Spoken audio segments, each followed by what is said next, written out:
Before we continue with today's business, I would like to ask the members not to move any of the tables within the dome, as this would affect the microphones. Thank you very much, honorable members. Honorable members.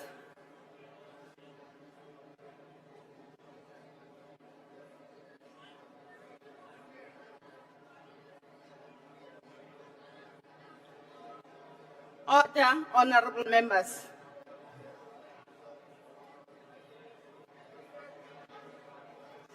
The Secretary will read the order of the day.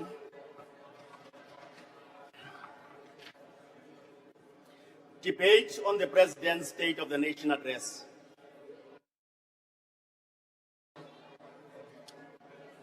Honorable members, I have received a copy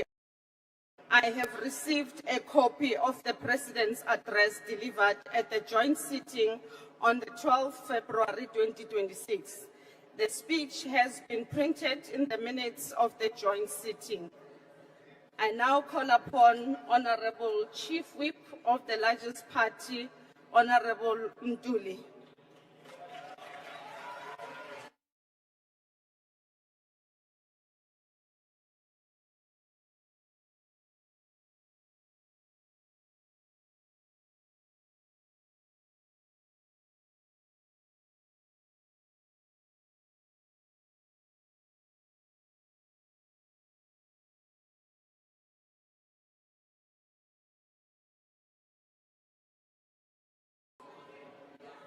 Hello?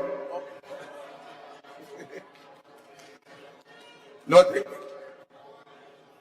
Honorable Chief Whip, may we request honorable members, the sound is too strong. Please try and not to speak closer to your mic. Thank you very much.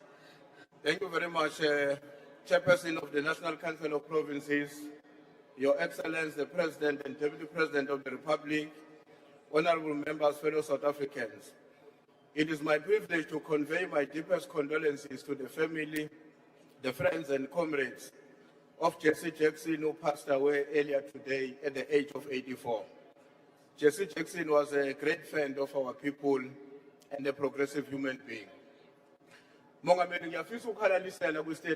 Chairperson, I wish to congratulate you on the speech that you delivered. I also wish to say that your speech gave the South Africans the hope. It showed them the way, or it paved them the way. I am saying, as I congratulate you, that I want to add any ideas that you've put forth, of which I support. I just want the President to say we need to really focus on the issue, or identify the issue of the water, so that we put it on the national disaster. This will assist us that we need to work without, breaking any laws of South Africa, and we must come up with a solution that will assist us so that we are able to solve this problem. Secondly, Chairperson, I'm glad, I really support your speech. In your speech, the Department of Agriculture must work hard to make sure that all the animals are being immunized. And I also want to emphasize the fact that those who are poor, who stay in rural areas, they should be the ones. We need to start with them, whereby those who live in rural areas do not get any services. I also want to say that in that program, Chairperson, if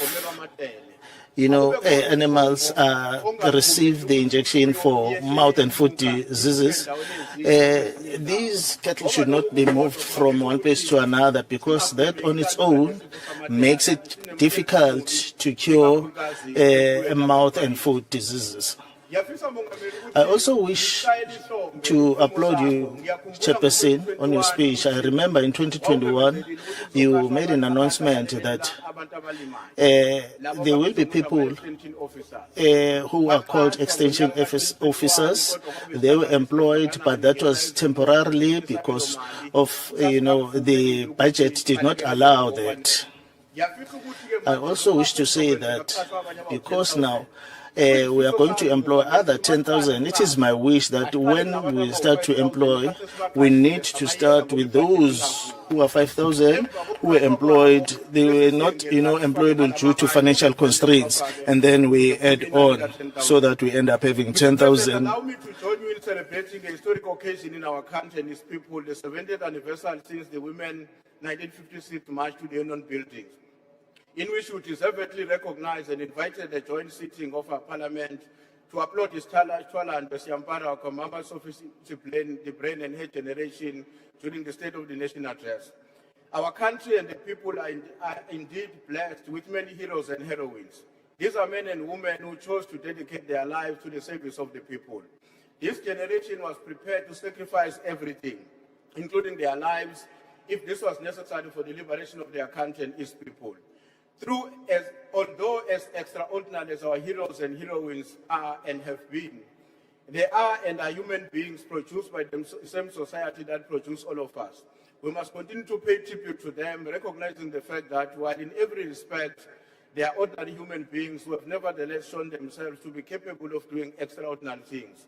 In this context, I must also salute and pay tribute to the 1976 generation whose heroic deeds has made it possible for our country to celebrate the highest matric pass rate in the year 2025. All of these are our heroes and heroines whose sacrifice and enduring commitment to the liberation of our people must forever be honored and celebrated. Madam Speaker, I'm of the view that in paying tribute to the outstanding work done by this generation, I would like to make reference and quote a poem by H.D. Carberry, whose poem reads as follows. There shall come a time when these children in the rags who litter the streets, who know the crushing mastery of poverty and the cases of debt and slovenliness, shall walk with heads erect, proud owners of their new world, masters of themselves, admitting no inequality, feeling no inferiority, and only a great humanity and wonder. For the destiny shall be theirs. Together we must make it happen. Unquote. Madam Speaker, there's no doubt that in my mind, the vision of the 1956 generation was also shared by the conviction and the determination by all generations that came afterborn. There shall come a time when we too can act in ways in which our children who still litter in the street due to unemployment, crushing poverty, can in no distant future walk with their heads erect, as was done by the generation who came before us. And together we can make it happen. We equally stand at a profound milestone in the life of our republic. This is a year that marks 30 years since the birth certificate, our Constitution of the Republic of South Africa, was signed into law. 3 decades ago, we made a solemn commitment to move beyond the path defined by a culture of authority and arbitral power to a culture of justification, where every exercise of state power is rationally tested against the supreme law of the land. Madam Speaker and honorable members, perhaps today it is more befitting that we must briefly cite the preamble of our Constitution, which says, and I quote, "We, the people of South Africa, recognize the injustices of the past, honor those who sacrifice for justice and freedom in our land, respect those who have worked to build it and develop our country, and believe that South Africa belongs to all who live in it, united in our diversity." Madam Speaker, unavoidably a question arises as we begin this debate on the State of the Nation address. What kind of society did we set out to build? The fundamental positions spelled out in our preamble of our Constitution should inform our conduct as we continue to engage in the reconstruction and development of our country. Madam Speaker, in the landmark judgment of the State versus Makwanyane in our Constitutional Court, handed down by Justice Arthur Chatskalsin, defined this vision as a historic bridge between a past of a deeply divided society characterized by strife, conflict, untold suffering and injustice, and a future founded on the recognition of human rights, democracy, peaceful coexistence, and development opportunities for all South Africans, irrespective of color, race, class, belief, or sex. However, Madam Speaker, we must be honest to ourselves that for the people, that for many, that bridge still remains incomplete. However, the interventions presented by the President during his State of the Nation address point towards a direction to resolve these historical and historic contradictions that continue to define the face of our nation. In his book titled The Promise, Damon Galgut offers a searing metaphor of our current moment.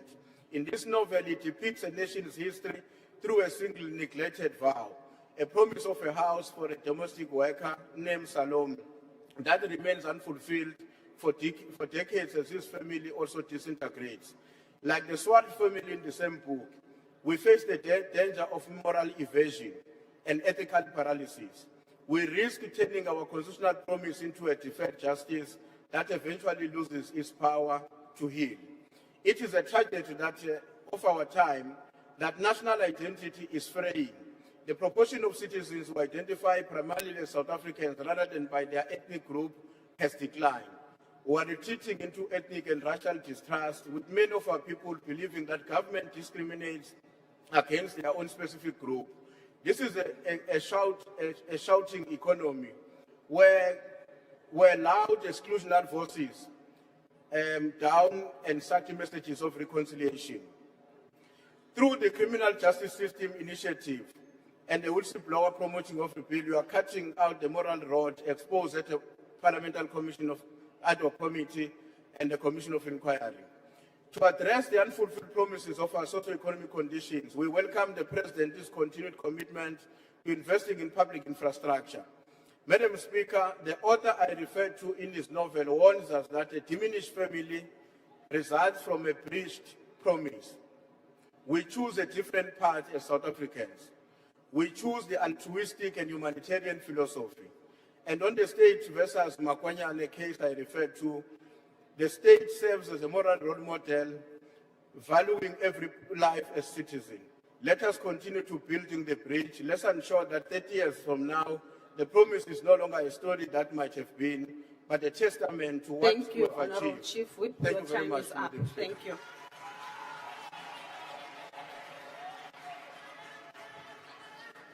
I now invite Honorable Van Rooyen.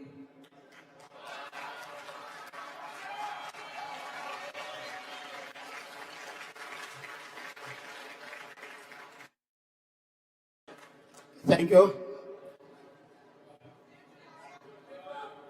Honorable Speaker, or Honorable House Chairperson, MK President Jacob Zuma, and officials of MK Party who are in attendance, honorable members of MK Party in all the 9 provinces of our beloved country, Setjhaba sa heso, Setjhaba sa South Africa. Last week, the President rose before this House and presented what he called the State of the Nation address. It took us more than 2 hours of listening and more than 7 million from our national coffers. But MK Party says it was not a State of the Nation address.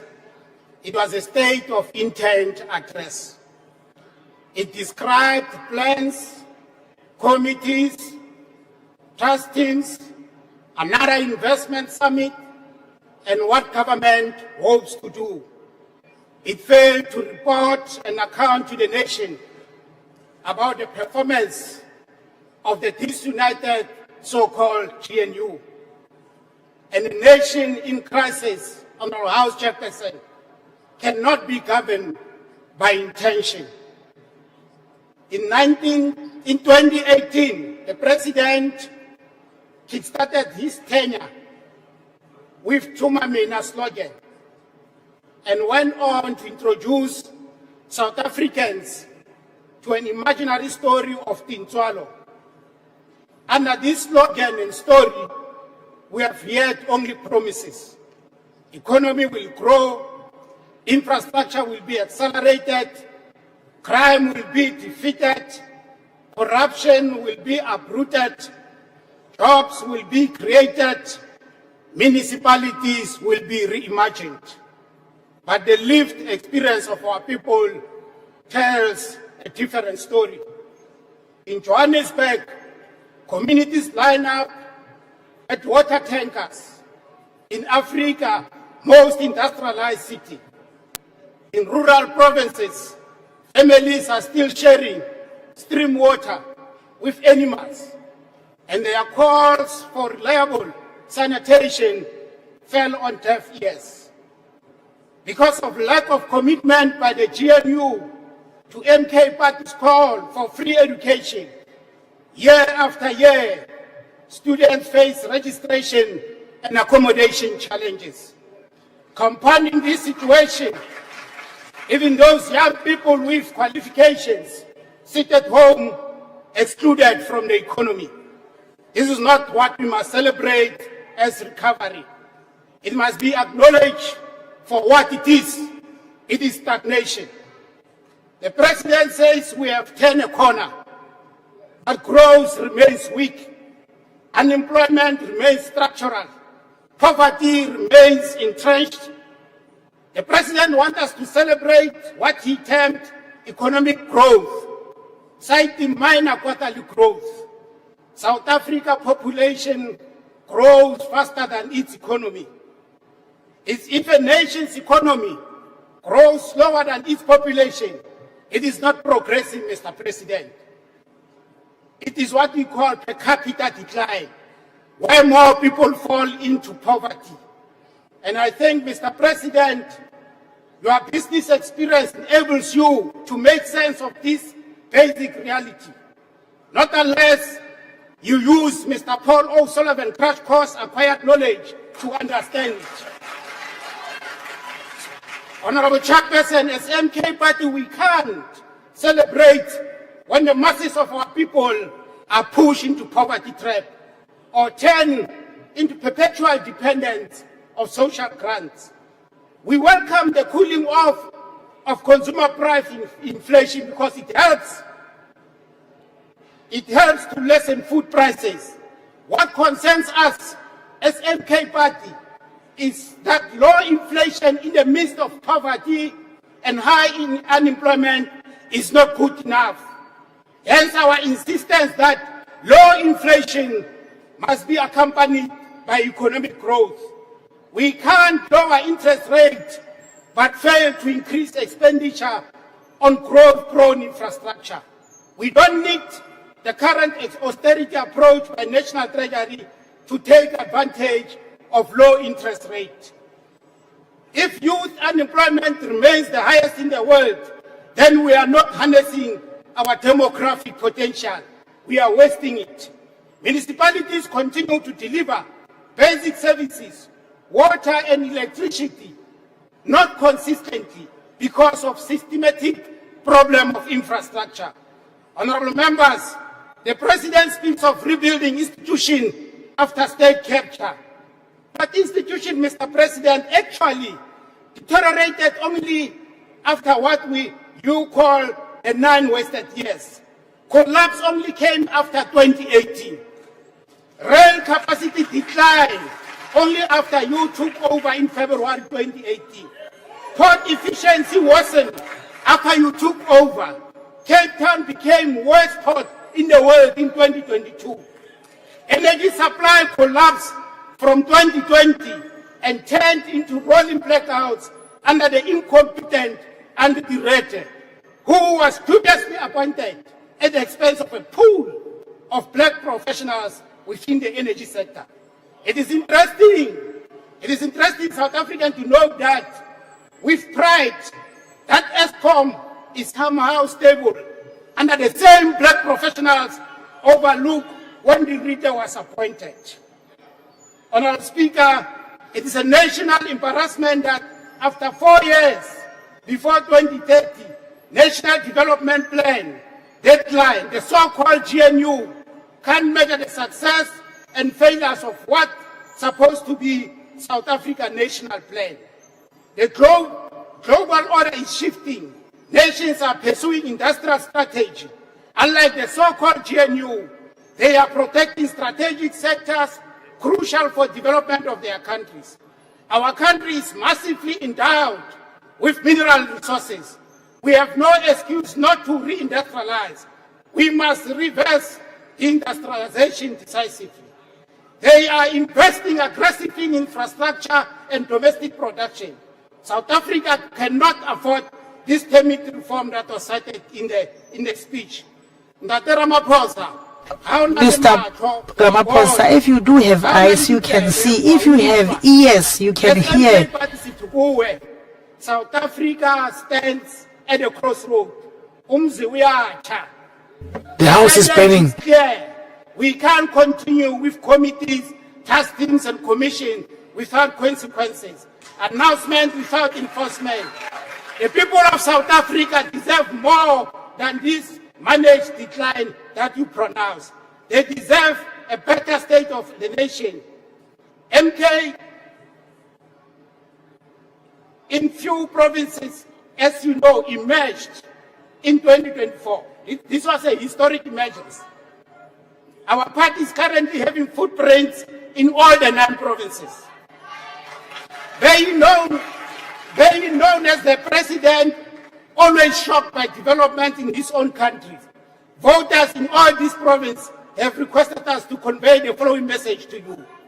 Because of your consistent and unfulfilled SONA promises, they will make sure that your party is severely punished during this year's local government elections. They say because of GNU, when you work with people that are opposed to triple PE and transformation agenda, your party will be voted out. And no amount of vote rigging will deter them. They say they want an alternative government that will grow their country's economy, create jobs, fight crime, combat illegal immigration, and remove them from the apartheid-created poverty trap. MK Party is ready to offer that alternative. We hope the outcome of this year's local government elections are not going to shock you, because we are warning you now. You are not going to come after the election results and say the results shocked you. Chairperson, we are very grateful as MK Party. Thank you.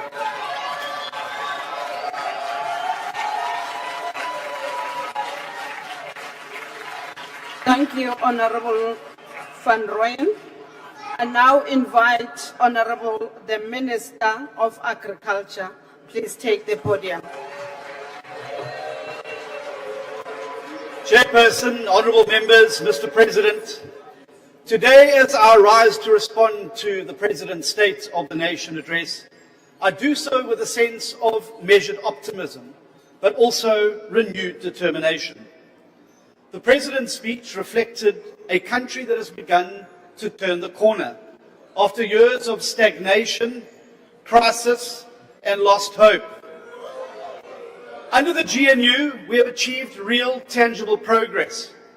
And let me be clear, much of this progress bears the unmistakable imprint of the DA's principled participation, our relentless push for reform, and our unapologetic focus as a government on what actually works for the people of this country. Our economy is growing again. 4 consecutive quarters of positive GDP growth, a feat that seemed unimaginable not so long ago. Inflation is at its lowest level in 20 years. 2 consecutive budgets of surpluses, stabilization of our national debt, interest rates are easing, borrowing costs are declining, the rand has strengthened, and as we heard today, Mr. President, unemployment is the lowest that it has been in 5 years. These are important signals, not intentions, Honourable Van Rooyen, that work under this 7th administration, a coalition government, and the first not under single-party rule, is making a positive impact, and the world is taking notice. South Africa is today a better place than it was on the eve of the 2024 election. I'm proud that the DA's presence in government has been a force for good, injecting competence, fiscal discipline, and pro-growth policies into a system that was long weighed down by mismanagement and cadre deployment. But, honourable members, while we celebrate these achievements, we cannot afford complacency. At projected growth rates of around 1.5%, it falls far short of the 3% or more needed to lift millions out of poverty and to create the millions of jobs our people so desperately need. Too many South Africans wake up every day to the harsh reality of joblessness, crumbling municipal infrastructure, and rampant crime in our communities, and a local government that far too often fails those it's meant to serve. The lived experience of citizens, communities protesting for water, entrepreneurs battling red tape, families fearing for their safety at night, has not yet matched the macroeconomic headlines. We have turned the corner, yes, but we are nowhere near the destination. And that is why I say unequivocally and clearly today, we must move faster, much faster. We need urgency now. Firstly, by accelerating economic liberalization and private sector involvement. Operation Vulindlela, Mr. President, has delivered results in energy and ports, and we now need to expand it to rail, water, and telecommunications. Unbundle, concession, and privatize where necessary to unlock investment and efficiency. Replace restrictive BE policies with genuine broad-based empowerment that includes skills, ownership, and opportunity for all, not just a connected few. We must also replace failing empowerment frameworks with ones that genuinely tackle poverty. The DA's Economic Inclusion for All Bill represents a significant step forward, achieving a vision of genuine economic empowerment for all South Africans, and is the type of reform our country desperately needs. Second, we must get local government working, outlawing cadre deployment for all, appointment on merit, holding municipal officials accountable, and rooting out corruption. Competence must determine who runs our cities and towns, so that our people are served by their local government, not the other way around. Thirdly, doubling down on job creation and youth opportunity. We must, Mr. President, expand the successful models already implemented, but pair them with real structural changes, easing labour market rigidity that deters hiring, and to incentivize businesses to hire more South Africans. Fourthly, tackling crime and insecurity head-on.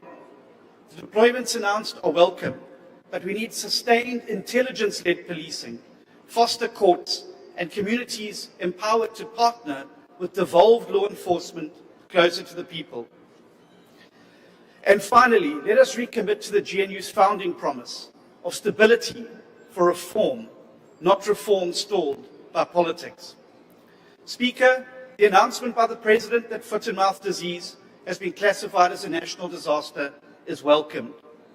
This will assist government to unlock a coordinated and much-needed response and provide much-needed resources, and supports the new national strategy that moves from a fragmented outbreak reactionary response to a whole-of-society, scientifically based, proactive war against foot-and-mouth disease in South Africa.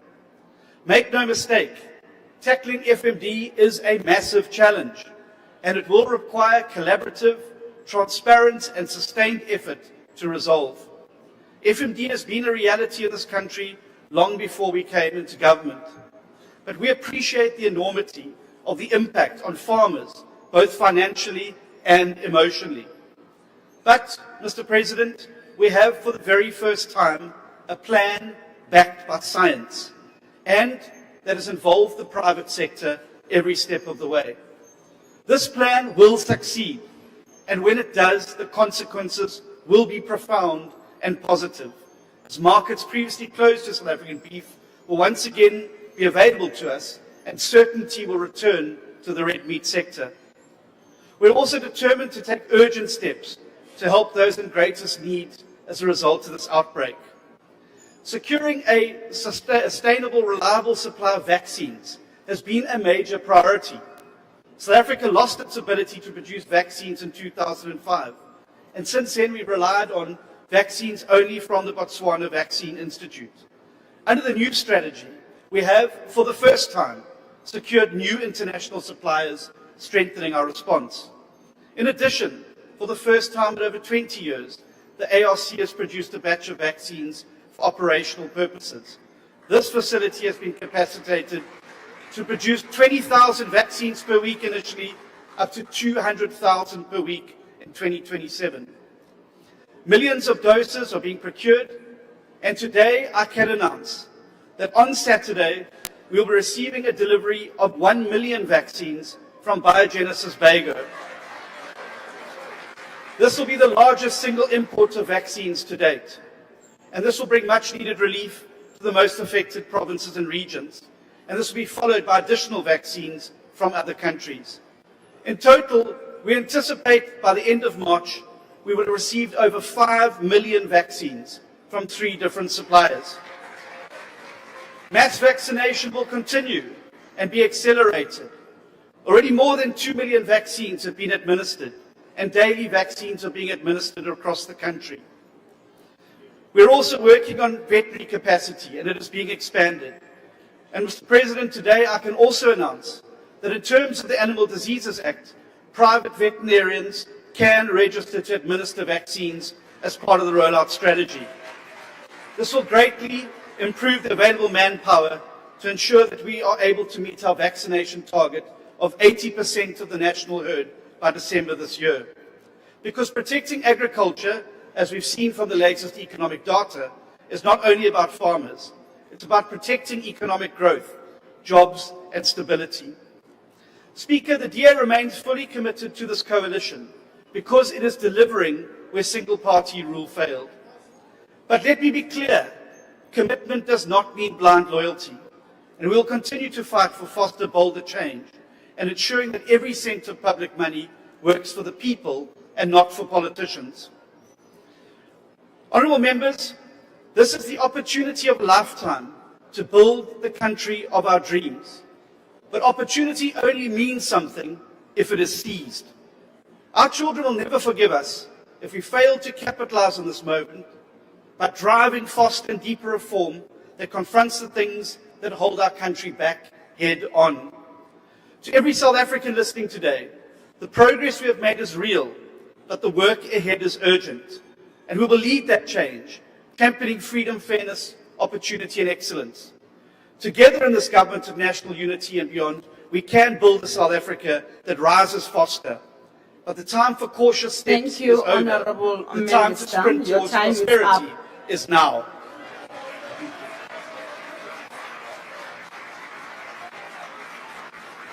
Next on my speakers list is Honourable Malema. Thank you very much, Chairperson of the NCOP, President of the Republic of South Africa, the people of South Africa.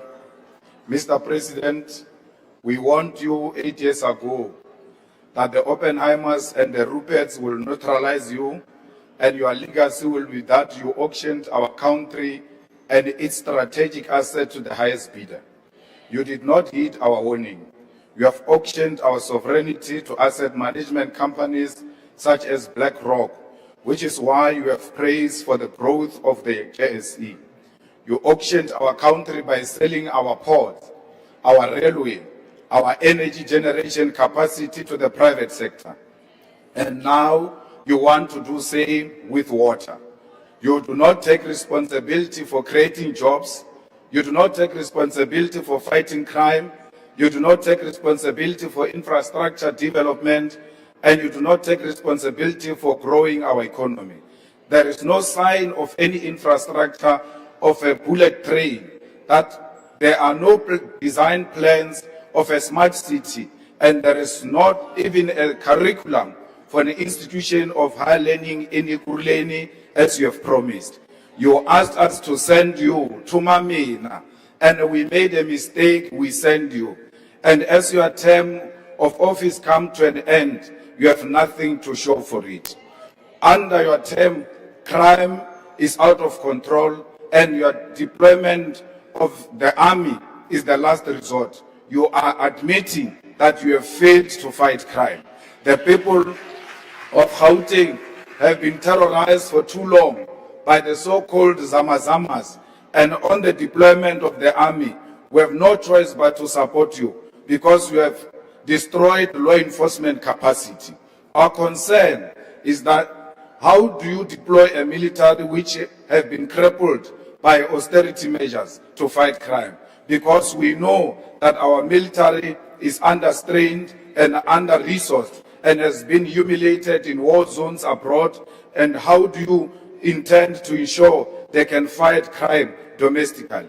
Additionally, we have warned you before that the army is combat trained and is not trained to enforce laws on civilians. The scale of crime in our country cannot be dealt with by the army alone, because crime is a national crisis and a social crisis. If you do not resolve the challenges of unemployment, the challenge of alcohol and substance abuse, and the high dropout rates of the youth from schools, then crime will be a permanent feature in our society. Crime in South Africa is organized through drug syndicate, protection fee rings, sex trafficking rings, and gangs. It has infiltrated all forms of government, and putting guns in the streets alone will not resolve this crisis. Mr. President, the rot in our criminal justice system begins with your political party, which has factionalized law enforcement and intelligence on the basis of who emerges in your conferences. The biggest syndicate is the political party you are leading, Mr. President. Mr. President, subjectively, this government has done nothing to grow this economy or to strengthen our currency. Let us take this opportunity to remind you of your own commitments. Last year on this same platform, you committed to grow the economy by 3% through infrastructure investment, structural reforms, and inclusive growth and employment. You no longer speak of this figure, and National Treasury itself predicts economic growth at 1.5% and will most likely reverse this projection down as the year progresses, because that is their tradition. You speak of the achievement of a budget surplus as a positive economic indicator, but it is more of an indication that you are implementing austerity and spending less on saving the needs of the country. Why will you be proud of a budget surplus in a country with massive unemployment, collapsing municipal infrastructure, and poverty, which is leading the death of children in the Eastern Cape? You're proud when it comes to EPWP jobs is something you should be ashamed of and not mention at this level of governance. Those are temporary jobs which are used to secure income for volunteers of your political party. It is slaves jobs with no security, because you cannot secure a car or a home with an EPWP job. Mr. President, the electricity crisis in South Africa is far from over. The mistake you are making on declaring an end to the electricity crisis is the same mistake you have made with the water crisis for decades in this country. Now that the people of Sanders no longer experience electricity outage, you no longer view it as a crisis, forgetting the people of Soweto, Mdantsane, Seshego, and Ditsobot. You have given load shedding a new name, and that new name is load reduction. On top of that, you have lost control of the pricing regime of electricity, and NERSA is pronouncing an increase in the cost of electricity every few months. Your municipalities do not have an idea of the infrastructure they are seized with governing. It does not matter how many billions of rands you give them to revive water infrastructure. The fact of the matter is your minister and your mayors do not have the town planning, do not know the town planning of where water infrastructure begins and where it ends. This is why they respond to burst pipes and leakages as they happen and run after one pipe to the other. In Ekurhuleni, we have an MMC of water of the EFF, Tembi Msani, and sanitation, who is managing a water infrastructure there and has been declared as a water champion. When your minister was running around complaining about water, our MMC of water in Ekurhuleni was given an award the same week and declared a water champion. Instead of benchmarking from the DA, which struggles to provide clean water to people of the city in this township, go and benchmark from the EFF department there in Ekurhuleni on how to fix the water crisis. Mr. President, you will not fix our municipalities if you do not revise the backward and outdated equitable share model, which allocates more funding to the national and provincial spheres of government while giving the least allocation to local government. The idea that all municipalities can be self-reliant on revenue generation when you know you preside over a country that is massively deindustrializing and is suffering massive unemployment is misguided. We need to focus on strengthening municipal capacity, but in addition to that, focus on recovering revenue from major industries which consume electricity and water in bulk. These companies must be given incentives on rate paying, which will compel these industries to invest in developing municipal infrastructure such as roads, water, electricity, clinics, and schools. Mr. President, we want to say to you, we fully support you on your posture when it comes to international relations. Your support for Palestine, the people of Western Sahara, South Sudan, and the people of Cuba. We agree with you that Africa must begin to negotiate its trade relations as a bloc and with unity, and that no nation must ever again think it has got the right to bully us and impose on us who our friends must be and who our enemies must be. We agree with you that not civilians must take the law into their own hands and harm foreign nationals. And you must tell those in your cabinet and who support you that they must not campaign using violation of the human rights and murder of foreign nationals. They claim you agree with them. You must continue to denounce them, Mr. President. Others are killing people to perform rituals as we approach local government elections. They think by killing foreigners, they will win elections. They must ask their friends who came here with the name of killing foreigners. They did not win elections. Xenophobia will never win them elections. And some of them are found in your cabinet. You must remind them as you meet them on the corridors. Just say to them, xenophobia will not make you a president. I might have made you a minister. We call on you to exhibit your courage by closing the Israeli embassy, which is a resolution of this National Assembly. You have declared their representative as a persona non grata, and the skies did not fall. Close their embassy and cut relations with this genocidal nation. The USA has sent a rampant racist as its diplomat in this country, and we must exercise our right to refuse cooperation with the individual whose sole intention is to dictate to us what our foreign policy must be. Mr. President, your Pala scandal has rendered you ineffective in dealing with corruption and incompetence in your party and in your cabinet. When Dr. Zweli Mkhize was found to be involved in digital vibe scandal, you did not have the courage to remove him. He resigned. Today, Zweli Mkhize is the chairperson of the Portfolio Committee on Cooperative Governance and Traditional Affairs. When Honorable David Matrobo was identified as being a key part of the corruption in the State Security Agency by the Zondo Commission, you did not remove him. Instead, he is the Deputy Minister of Water and Sanitation. When Senzo Mchunu was exposed last year for having formed part of the infiltration of the South African Police Service and disbanding of the Political Killings Task Team, PKTT, on New Year's Eve, you did not remove him. You have retained Senzo Mchunu at the taxpayer's expense and called him your political burden to bear. Today, the people of this country do not have water, instead of consequence management against Honorable Pemni Majudina, who does not have a clue what she's doing, you create another task team for water, which is chaired by you, because you do not have the courage to remove her. If you have the courage to remove her now, so that you demonstrate that you've got the courage. You've got the premier.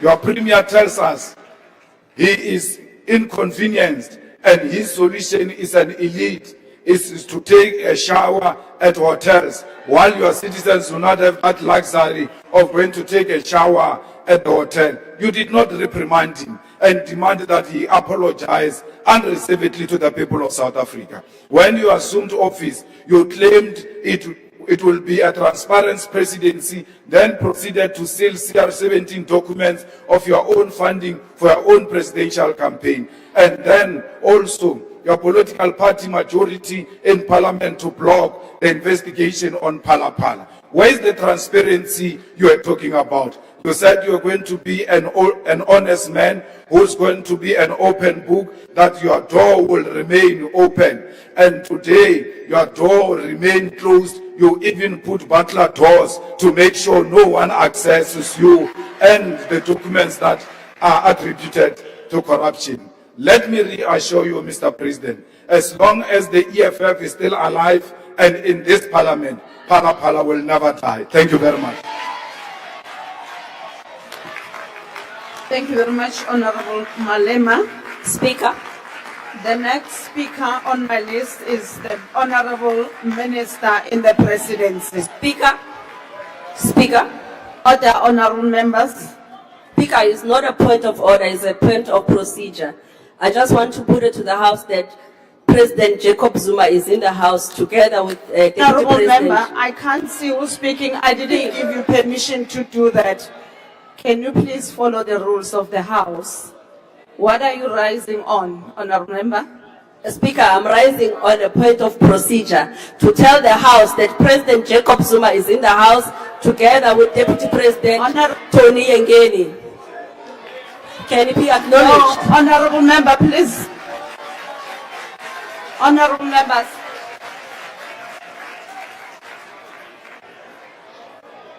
Honorable member, there's no provision for me to agree with what you are saying. Please, let's proceed with the House, sitting of the House. Over to you, Minister.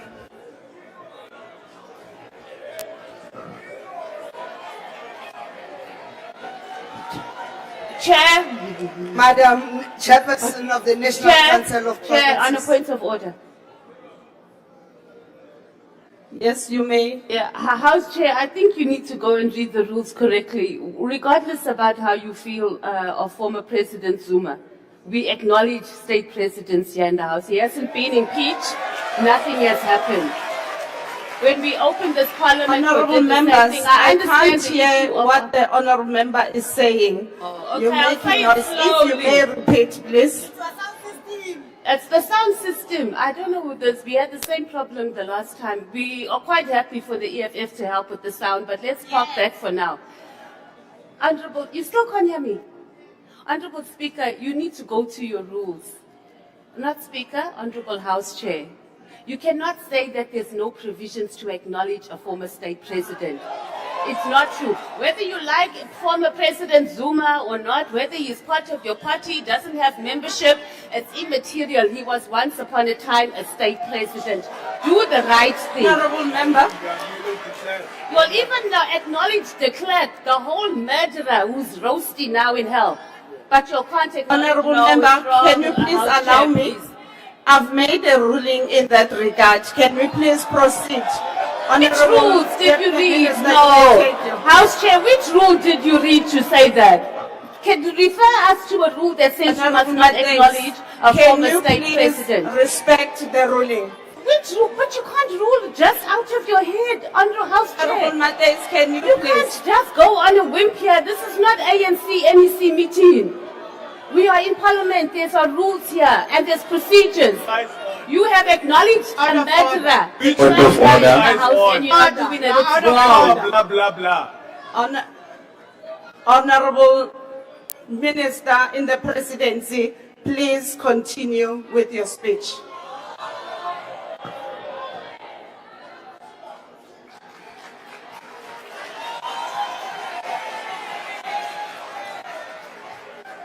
Madam Speaker and the Chairperson of National Council of Provinces, His Excellency President Cyril Ramaphosa and Deputy President Mashatile, honorable members.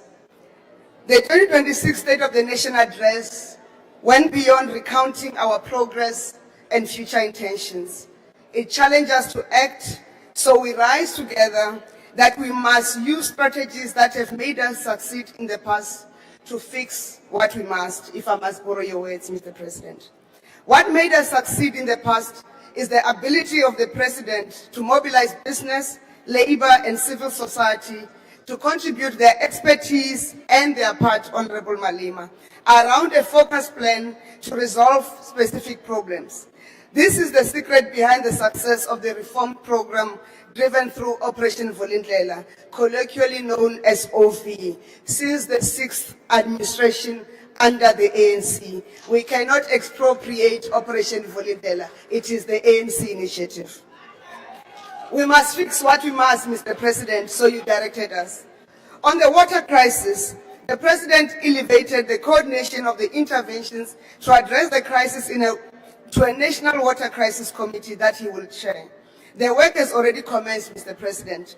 The OV team and the Department of Water and Sanitation have started with the assessments towards a water action plan that should be ready by mid-March 2026, and a call for technical capacity as part of mobilizing resources and expertise to support municipalities in crisis is in the works, and that includes support to the municipality of Ekurhuleni because there is a water crisis in Ekurhuleni. The current draft water action plan is focused on addressing immediate crises, propelling reforms in the water sector, and unlocking investments in the municipal water infrastructure. You have also directed us that we must act to strengthen the criminal justice system to fight organized crime. And to do that, Mr. President, you have directed that the State Security Agency re-vet members of the senior management structures of the SAPS and vet members of the Metro Police departments. We have commenced with work in this regard. To ensure progress, the SSA has indicated that they are going to prioritize the re-vetting of police officers and management implicated at the Madlanga Commission, and in the Metro departments, they will start at the Ekurhuleni Metro Police Department. Engagements with SAPS on the re-vetting process have commenced to ensure full cooperation of affected members, and the re-vetting will also include officers due for promotion to the SAPS SMS structures. And to ensure their cooperation, we are, as the SSA, going to share the SAPS re-vetting plan with the National Commissioner of Police, the Minister of Police, and the Joint Standing Committee of Intelligence by end of February 2026. Work underway to implement the Madlanga Commission findings is not an exception. We have not only been implementing the Zondo Commission's recommendations action plan, which was submitted to Parliament, but we have been reporting the progress to Parliament through SCOPA. In March 2026, we'll submit the third progress report to Parliament and the fourth no later than June 2026. And to date, 57% of the action plan has been implemented.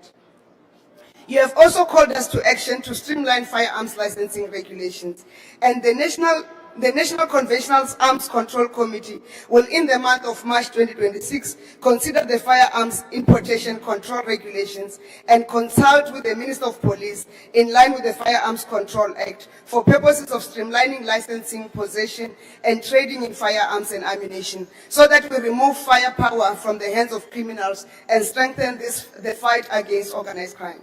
In 2024, we made regulations for coordination of national intelligence for the first time in the history of our country. And in 2025, we started the full coordination of national intelligence structures through NICOC to ensure the implementation of the national intelligence priorities to achieve national security, and we have moved to use technology.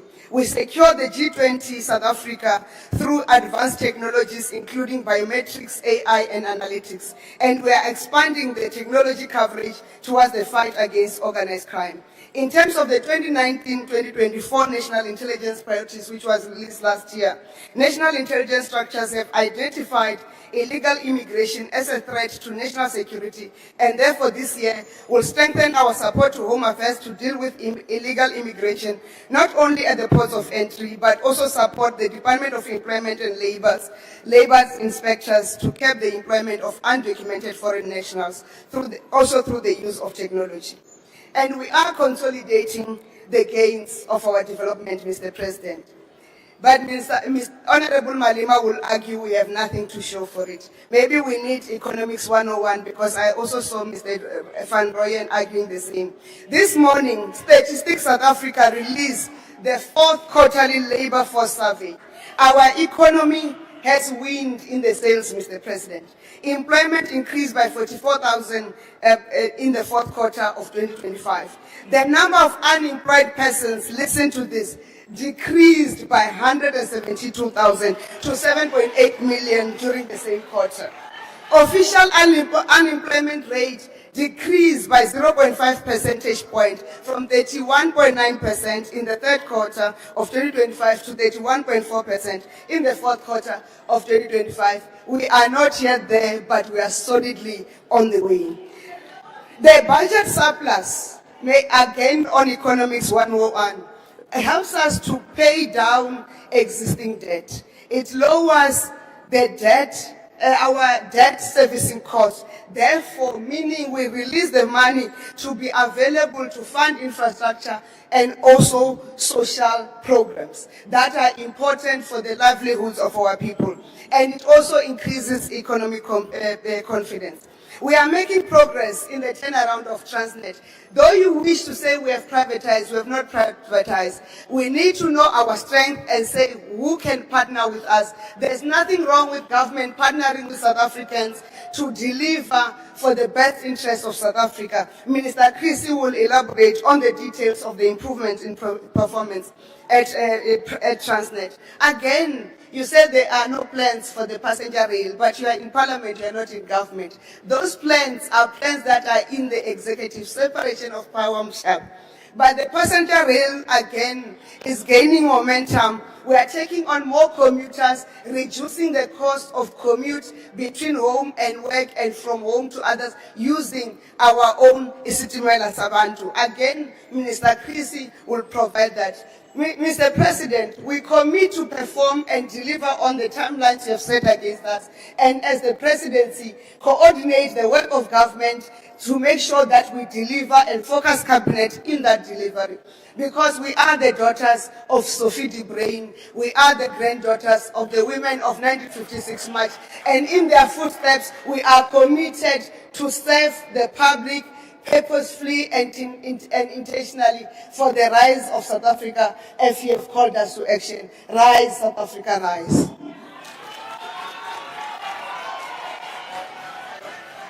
Thank you very much, Minister Nchabeni.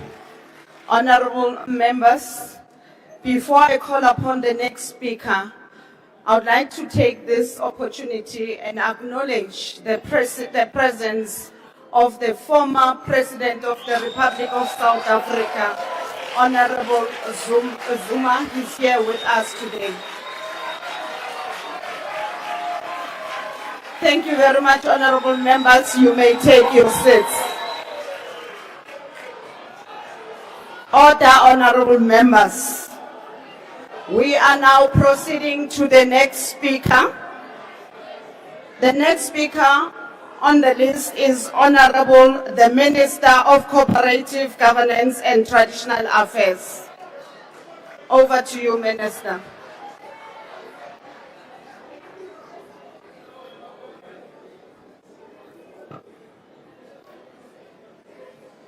Your Excellency, the President, the Honorable Speaker, and the Honorable House Chairperson, honorable members and fellow South Africans, I speak today as the Minister of COGTA, a minister in the Government of National Unity, to which I and the IFP have pledged our full commitment.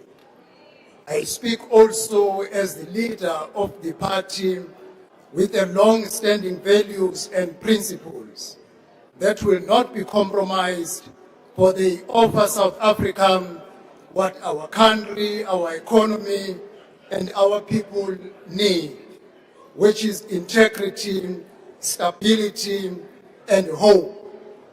I have said that the IFP entered the GNU with the aim of rebuilding South Africa, and I'm proud of the IFP's performance within the Government of National Unity. The successes outlined by the President during SONA stand as a testimony to the strength of a multi-party democracy in which diverse voices are truly represented. More especially, they point to intentional, sustained, sacrificial, hard work to keep the GNU stable. We do this for the sake of furthering our initial gains. Yes, our economy is finally growing, but it needs to grow faster. It needs to outpace the growing inequality in our society, the mounting social needs, and the bargaining unemployment that plagues us. South Africa has a potential workforce that is staggering in its sheer size. Indeed, the productive potential in our country is unique from a global perspective, but the potential to fail our people, to fail our youth, and to fail to achieve what we are capable of is a real and present danger. Honorable President, the social grant system is a crucial safety net for the vulnerable, but in fact it demands a fundamental redesign to genuinely assist those in need. Our parallel priority must be the empowerment of our citizens towards self-help and self-reliance. In the long term, this will create the fertile ground in which our economy may flourish. When everyone can stake a claim in South Africa's success and everyone is able to make their contribution. The women of 1956 showed extraordinary solidarity and courage in the face of injustice. Our women of 2026, unfortunately, face daily gender-based violence, femicide, and crime. The youth of 1976 displayed a compelling unity of purpose. Unfortunately, the youth of 2026 face unemployment and the enduring economic inaccessibility of higher education. Our women and youth do not stand alone. These crises are ours collectively, and collective action across all government spheres is required to solve these challenges. The vast dormant resource of unemployed graduates must be awakened through opportunity, not only through the Presidential Stimulus Fund, but also through the creation of a multiple of development and employment programs across all spheres of government and massive mobilization of the private sector. As Minister of Culture, I must emphasize, Your Excellency, the words that you indicated during the SONA on the centrality of fixing the many dysfunctional municipalities, a task which is being tackled and will be completed by 31 March 2026 through the review of both the white paper on local government and the municipal funding model, which will be a game changer to our local governance system. Deployment of officials will have to be on the basis of competency and professionalism, not political deployment. The white paper on local government review will place municipal governance on a sound footing, facilitate efficient cooperative governance, and harness the potential within the institution of traditional and cohesion leadership, creating genuine governance partnership with traditional and cohesion leadership. Your Excellency, the white paper on local government review will yield to great and progressive change if political parties come elections of the local government will deploy competent political leadership as mayors, deputy mayors, exco, speaker and MPIC chair who will drive and become the agents of change and service delivery. The IFP commends the establishment of the National Water Crisis Committee as a temporal measure to fix a much wider range of malaise of water crisis that has accumulated over decades. An emergency solution is necessary, and we believe this committee as a temporal measure will bring a great relief. But the long-term solution is building capacity in municipalities, ensuring that the competent leadership in municipality do maintenance timelessly on an ongoing basis, build more reservoirs, and deal with the multitude of water losses as a result of the infrastructure that is failing to perform because it was never attended timelessly. Honorable President, there is another leak that we must fix, and that is the leak of economic and social resources through unchecked illegal migration. The IFP classifies the pervasive presence of undocumented foreign nationals as a threat to state security. While we support... Thank you, Honorable Minister. Your time is up. Thank you very much, Honorable Thank you very Chairperson. much.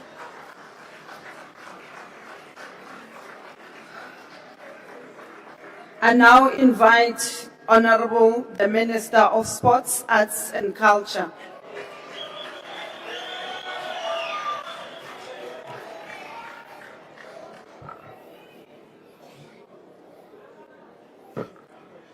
Chairperson of the NOCPB. Chairperson, you see, already. These are my fans, so leave them. Let me start.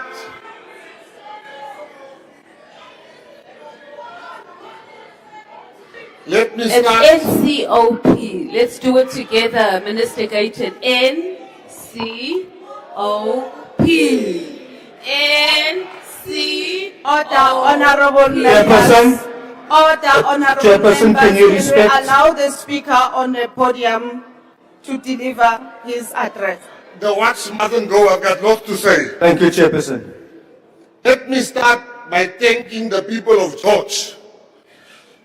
The people of George has voted in the past 3 weeks in 3 by-elections overwhelmingly for the fastest growing party, the Patriotic Alliance. Thank you. Without wasting time, Honorable President, the people that vote for the PA have sent me here to say thank you to you for listening when we said illegal foreigners are a problem. You, Mr. President, are an example to all our mayors across the country, to all the mayors of the different political parties, that you listen to your coalition partners.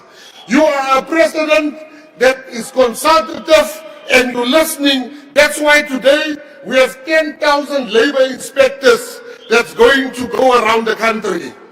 That's why today any businessman hiring an illegal foreigner shall meet with the arm of the law.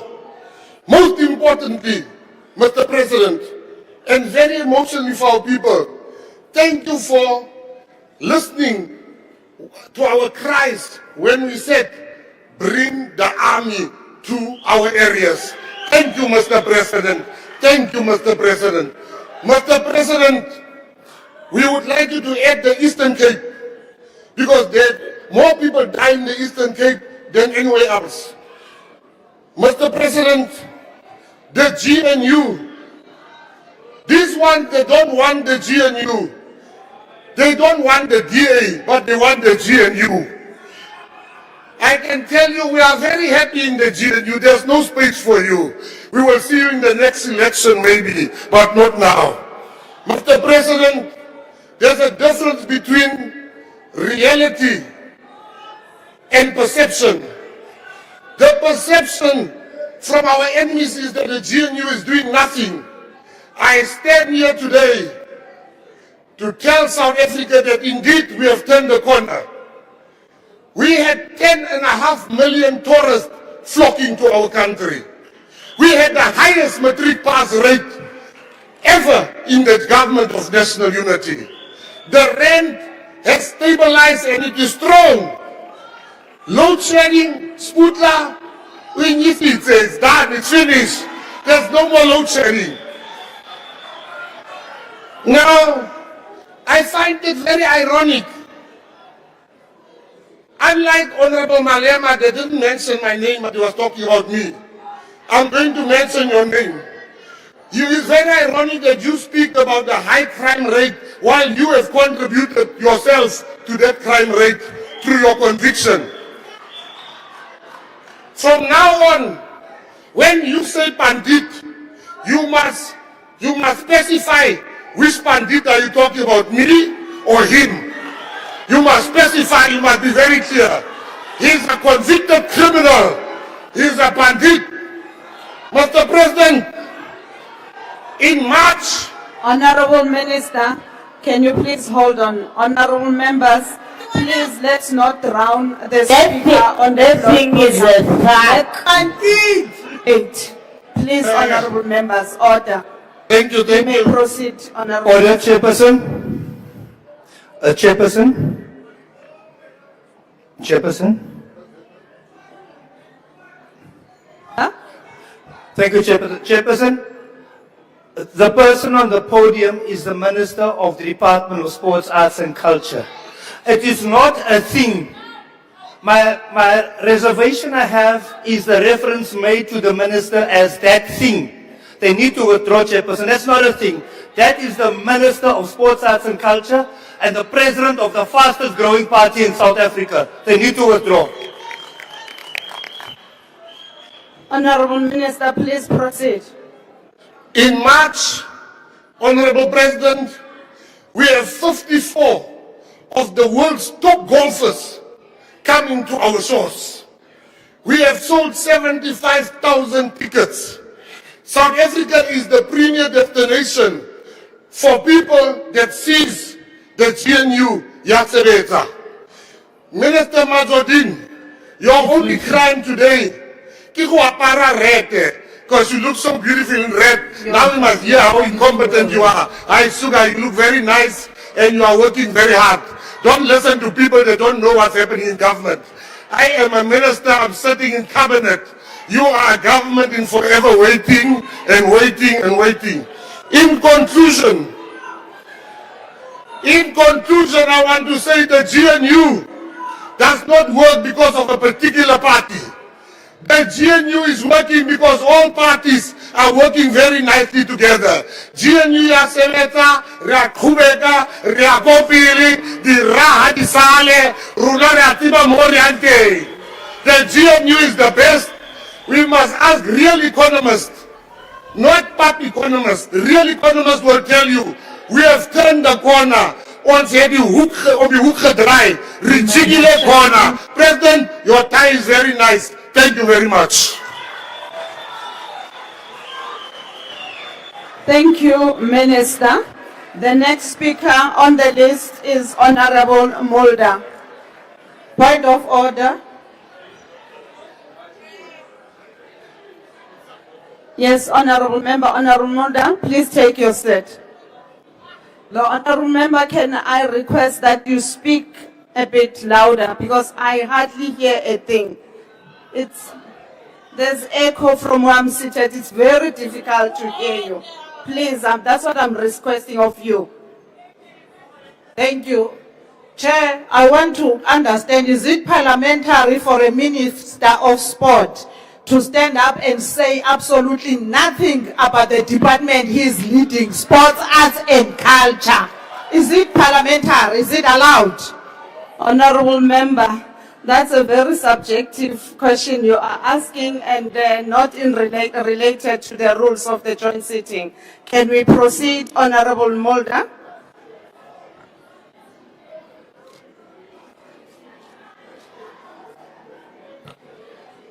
Thank you, Honourable Chairperson. Honourable President, at your inauguration after the 2019 election, you said the following: "Yes, South Africa, to Mamina, send me. I pledge here today that I will serve you. I will work with you side by side to build South Africa that we all want and deserve. I respect you for that, and I know that you are still trying every day. Today I'm going to speak in my home language, Afrikaans. But out of respect for you, Mr. President, I've provided you with a translated copy of my speech. After that speech in 2019, there was a great expectation in South Africa, and it was believed that it would be a new beginning that would send South Africa in a positive direction, to tell everyone that was ready to stand with you, to Mamina, send us. But now, 7 years later, it's clear that things did not work out exactly that way. It was difficult Thursday evening to listen to the long list of problems that you mentioned, where you spoke of all of those new task teams. Not all of these problems happened coincidentally. No, it actually happened under the rule of the ANC party over the last 30 years. Irregardless of the task teams, we have reached a point where our country is completely grinding to a halt and stagnating, where it cannot be led ideologically into the policy directions that you've promised. Things like cadre deployment, black economic empowerment and affirmative action, that simply doesn't work. And I can just briefly address three other matters. Firstly, water supply. To have clean water is a basic human right. The crisis is so severe that you, as President, have to take control of it yourself. A water shortage didn't occur overnight. 30 years of maladministration, coupled with no maintenance of infrastructure, lies at the root of the problem. In most parts of the country, there's more than enough water, but the pipes are leaking and the pumps do not work. With cadre deployment officials that do not know how to get the things to work. The estimation calculation of Johannesburg is that 50% of water is lost due to leaking pipes. Secondly, foreign policy. There's no difference in the foreign policy that you have mentioned in this and the previous SONAs. My problem remains that it still remains the ANC's policy and not the policy of the GNU. During your speech, you were stiff-necked and defiant when addressing foreign affairs. You said, "We stand on our sovereignty and we will not be bullied." That's all good and fair, but your stubbornness and blindness to what is currently happening in the world is absolutely no excuse. With our foreign policy, it's currently causing South Africa enormous economic damage. You say that South Africa remains a clear and consistent voice for international law, for justice and for human rights, but that is just completely untrue. When Russia invaded Ukraine, South Africa conveniently forgot about international law. When Iran shot and killed thousands of its own citizens and sentences women like Zara Tabiri and Masha Amini to death, human rights apparently didn't matter. Not a single word of judgment from DERCO or the GNU were uttered. Last Friday, the Minister of a woman, Sindisizwe Chikunga, delivered a speech at the Iranian embassy to commemorate their revolution, but again did not say a single word about these human rights violations. This is not in a national interest, and the FF Plus strongly condemns it. Lastly, I want to also speak about the Afrikaner and the unresolved issues between us. Afrikaners and other minorities appreciate the efforts that you are making to solve South Africa's problems. We really do notice it. However, alone you will not succeed. The cabinet and all of your task teams will also not succeed. And also, not even the public service will succeed. It will be a major collaborative effort from everyone in South Africa, political leaders, civil society, and every South African in this country that needs to do this. Then only do we stand a chance. Here is my hand, Mr. President. Today, the Afrikaner and other minorities are extending a helping hand to you. We want to help, but it's not unconditional. We request equal treatment and recognition. It doesn't help if we say we will not be free as long as the people of Palestine and Western Sahara are not free. But with no consequence, as in your own country, an Afrikaner community does not even have the right to determine the language of instruction in their school. We are also not allowed to decide and determine shareholding in our own businesses and companies. That is not freedom. Today I have once again given you a copy of the Accord on Afrikaner Self-Determination. Afrikaner freedom and self-determination are unresolved issues that will not go away. Let us deal with it. In the past, the Freedom Front Plus has honored our agreements. Look at our history, but the ANC has not. That leads to Afrikaner anger and reaction. Two examples. The FF Plus honored our part in the agreement regarding the Northern Cape. After the election, the ANC blatantly violated it. This makes us angry and a serious breach of trust. The agreements reached concerning the Bella Act and expropriation without compensation were also violated. That makes Afrikaners draw their hands back. But let us look one another in the eye now and address these issues. We are willing, Mr. President. Thank you. The next speaker on the speakers list is Honorable Kaunda.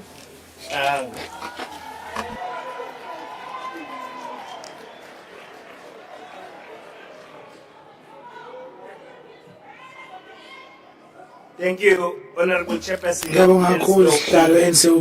Honorable Speaker, Your Excellency, President Cyril Ramaphosa, President, members, malunga ahloniphekile baholi bezomdabuko abakhona manene namanenekazi bantu bakithi eNingizimu Afrika ngimi ngaphambi kwenu somlomo ohloniphekile ngimele isifundazwe saKwaZulu Natal esenzeka fika President KwaZulu Natal, which has done very well with the great 12 results in this country. zonke izifundazwe eseNingizimu Afrika. Out of everything that's happened in South Africa, but the province, it's a rural province. It gives me great pleasure to participate in the 2026 SONA debate delivered during the significant month of February, a month that marks the release of former President Nelson Mandela and other political prisoners. This is also the month where we celebrate the birth and commemorating the passing of our founding president of the African National Congress, Dr. John Nangalibele Dube Umafuguzela Onjengelanga. Although he departed this earth many decades ago, we continue to draw inspiration from his philosophy and ideals rooted in education, economic self-reliance, and interracial harmony. It is therefore no coincidence that in pursuit of this vision, he established Ohlange Institute that promoted agriculture, industrial training, alongside academic learning. We must continue to draw lessons from his legacy as we confront the challenges of our time. You'll agree with me, Honorable Chairperson, that one of the pressing issues we face is water security and the decline of core services in our municipalities. Yet we stand today with renewed purpose and decisive action which is being taken by the president to reverse this strategy. We take off our head for you regarding your SONA, which was relevant, and it showed that it demonstrated the country problems, the country issues, and the successes, and the journey we have gone through to develop people's life into a better life. It entails the economy, which is going to create jobs. It also is going to chase away hunger from the people of our country. We welcome the establishment of the National Water Crisis Committee, chaired by the President. This is not merely another structure. It is a clear demonstration of national resolve. By placing this committee under his direct leadership, the President sends a powerful message that water challenges demands agency, coordination, and unwavering oversight. This is leadership that rises to meet the moment. We further express our appreciation for the 156 billion investment committed to water and sanitation infrastructure. We may talk about our province. They're going to build a big dam, Stephen Dlamini Dam. They're going to build Low and Upper Mkomazi, which is going to ensure that the water issues are resolved. The water issues facing our people are going to be resolved, especially in the location in the urban areas. Comes at a critical time as communities across the country faces severe water scarcity, aging infrastructure, and repeated service disruptions. This injection of resources is not only timely, it is essential to restoring dignity and protecting the fundamental right to water for every South African household. Honourable members, we must be honest about the challenges before us. The declining performance of water, electricity, and solid waste services in our municipalities undermines constitutional rights, restricts economic opportunity, and limits job creation. Our 8 metropolitan municipalities, where this challenge is severe, account for more than 2/3 of South Africa's economic activity. Their decline is not merely a municipal concern, it is a national risk. That is why the performance-based grant introduced by National Treasury is a game changer. It shifts us from the funding failure to rewarding performance. It incentivizes metros to reverse the deteriorating in electricity, water, wastewater, and solid waste services. It demands a new governance, culture built on accountability, capability, transparency, and measurable improvements. Honourable Chair, these reforms require that trading services be managed with professionalism and discipline, either a dedicated business unit, utilities. These models are tried, tested, and proven locally and internationally to deliver efficient and reliable services. At the heart of these reforms lies a strong accountability that demands a single, empowered point of management accountability and organizational structure, consolidating all necessary functions, a clear service compact between the municipality and the service entity, full financial transparency, a credible funded business and investment plan. This moment calls on us to restore trust in public institutions by ensuring services work consistently, transparently, and sustainably.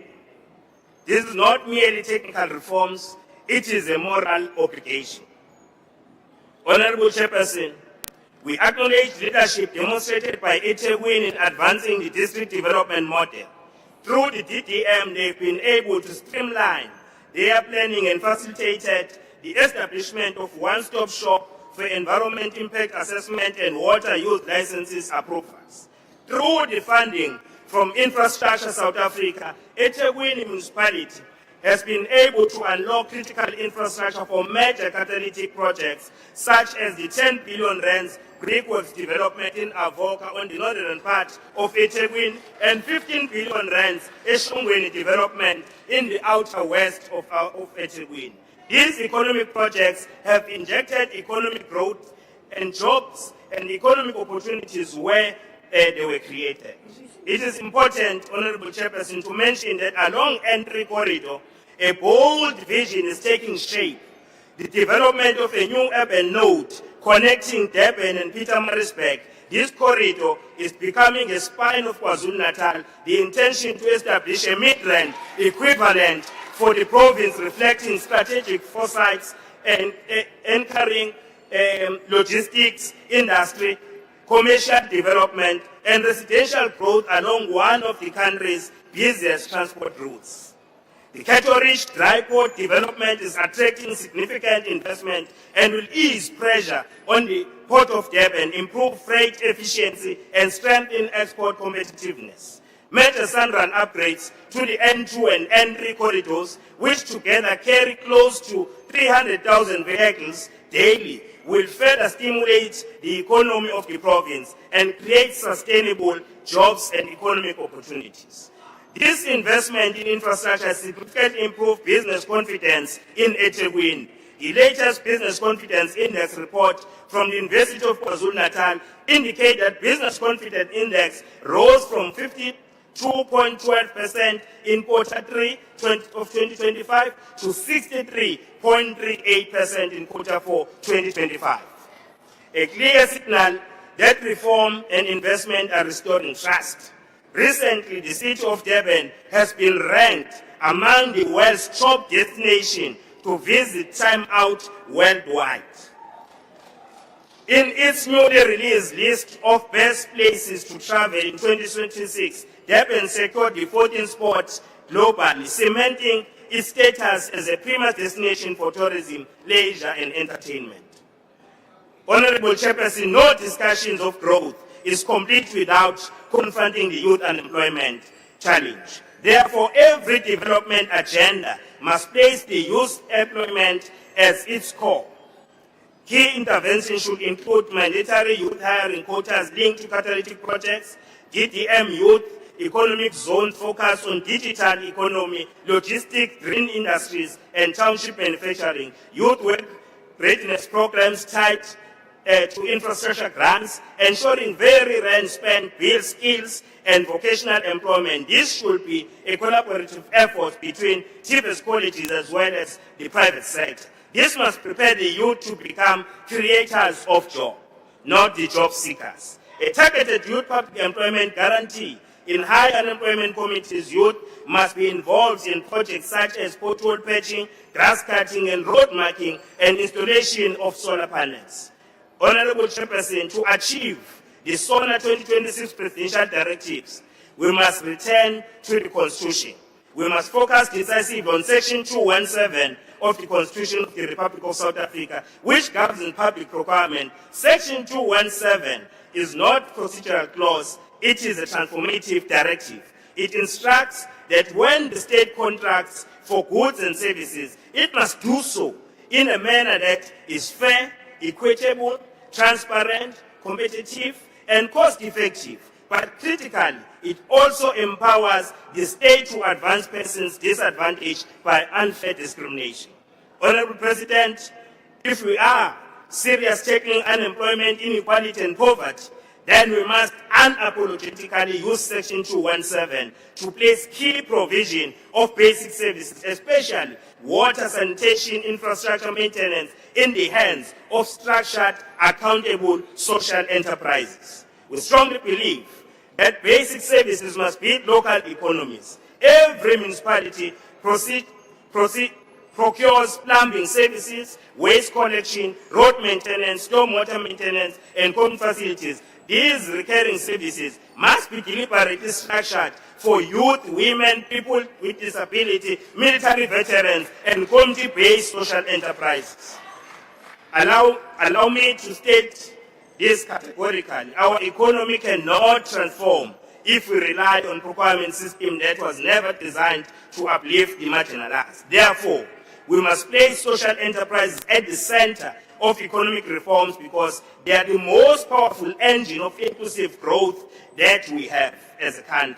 Social enterprises turn procurement into empowerment. Every contract to social enterprise, a job created, a family supported, a community uplifted. Social enterprises reach communities the mainstream economy has ignored. Social enterprises do not just provide economic activity, they promote economic justice. They convert social problems into economic opportunities. Where others see obstacles, social enterprises see the potential.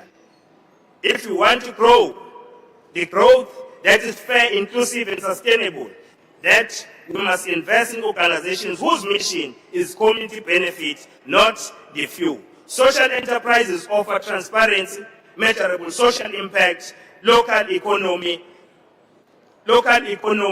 and also ensures that the localization is realized wherever our communities are. Honorable President, Your Excellency, the President spoke at length about the urgent need to stabilize and strengthen local government during the 2024 State of the Nation address. He directed the Minister of Cooperative Governance and Social Affairs to lead a comprehensive review of the 1998 White Paper on local government. This review comes at a critical juncture for our democracy. We commend the people of South Africa who actively participated in the consultation process and made their meaningful contributions. Their voices will help us shape a new framework for municipalities that is responsive to the realities of today while remaining anchored in constitutional principles. We are confident that this review will address persistent shortcomings in governance, financial and management, service delivery, and will chart a path towards building an ideal municipality that is democratic, accountable, responsive, community needs, capable of delivering services, sustainable, a driver of inclusive social and economic development, committed to creating safe and healthy environment, encouraging of meaningful community accountability, clear in the assignment of roles and responsibilities of leadership and management. Equally important are the proposals under consideration to restore financial sustainability of municipalities. A review of the financial model for local government is being explored, and it must be accelerated. One that directly addresses the structural imbalance where expenditure continues outpaced revenue while service delivery declines. Without reform, this trajectory is unsustainable. The proposed trading services reforms hold particular promise by strengthening management of core revenue generation services such as water provision and others.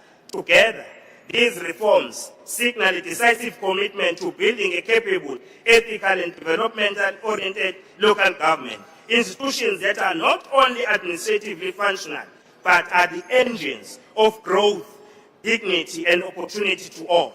We are confident that reforms will also clearly define the role of traditional leaders as we go forward. Honourable Member, your time is expired.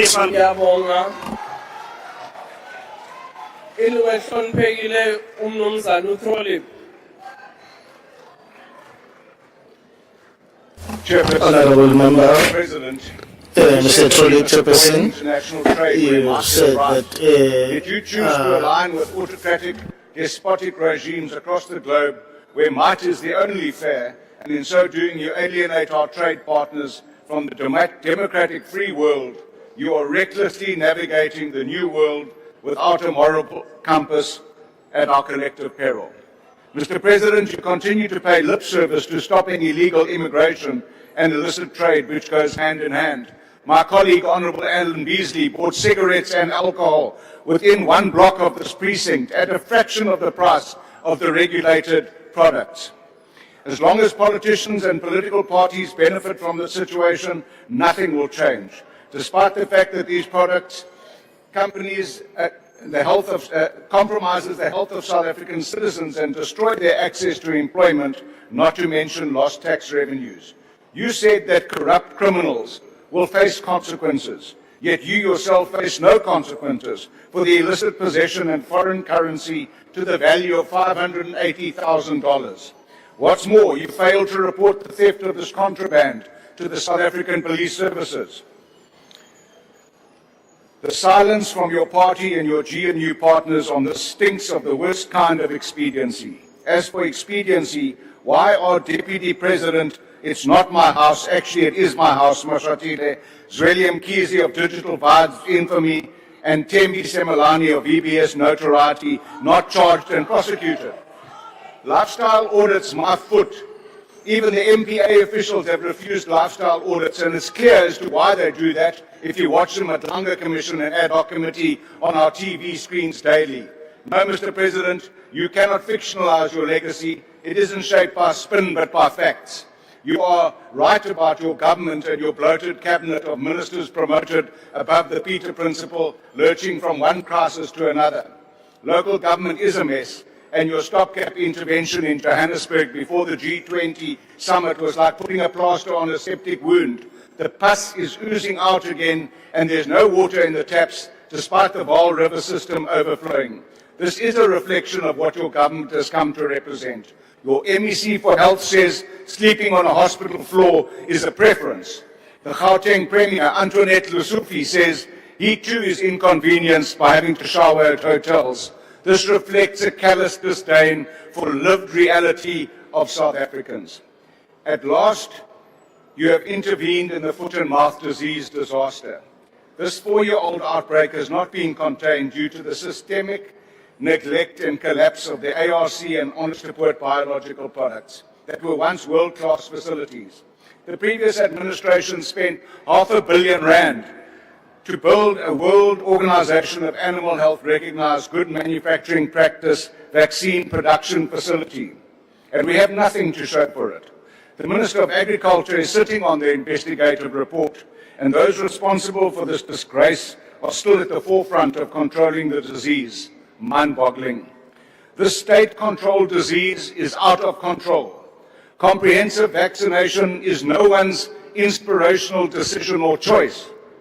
It is a desperate last resort because the spread of the disease can no longer be contained. Take note that the Western Cape government, who've jumped the queue to get vaccines, are now also wanting to procure their own vaccines because they don't believe that the bureaucratic bungling of the responsible department and ministry will deliver them to them. If your disaster declaration is to be successful, it's not to ensure the control of animal movement and further destroy economic livelihoods in the sector. Your sole focus should be the urgent acquisition and delivery of enough affordable and effective vaccines, something that the department can't seem to do, and to facilitate the emergency vaccination of contaminated and uncontaminated herds. Vaccination of clean herds mitigates against devastating production loss and livestock mortality. Farmers and their cattle are literally dying for vaccines. Mongameli, Boisagele. The livestock is being damaged and its life. 10 years ago, a mine shaft collapsed at Lily Mine in Mpumalanga, swallowing 3 South African miners in a container. Previously, mine rescue teams were sent to Chile.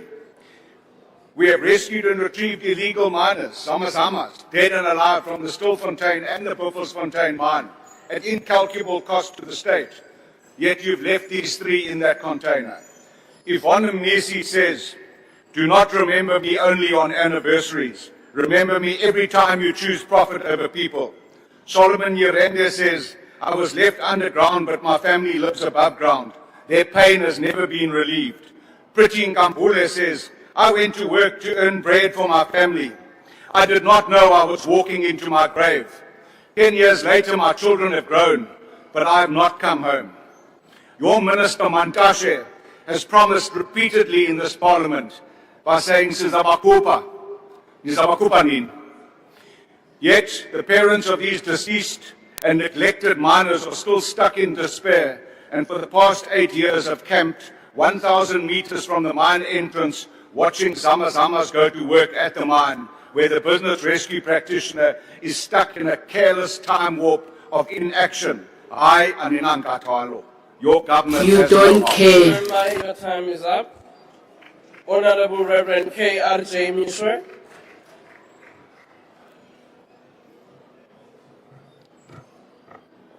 Madam Speaker, Mr. President, honorable members, yesterday's The Star newspaper had as its top story on the front page an article entitled, Public and Analysts Warn of Another SONA of Lies.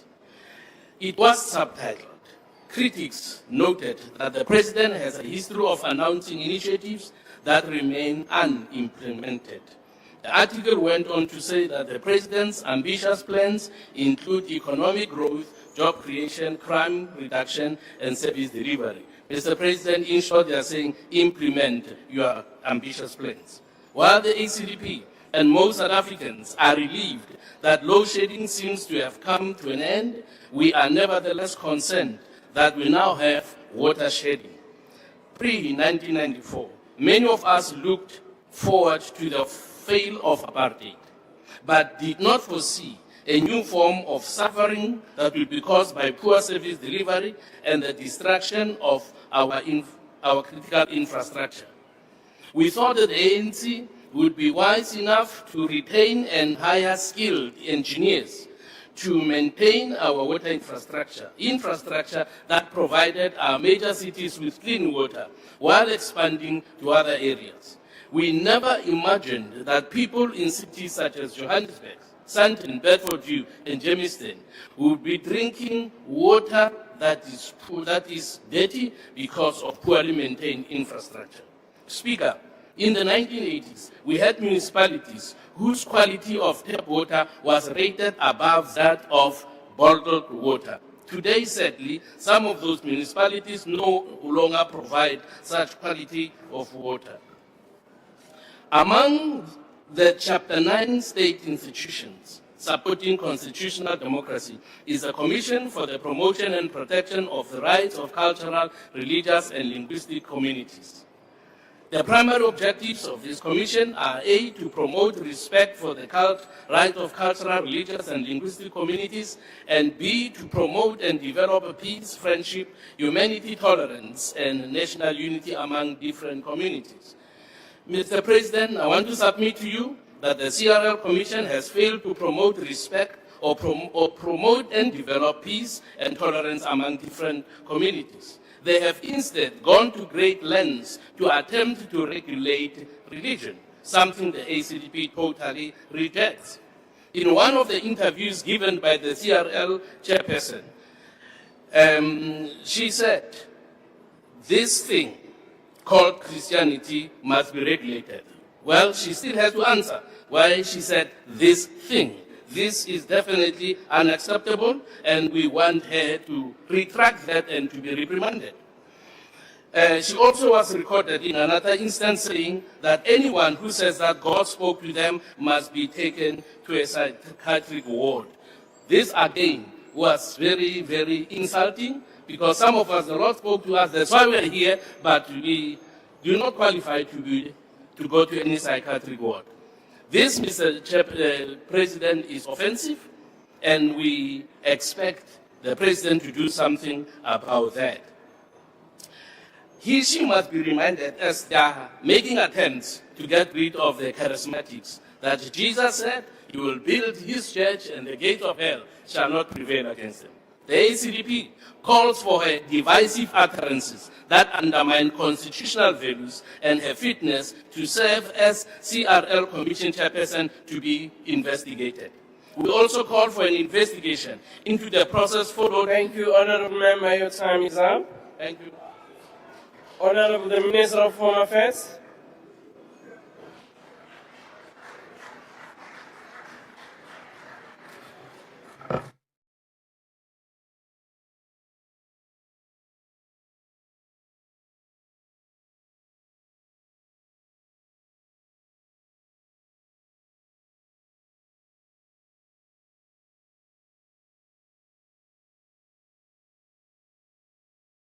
Can the service officers please help the Minister?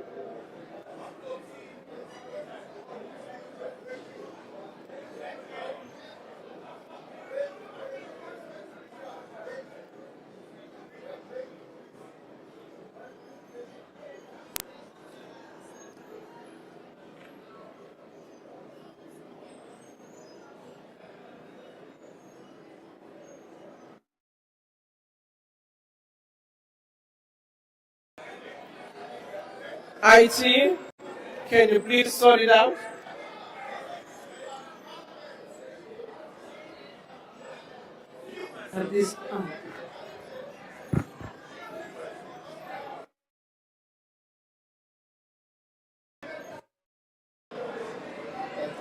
Speaker. Order. Yes, you can take a point of order. Thank you, Speaker. While they're busy with that, these plugs don't work. There's no power in here. Thanks. Very much. I'll also try and ask them to deal with that. Honorable Skosana. Ngiyathokoza Speaker. Lokhu kuyakutshela ukuthi iGNU iyahluleka Speaker. Sihlula into elula kangaka Speaker. Awa nisiphathise inhloni. Order, honorable member. This is the work that Parliament and Public Works were doing in terms of the dome, not government. Honorable Schreiber.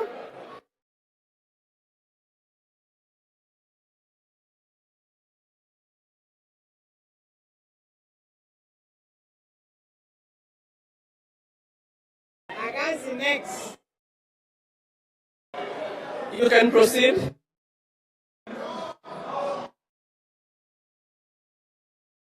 Order, honorable members, we can have a 5-minute break while we are sorting out the communication system. Oh, Oh, to-do-do, to-do-do. Oh, to-do-do, to-do-do. Oh, to-do-do, to-do-do. Oh, to-do-do, to-do-do.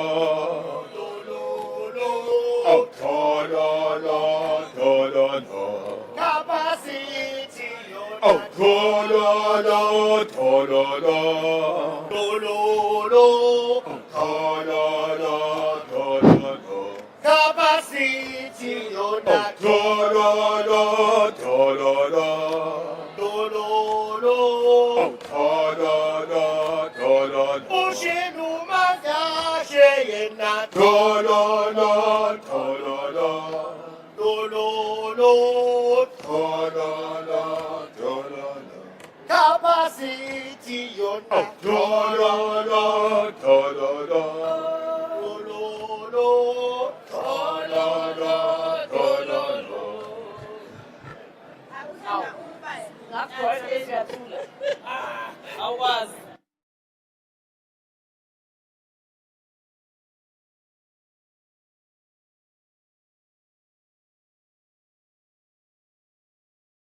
One, two.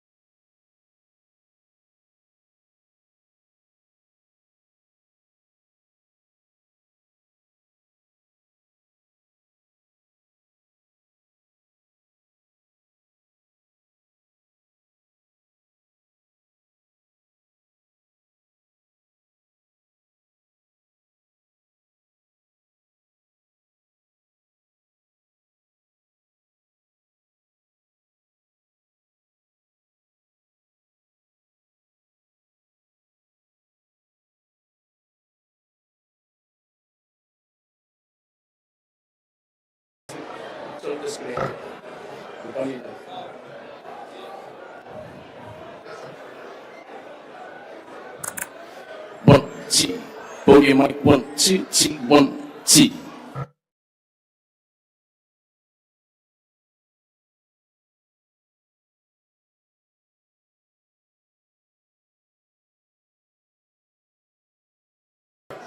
Two. We good.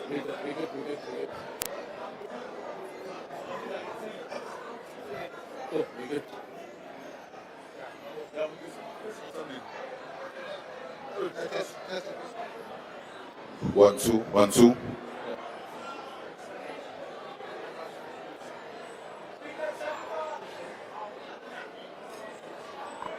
Order, honorable members.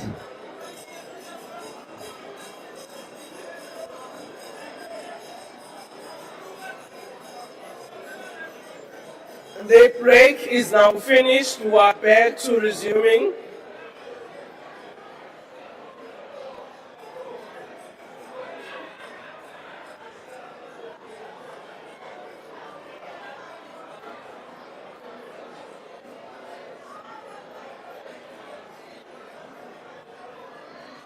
Order, honorable members, can you please take your seats so that we can resume the debate?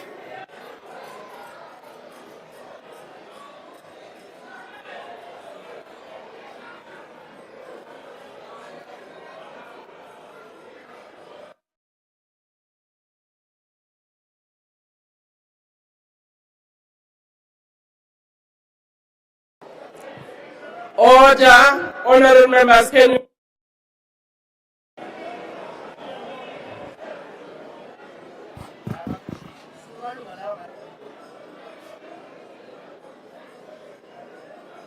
Can members settle down?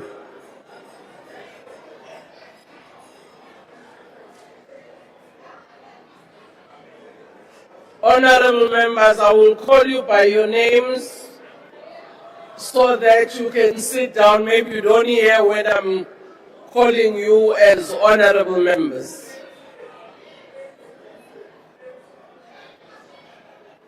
Mandala, you are also standing. Order, Honorable Minister of Home Affairs. Honorable Speaker, last year I stood at this podium and outlined the key priorities that the Home Affairs ecosystem would deliver during 2025. These were to build the first components of a digital identity system, conclude a new digital partnership model with the banking sector to expand access to smart ID and passport services, enable naturalized citizens and permanent residents to obtain smart IDs, and build an electronic travel authorization system that uses AI and machine learning to ensure efficient and secure processing of tourist visas. In 2025, Home Affairs not only delivered on each and every one of these pledges, we went far above and beyond. As a result of our reforms to the online verification service and other upgrades to internal systems, I can today announce that the turnaround times for smart ID and passport applications have been cut by an incredible 66.7%. This is what building a capable state looks like in practice, and this is why we issued a record 4 million smart IDs in 2025, a near doubling in efficiency compared to the previous annual average. Additionally, when the Constitutional Court affirmed in May 2025 that Home Affairs must reinstate the citizenship of South Africans who had been unconstitutionally deprived thereof, we turned a challenge into an opportunity. In the past, implementation of this judgment would have required affected people to stand in long queues and fill in mountains of paperwork. But we rejected the old way of doing things and instead enabled South Africans to verify and confirm the reinstatement of their citizenship online through facial recognition within just 1 hour. The technology we built for this portal is also a key component of the digital ID system that we are rolling out in 2026. If you want to get a taste of the future we call Home Affairs at Home, simply visit myhomeaffairsonline.dha.gov.za. Die dramatiese hervorming van binnelandse sake maak dit duidelik dat die DA ons ondernemings aan ons kiesers gestand doen en 'n reuse bydrae lewer om ons land vorentoe te neem deur die regering van nasionale eenheid. The track record we have built over the past 20 months is also the reason why I can proudly tell this House today, you ain't seen nothing yet. In 2026, the best is about to come for Home Affairs. Our showpiece reform this year is digital ID. With the core biometric technology already live for the citizenship portal, we now shift our focus to building the front-end user interface. Through digital ID, South Africans will not only be able to access the enabling documents on their mobile phone, but they will also be able to remotely verify their identities using secure facial recognition. Of course, Speaker, even in a digital world, there remains a need for greater access to secure physical documents, including the smart ID and passport. Within the next few weeks, we will launch the first set of bank branches offering these services through our new digital partnership model. Honourable members, this will mark the beginning of the end for long queues at Home Affairs. Under the new digital partnership, you will be able to walk into your local bank branch, including in rural and underserved areas, and apply for a smart ID in as little as 3 minutes.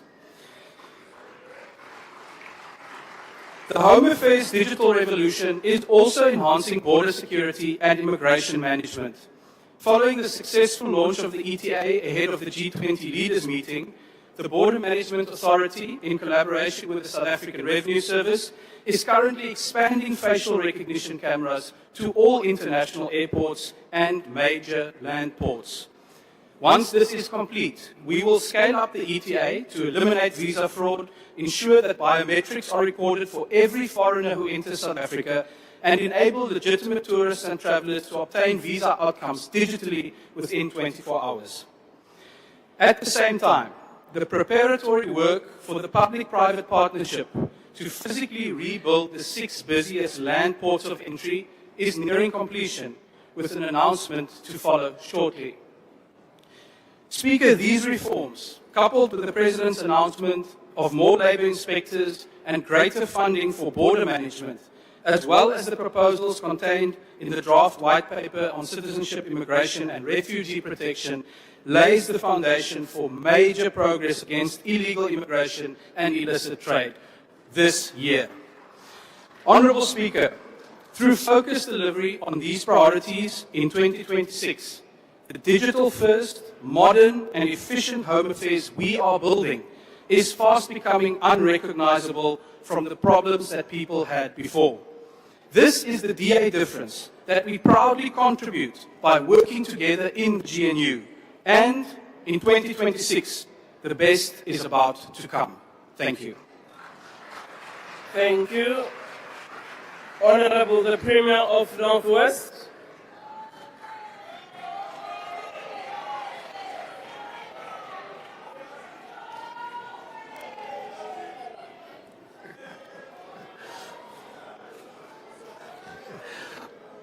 Honorable Speaker of the National Assembly, the Chairperson of the NCOP, Your Excellency President Cyril Ramaphosa, Your Excellency Deputy President Paul Mashatile, honorable members and South Africans. Honorable Speaker, the year 2026 marks the 50th anniversary of June 16 Students' Uprising. As we mark this important milestone, we do so cognizant of the sacrifices made by students and the youth leaders of this generation. Their enduring resilience in the face of adversity continues to inspire us to be of great service to our nation and her people. They are part of a political infrastructure which inflamed a trajectory which led to the country's democratic breakthrough in 1994, culminating in the adoption of the Constitution in 1996. It is their sweat and blood which nourished the creation of a non-racial, non-sexist, democratic and prosperous state. Honorable Speaker, we have gathered here today to yet again commit to our ongoing efforts of building a capable state. One that is characterized by the will of the people and is able to prioritize their needs and find solutions to their challenges. Honorable members, many of our people still bear the burden of past injustices. The promises of our hard-fought democracy remain etched in their hearts and minds. Therefore, our participation in this debate is not merely about catchphrases and how eloquent we sound to say public opinion. As a province, we are hard at work to turn the tide against a litany of socio-economic challenges afflicting our developmental trajectory. The upward trajectory in audit outcome speaks to the systems we have put in place to ensure that we put emphasis on ethical leadership. And as such, 8 out of 10 departments received clean audit and unqualified outcomes in the last audit cycle. This stability has trickled down to the departments such as health, as it continues to lead the pack in the drug-resistant TB management in the country with a success rate of between 84 and 86%. These efforts have also been boosted by the allocation of additional 200 million rand for the employment of nurses, doctors, specialists, as well as procurement of new ambulances. Furthermore, the NSC result of 2025, which currently sits at 88.9, the fourth highest in the country after affluent provinces, is consistent with our efforts of infrastructure development in our distressed communities. There is equally improvement in the overall outcome of these results in our rural and farming communities. And as a consequence, we have managed to reduce the learner performance gap between disadvantaged schools with Resource 1. And as a matter of fact, 54% of bachelor passes in our province were recorded in no-fee schools. Honorable members, we are at heart like fixing local government. We are working hand in hand with the national government, and we have brought stability to the local municipality of Ditsobota following the introduction of the National Cabinet representatives. We have descended into the Matosani local municipality with a view to strengthen existing intervention measures to improve the situation. On a very positive note, the Ramotsirumila local municipality this Friday will be signing a memorandum of cooperation with Infrastructure South Africa under the auspices of Adopt a Municipality initiative. This will see the municipality benefiting from various infrastructure projects that are aimed at expediting provision of services to the residents. This municipality has ticked all the right boxes in the form of improved audit outcomes as well as honoring payments to third parties. We have recently, as a province, convened what is called local government Kota Kote under the theme, every municipality must work. This is part of the ongoing commitment by the provincial government to ensure that all municipalities are functional, responsive and accountable to the people they serve. Honorable members, there are encouraging signs of recovery after the province recorded 42,000 new jobs in the third quarter of 25-26. In the fourth quarter, it registered 36,000 additional jobs. This is a reduction of unemployment by 3.1%. Our efforts, members, of creating additional 12,000 jobs are gaining traction as we seek to implement the Bojana Special Economic Zone, which will be anchored on investment commitment amounting to 12 billion rand. We envision the SEZ license in the next financial year.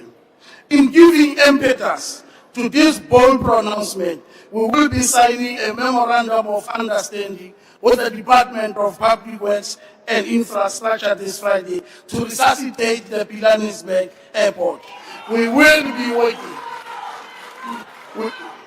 be collaborating and working with Infrastructure South Africa. And once fully operational, the airport will serve as a strategic access point to Sun City, Pilanesberg National Park, as well as a special economic zone, thus creating various economic opportunities for our locals.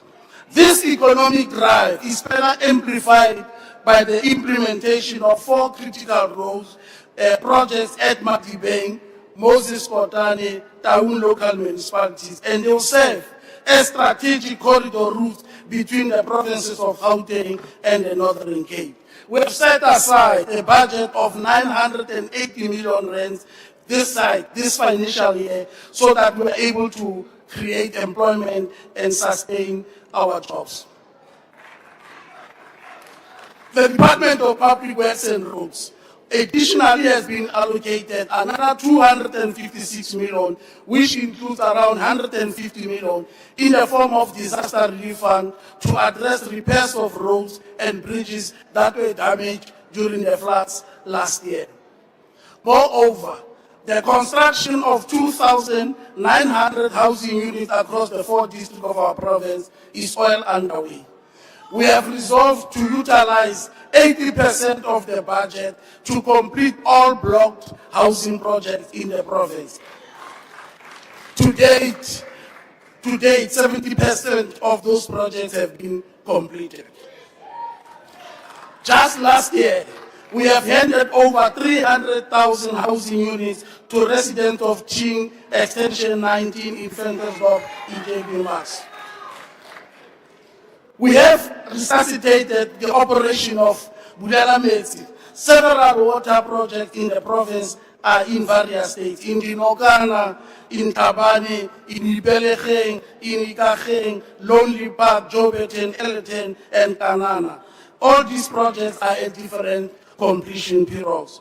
Honorable members, plans are already in motion for the commercialization of rural and communal farms at Springbok in the Zobota local municipality. Over 100 farmers across 23 villages will benefit from this 40 million rand initiative in the Ngaka district. The Provincial Disaster Management Center has been activated to assist farmers and help them to arrest the spread of the foot and mouth disease in the province.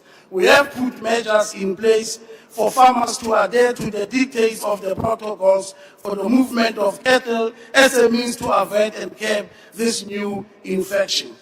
As I conclude, Madam Speaker, the Nigerian author and novelist Ben Okri averts, and I quote, "Where there is perfection, there is no story to tell," unquote.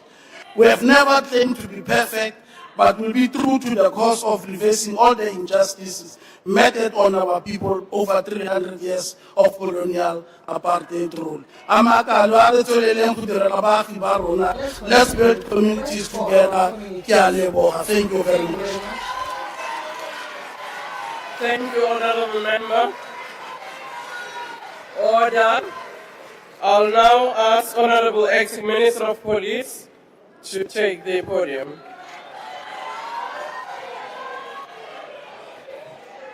A long way. Madam Speaker,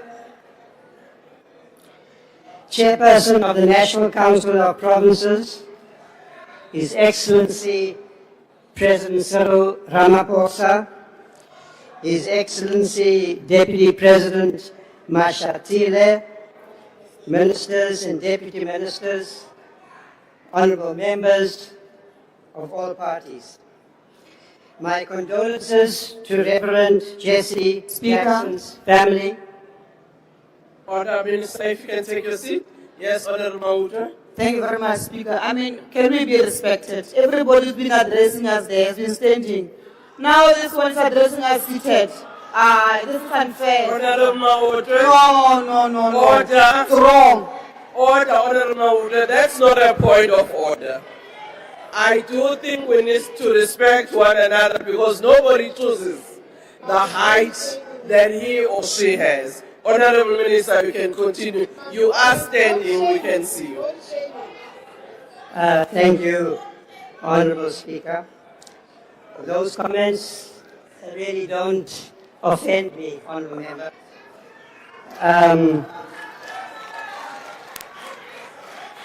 They're much more a reflection on you. My condolences to Reverend Jesse Jackson's family, principled friend of the people of South Africa and our struggle for freedom. I also wish the government and the people of China a happy new year. With respect to the fight against corruption, violent crime, and organized crime, including gang violence and illegal mining, the President's SONA address on the 12th of February was, in my opinion, the most significant in the last decade.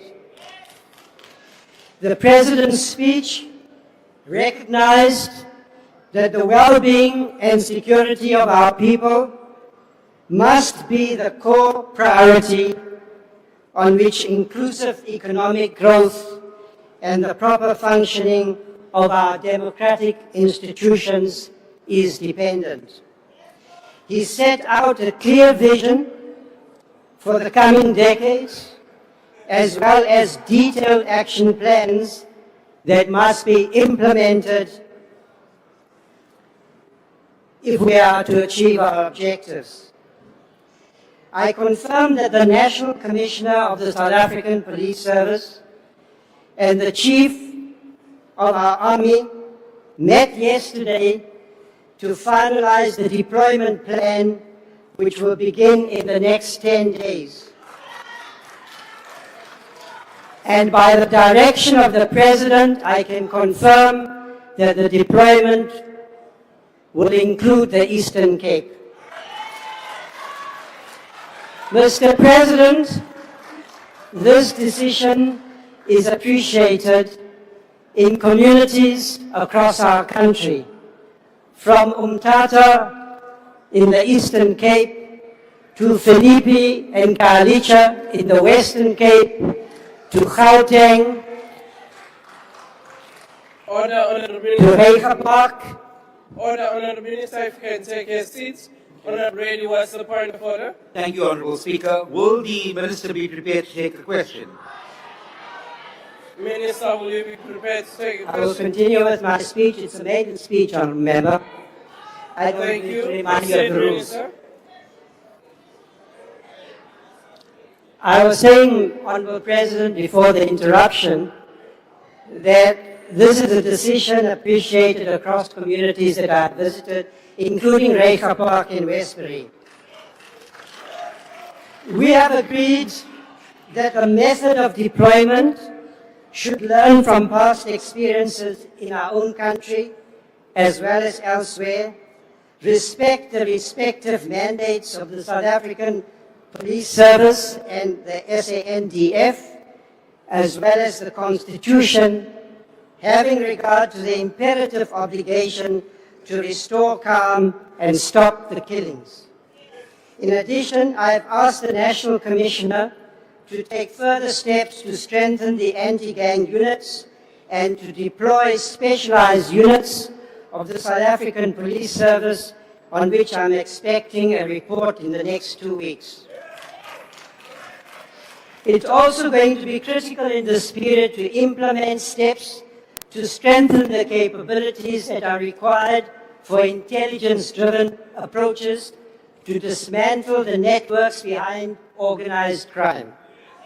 Multidisciplinary task teams, including the National Prosecuting Authority, under the able leadership of its newly appointed advocate Mutibi, skilled and experienced detectives, the Special Investigations Unit and the South African Revenue Service will be targeting the leadership, finances, firearms, and logistics of these criminal cartels. I will be setting up a multi-stakeholder organized crime advisory council, which will be overseeing the implementation of this comprehensive and integrated strategy to combat organized crime. It will rely on open source information and analysis to support the monitoring and oversight responsibility of the ministry. We also have to implement an all-government approach to the fight against crime, including organized crime, as provided for in the Integrated Crime and Violence Prevention Strategy. This is a critical intervention because crime also has socio-economic roots. The social cluster departments of government, including provincial and local government, have a critical role to play to improve safety and security of our people across the country. The provincial governments of the Eastern Cape, Western Cape, Gauteng and KwaZulu-Natal, most affected by gang violence and various forms of organized crime, including extortion and illegal mining, have an important role to play in ensuring that service delivery and the development needs of our most affected communities are attended to. We cannot fight gang violence and criminality by relying on law enforcement alone. Young people in these communities need opportunity and the prospect of a meaningful and dignified future. In this regard, I am in full agreement with the Cape Crisis Coalition that has emerged in response to the gang violence in the Western Cape, an organization with which I am in constant contact. The levels of gender-based violence, rape and femicide in our country is unconscionable. Therefore, the classification of this as a government disaster by the President has provided us with the impetus to tackle this issue with renewed vigor. In my visits to communities in many parts of the country, particularly in the Eastern Cape, I have been shaken to the core by the kind of violence in our families, in the most intimate spaces between husbands and wives, adults and children. I have therefore asked the Deputy Minister of Police, Dr. Bushello, to lead a process supported by the Civilian Secretariat to make an assessment of the gaps in the current response of the South African Police Service and to propose remedies. Our approach will include expanding and strengthening the family violence and child protection units in the South African Police Service to improve docket quality, DNA evidence, and victim support at police stations. It will also require working with the Departments of Social Development, Health and Justice to ensure the provision of shelters, psychosocial support, and survivor-centered services. Fighting crime and improving safety also requires an all-of-society approach. At the inauguration of our democracy, there was a strong commitment to community policing. It appears to me that this project has lost some direction and impetus, and that a renewed effort has to be made to involve communities across the country through community policing forums, patroller programs, and neighborhood watches. We do not have to impose a one-size-fits-all approach. Let me say, however, that I'm particularly interested in the role that an expanded, incentivized patroller program can play in supporting communities in the fight against crime. One option for funding to be sourced by provincial governments from the Presidential Employment Stimulus or the EPWP program.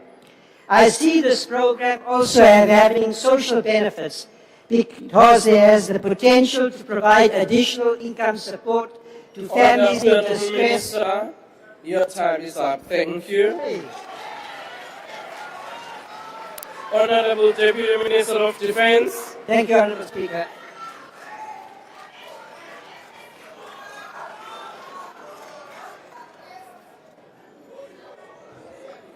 Madam Speaker, Honorable President, Speaker. Deputy President. Speaker. Honorable Speaker. Sorry. Order, Deputy Minister, can you take your seat? I just wanted Thank to you. check. Honorable Malima. I wanted to check if it's parliamentary because when the minister was choking, I asked Honorable Mantashi to give him water. He said we must give him wine. Order, honorable member. I think both of you were involved in what is unparliamentary. Thank you. There is the water there, which is available in this house. Honorable Deputy Minister of Defense. Madam Speaker, Honorable President and Deputy President, Honorable members of this House, Mamalala. The government of national unity will not be judged by the promises tabled during the opening of Parliament, but by whether that skeletal plan is implemented with urgency, discipline, and measurable results. The SONA emphasized economic recovery and energy stability, but sustainable growth also depends on protecting our environment and critical infrastructure from vandalism, illegal mining, and sabotage that damage ecosystems and investor confidence. We are strengthening enforcement, deploying coordinated security, but sustainable growth also depends on protecting our environment and critical infrastructure from vandalism, illegal mining, and sabotage that damage ecosystem. I repeated that deliberately. We are strengthening and force deploying coordinated security and accelerating prosecutions because environmental protection, stability, and growth are inseparable. The GNU further recognizes that development cannot flourish without security. We therefore welcome the deployment of the SANDF in support of SAPS in crime epicenters such as the Cape Flats, Western Cape in general, as well as Eastern Cape, and now the issues related to the mining as well. In line with the orders issued by the Commander-in-Chief, President Ramaphosa, I confirm that the Department of Defense is seized with operational requirements to support stabilization interventions in consultation with the security cluster. Let me assure you, Honorable Mandase, that these thieves, their time is over for these thieves. Law enforcement agencies. You must allow the law enforcement agencies to do their work. Those who are doing protection fee, they even close down clinics and highlights. Their time is over. We're going to deal with them decisively. The honeymoon is over. Corruption and maladministration have not merely touched the state, they have engulfed it, reaching even into our law enforcement agencies. The rot did not spare the Department of Defense either. That is why we acknowledge the President's decision to sign the proclamation authorizing the SIU to investigate these matters and more. Accountability cannot be selective. It must be decisive and it must reach everywhere. At a briefing to the Portfolio Committee and Joint Standing Committee on Defense, the SIU, the military police, and Hawks assured us that we have recovered over 1.6 billion linked to corruption and mismanagement within the Department of Defense. This is just a start of restoring the image. Thank you, Honorable Member. Your time is up. Okay.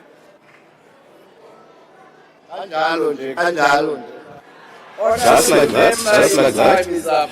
Honorable SSZB. Thank you, Honorable Speaker. Honorable President, when you spoke last year before you proclaimed the Madlanga Commission, I said two things.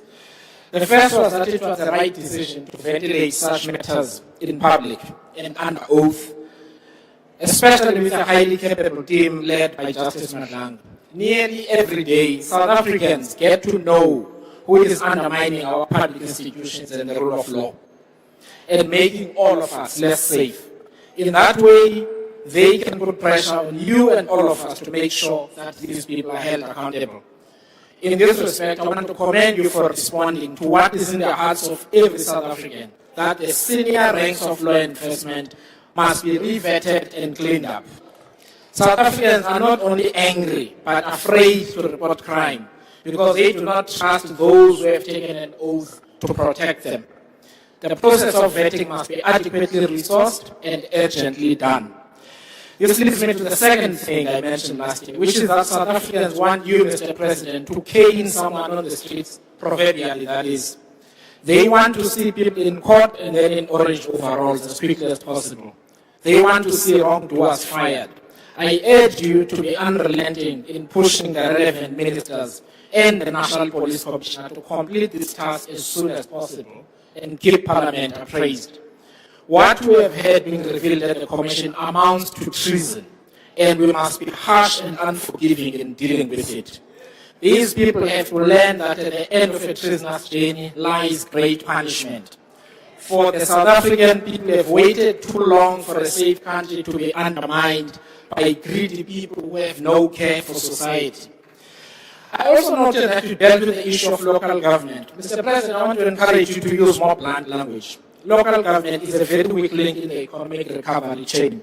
The level of mismanagement, misallocation of funds, and corruption in municipalities undermines nearly everything that is being done at national level to drive economic recovery. Key underperforming municipalities must be placed under administration. Why? Because every business that employs people is in a municipality, and the failure to deliver basic services continues to strangle investment. Lord knows how many investors are thinking twice about investing either in the city of Johannesburg and other cities where there are water problems. Of course, this man-made crisis needed decisive action a long time ago, and given how little time we have to avert the bigger crisis, a more decisive intervention is needed. Lastly, effective deployment of the budget needs us to take hard political choices and decisions. Only about 4% of the health budget goes to capital expenditure and about 3% to education.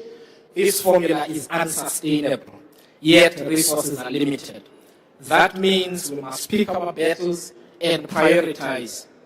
Therefore, the composition of expenditure is the next frontier of the things we must tackle. And I challenge my fellow honorable members in Parliament to push the finance minister in that direction. To govern is to choose. We must choose where to direct our limited resources. We must choose between what is urgent now and what must wait until later.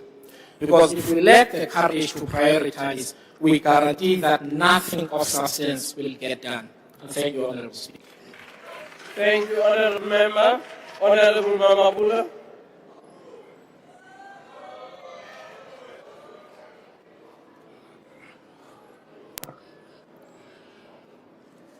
Madam Speaker of the National Assembly, the Chairperson of the National Council of Provinces, His Excellency the President, the Deputy President, Ministers, Deputy Ministers, Premiers, traditional and courtesan leaders, honorable members, councillors, distinguished guests, fellow South Africans. On behalf of the Premier of Gauteng, Honorable Panyaza Lesufi, whose apology I'm pleased to convey, please receive our sincere greetings. We congratulate His Excellency the President on the State of the Nation address well delivered.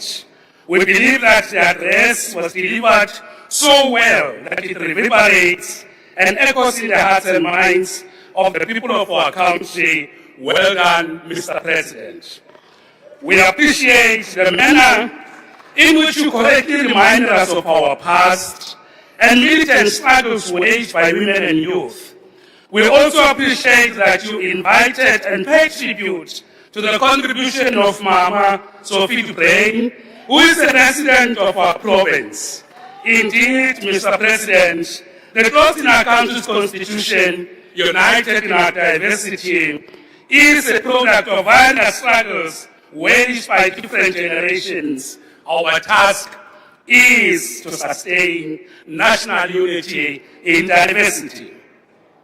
Honorable members, Gauteng Province welcome the SONA. In particular, we appreciate the strategic thrust that resonates across the speech, that the three spheres of government working together, led by the President, the Premiers, the Mayors, with the people, and we believe that this profound principle constitutes a decisive turning point and certainly a new normal in how government, across the three spheres of government and organ of the state, should work in a coordinated, integrated, and cooperative manner.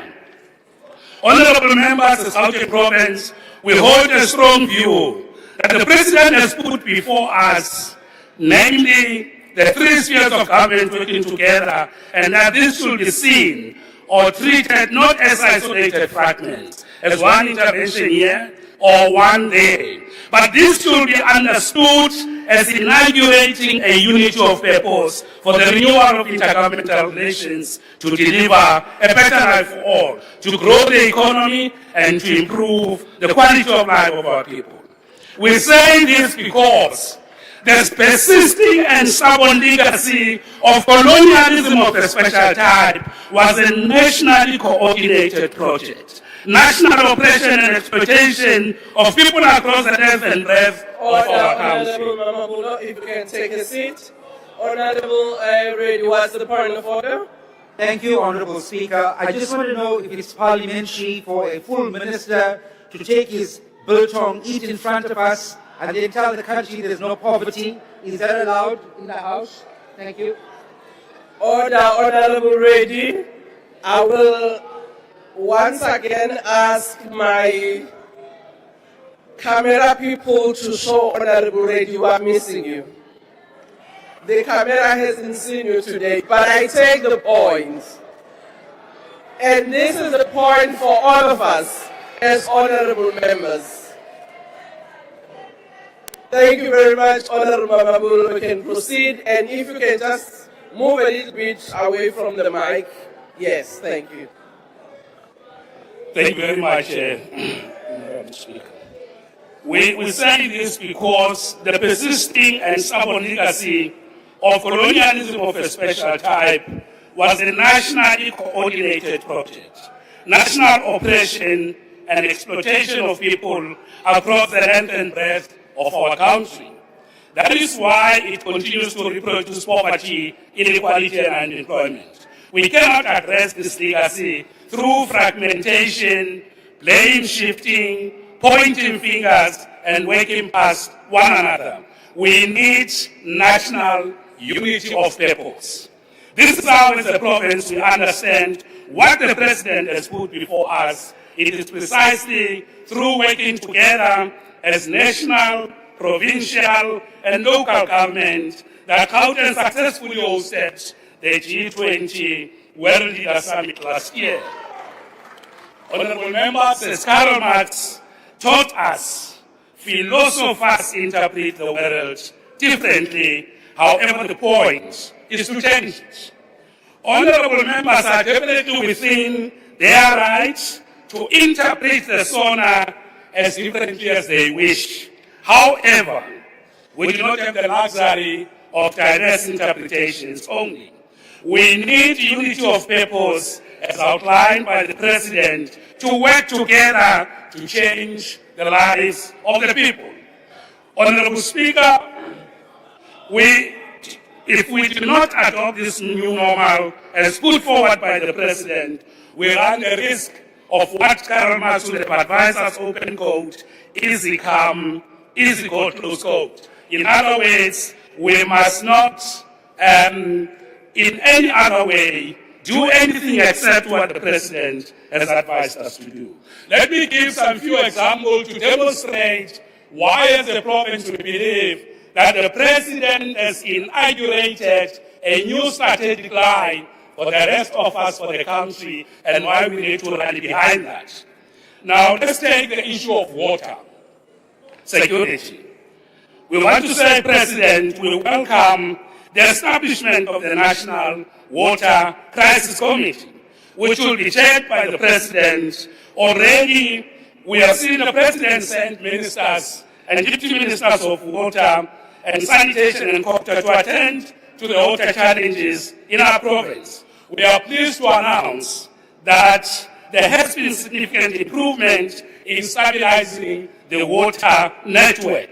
We are attending to a number of required interventions, such as increasing water storage capacity in municipalities, reducing non-revenue water, responding promptly to water leakages, replacing old water pipes, and improving the delivery of water infrastructure projects. We also welcome the provision of financial resources to address water infrastructure backlogs. Honourable members, alone as a province, we will never be able to achieve this. I would like to thank Honourable Matudila, the Minister of Water and Sanitation, for excellent leadership and guidance. I would like to thank the Minister, thank you very much for good work well done.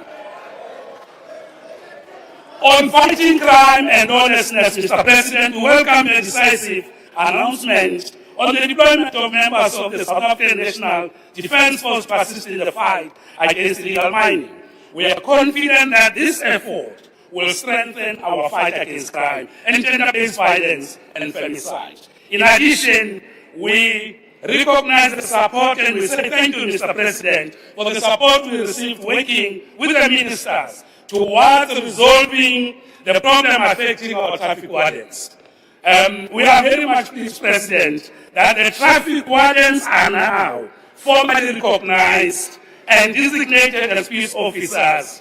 We are very clear that working alone, Mr. President, we will never have achieved this, and would like to thank you. Let's take the economy and creating jobs. You have clearly and correctly said, open quote, all our actions now are driven by the need for rapid and inclusive economic growth to create more jobs and better quality of life, close quote. You further indicated that Cabinet has adopted and approved a comprehensive implementation plan to drive growth and inclusion. As the economic hub of this country, we can say, without any shadow of doubt, President, to achieve the objectives of the plan, we need to work together as the three spheres of government. No single sphere can grow the economy, create jobs, particularly fight youth unemployment, on its own. We do need to work together. For that, we thank you, President. Let's take health and NHI.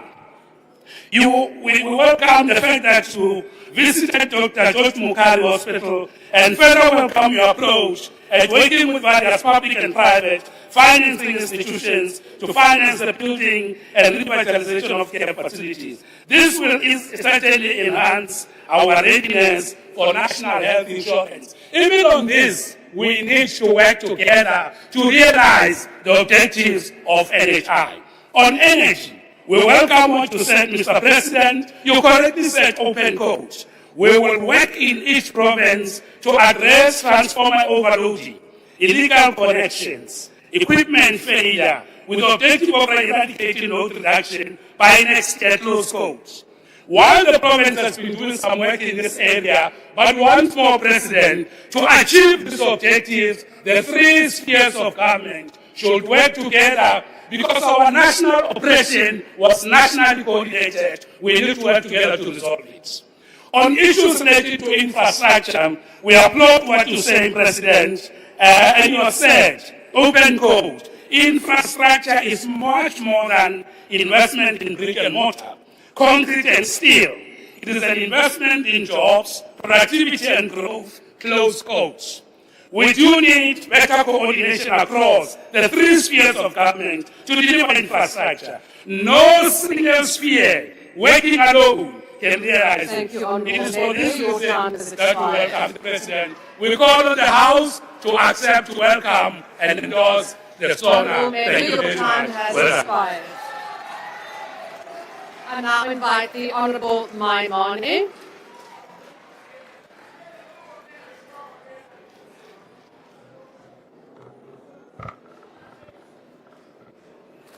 Fellow South Africans, Bagaitsu Dumelang. Mr. President and Deputy President, on Thursday last week you delivered a state of two nations. There is a nation whereupon we South Africans are enjoying reduced interest rates, they're enjoying a stronger currency, they welcome the removal from grey listing For them, the lights stay on, and ultimately for others, they enjoy blue light brigades and police for safety. In all fairness, Mr. President, there are more police in this precinct today than there are in Nyanga and Gugulethu, where I was last week. Except, Mr. President, there is another South Africa that we need to talk about. It's the one the Statistician General puts at 50% below the upper poverty line. This is where the 12.4 million South Africans are unemployed. This is where they're not feeling relief from the words from last week Thursday. They waited patiently, Mr. President, to hear you speak about the completion of the establishment of the National Water Resource Infrastructure Agency. It has not been done. You spoke about the woman who marched, but I bet you every woman in South Africa waited to hear about the 16 sexual offences courts which were said to be established in this financial year. They've heard nothing. So, Mr. President, I want to commit to you. We are here to build one South Africa, and I want to work with you to ensure that all South Africans enjoy the true freedoms that you speak about. So when we speak about your speech, we must divide it into 3 areas: the good, the bad, and the ugly. Here's the good, Mr. President. I celebrate that we are off the grey listing list. I celebrate the fact that this has been ratified by the EU. I celebrate that Africa is the pathway. This is a good thing. On the bad, Mr. President, you spoke about many promises of things to come. Yet in truth, none of them were costed. Here are some costs that you need to count. The SAPs will cost us 435 million rand if we are to increase them. A single unrest scheme is 950 million rand. A commission of inquiry is another 1 billion rand. If you're looking at an army deployment for 6 months, that's 147 million rands. So, Mr. President, if you want to send the army to the Cape Flats, 64 million rands. If you want to deploy illegal mining, it's 140 million rands. If you want to expand COVID grants, that's 35 billion rands. So, Mr. President, where's the money coming from? Where is the money coming from, Mr. President? On the ugly bits, Mr. President, it may be unpopular to say so, honorable members, but we can send the army as a short-term measure. It will not reduce the 64 murders that take place every single day in this country. So, honorable members, here's what we need to do. If we're serious about the work that we've got to do, Mr. President, I want to ask you, when you respond on Thursday, maybe let's appoint a new ambassador to the US. Secondly, Mr. President, whilst I congratulate the class that just finished matric, but we cannot have them pass at 30%. Let's improve our skilling culture so that more of our young people can pass. If we're serious, Mr. President, let's cut the security that goes to deputy ministers and put them to the Minister of Police so that we have more police in the townships. Mr. President, please promise the people of this country that you will not tax them more to fund your promises. If you commit to those things, I will be the first one to support your plan and ensure that corrupt politicians end up in jail and we build one South Africa that works for all. Thank you very much. Thank you very much. I now invite the Honourable Zungula.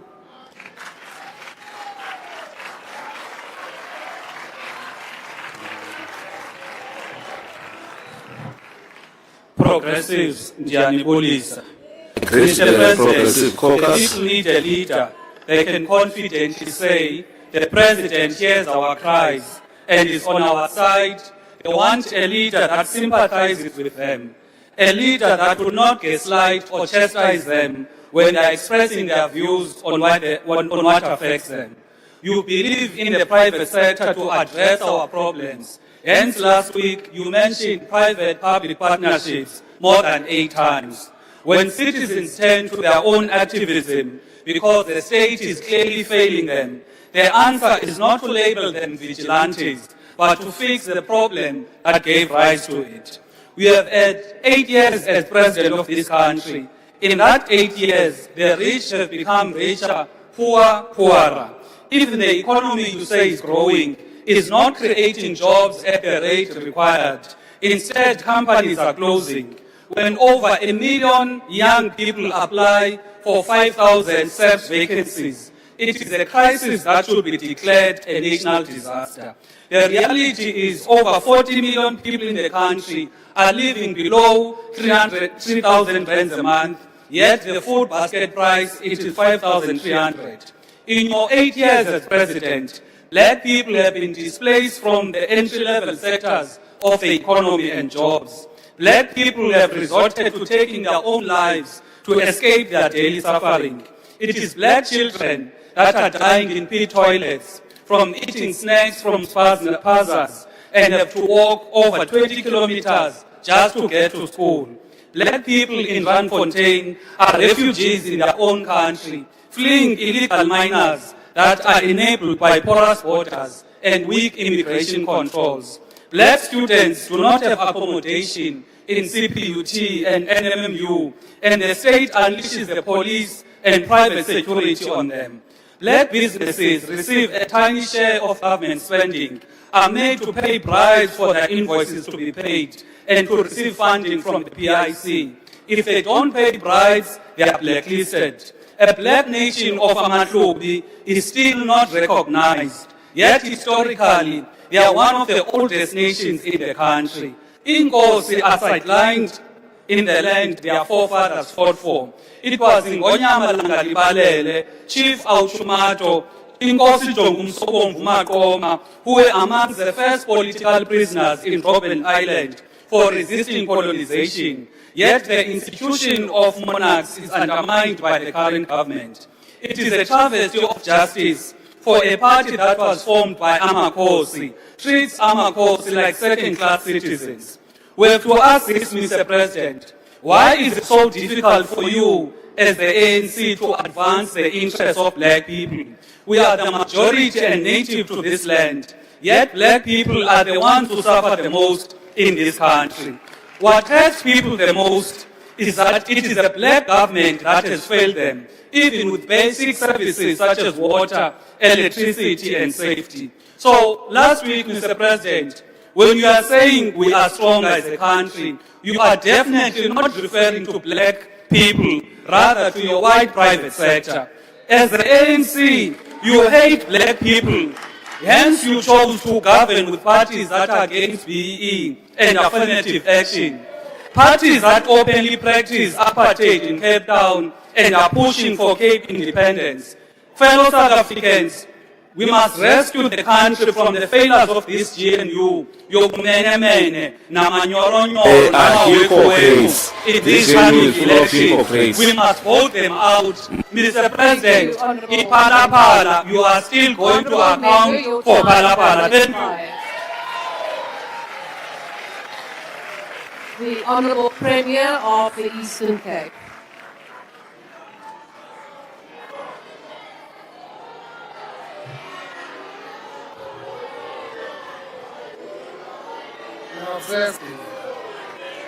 Honourable members, honourable members, honourable members, order. Members of the ANC and members on this side. Honourable members, well, it is against the rules to boo someone. It is unparliamentary, and I request you to refrain from doing that. Honourable Premier, please proceed. It's Premier of Malnutrition, Deputy Speaker, just a correction. Please Premier proceed. Thank you very much, of Malnutrition. Deputy Speaker, greetings to the Honourable President, Deputy President, the Ministers, Deputy Ministers, Premiers, and Acting Premiers, Honourable Members. Please don't be obsessed about me.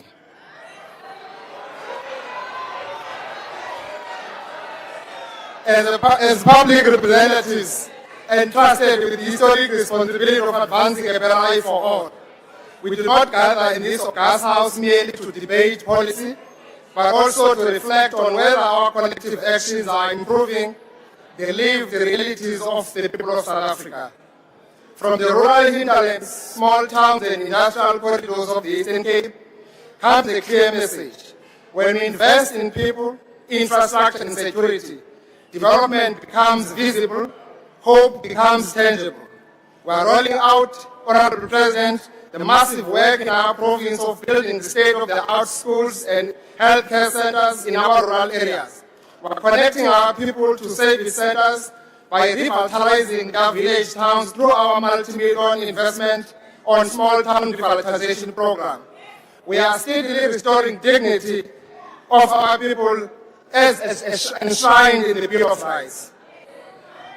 It is on this basis, Honorable Deputy Speaker, that we support the State of the Nation address as a program of action to deepen opportunity, restore confidence, and advance the promise of our democracy. Honorable members, we welcome the President's announcement that the South African National Defence Force will be deployed in all areas where they are needed most. We want to see that, Mr. President, in our northern areas. We want to see that, Mr. President, Paya, Emabondomiseni, to see that happening there in Mampondomiseni. People are busy ravaging us. Even there in Bata, the people of Eastern Cape, Honorable President, want police visibility. We are doing a great job that is being done by NIU and RTT. They are also comparing. I'm telling you, Honorable President, things are going well in Umpata because of your intervention. It is showing that a great job is being done in the Eastern Cape. That province is led by ANC. And we are not going to govern Eastern Cape. We are behaving like this on the left side. Honourable Premier, please take your seat. Honourable Member who has now raised your hand, could you please indicate the point of order that you are rising on? Can a member take a question on his master's degree and SIU progress? Honourable, no, that is not how it works. Honourable Premier, do you want to take the question? No, not now. When I'm done, Honourable Deputy Speaker. The Premier does not want to, so please proceed. Yeah, Papa, Zero. This is not parliamentary. Withdraw, please. Honourable Premier. Withdraw. Our right to say. The Speaker is right. Honourable Premier. Please don't obsess with me, please. Honourable Premier, please take your seat. The Premier is correct. Honourable members, and I'm including the Honourable Premier here. Any comments have to be made through the Speaker. Do not engage with the members directly. And the rules are for everyone. Honourable SONA, Premier, please take your seat. There's a point of order. What precisely is your point of order? Ngiyathokoza mgcinihlalo iphakamisa la ngokuthi okhulumako ngaphambili uPremier akahophise igama lokuthi honorable member ohloniphekileyo uyaphatha. It's unparliamentary. Speaker, uphapha nyani. Indeed, that honorable member. The Premier did not name anybody. Who's law? Whose law?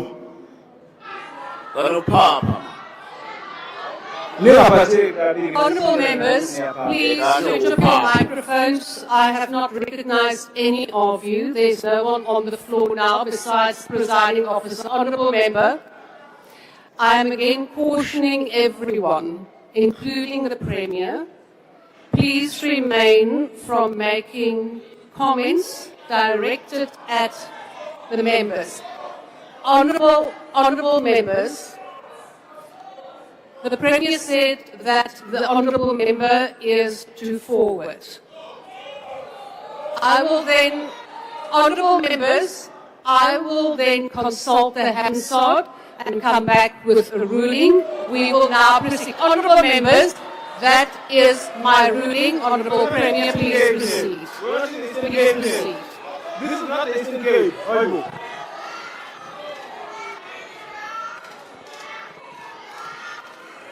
Thank you very much, Honorable Deputy Speaker. Madam Speaker, for the Eastern Cape Rural Development, the rural development is both an economic necessity and moral imperative. Infrastructure investments, roads, bridges, water and connectivity are improving access to markets, reducing travel time for learners and patients, and unlocking economic activity in historical marginalized communities. Every road built narrows the distance between poverty and opportunity. Rural infrastructure is therefore not only about mobility, it is about dignity and inclusion. Work we are doing, Honorable Deputy Speaker, is in partnership with SONA, has turned our province into a construction site. We are doing a massive road infrastructure because we believe on what Chinese are saying, if you want to be rich, build roads. Further and further, the improvement on our logistics network, we are also working hard, Honorable Deputy Speaker, on ensuring that Bishop Airport is going to be a cargo international hub. We are also attending to the huge backlog of our rural gravel roads network, and surely more support is needed there.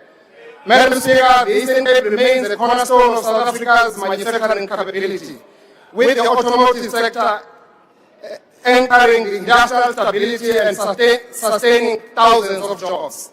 We must continue to support investment retention, supply chain resilience, and speedy conclusion of key reforms to ensure policy certainty and competitiveness, while confronting the challenge of increasing imports, finished goods. Localization, Honorable Speaker, remains essential if we are to deepen industrialization and expand employment.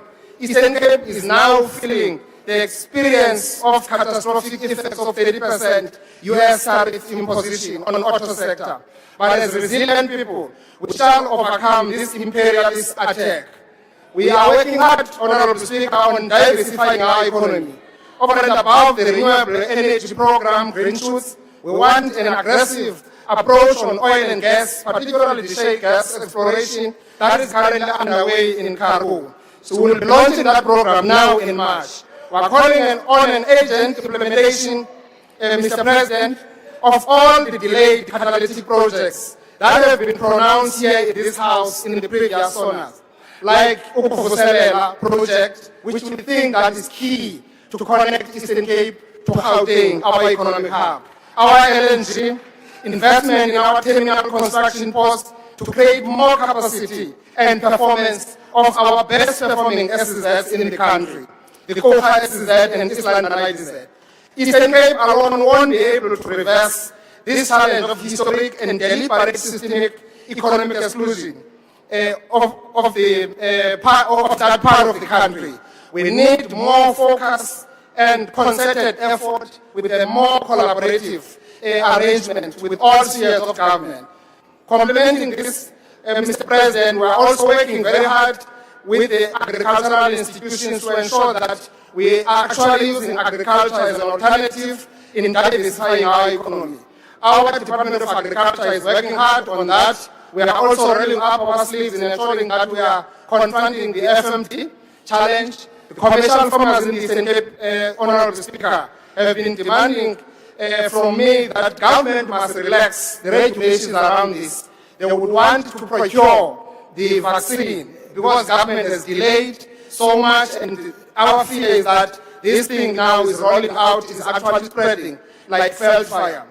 The progress that we are making in government, in stabilizing government in our province, Honorable Speaker, now in our province, all government departments in our province are unqualified. Many of them are clean audit government departments. That includes our education and health, who are now on unqualified after so many years. We are stabilizing our province, we are focused on our province, and we are making sure that we are turning the tide around the corner. Madam Speaker, national programs continue to make a measurable difference in our province, strengthening services and social cohesion. Welcome emphasis on strengthening frontline human capacity through social workers and agricultural extension officers. In the province, this is complemented by the employment of over 800 early childhood development teachers alongside the recruitment of doctors and other medical professionals. These investments ensure that the developmental state is felt where it matters most, in homes, clinics, and classrooms. Honorable members, our response to malnutrition continues through targeted programs supporting children and vulnerable households. We are not going to bury our heads in the sand when we are confronting this challenging problem. Our government is investing, putting more than 35 billion for child support grant and SRD for our elderly people. Our challenge is that we need to strengthen the law. Those who are making children and leave them in the Eastern Cape and go away with grants, they must know that they are breaking the law. And then the law must follow them wherever they are. We are also responding decisively to this challenge of FMT, as I said, Mr. President. We also wish to take this time to honor the late Bishop Bolan, whose life embodied compassion, humility, and service to humanity. Honorable members, it also saddens me to report to you the passing of our late veteran, ANC veteran, who distinguished herself during times of our struggle for liberation, Umama Deborah Gomos, whose lifelong commitment to the struggle lives an enduring legacy of courage and community upliftment. Honorable members, the Eastern Cape progress is inseparable from the national trajectory. When national policy succeeds, our municipalities experience tangible improvement in opportunity, services, and hope. Our task now is to deepen implementation, strengthen accountability, and accelerate delivery so that progress is measured in everyday lives. Nation building is a collective responsibility, not a responsibility of howlers. From rural heartland to the industrial centers, we are building infrastructure, strengthening industries, as I've indicated. Let us, therefore, leave this debate with a renewed resolve to act with agency, protect the vulnerable, and unlock the full potential of our nation. Because the true measure of our work will not be the debates we hold in this house, but the dignity that we bring to our people. Thank you very much. Mr. Effect Diploma. Honourable members.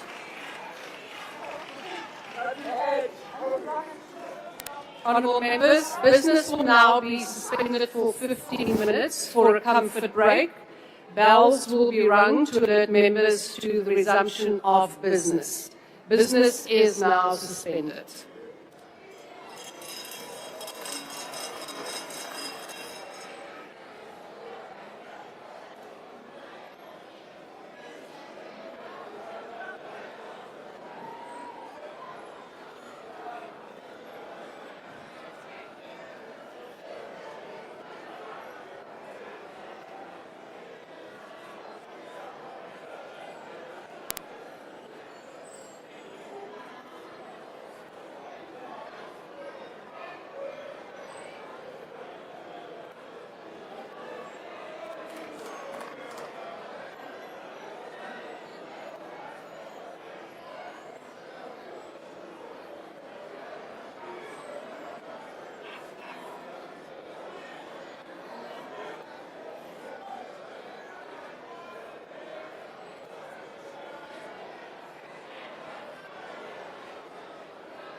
We need the thing to fastly.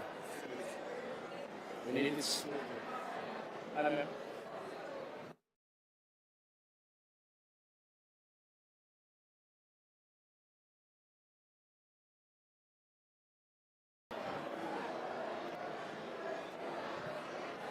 Should we have this one here? Should we even have this here? Yeah, we need that is.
Yeah, I saw it now, from here.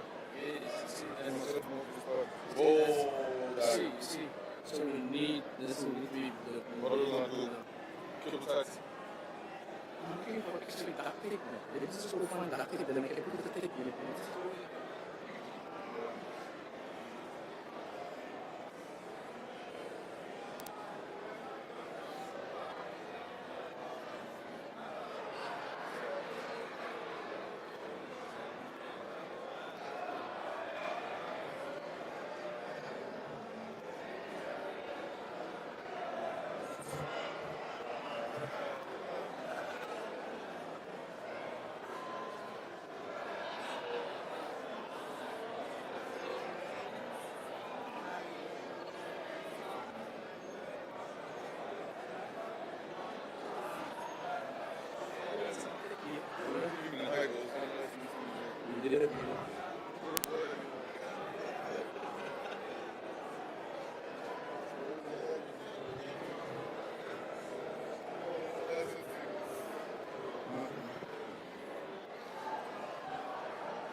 take. See what happens.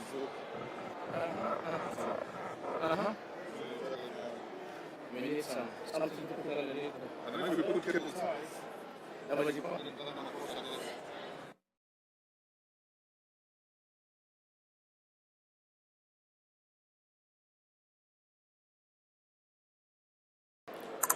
See.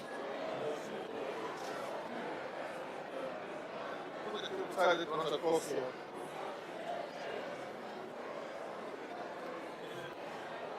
One side it runs across. The side it runs across here.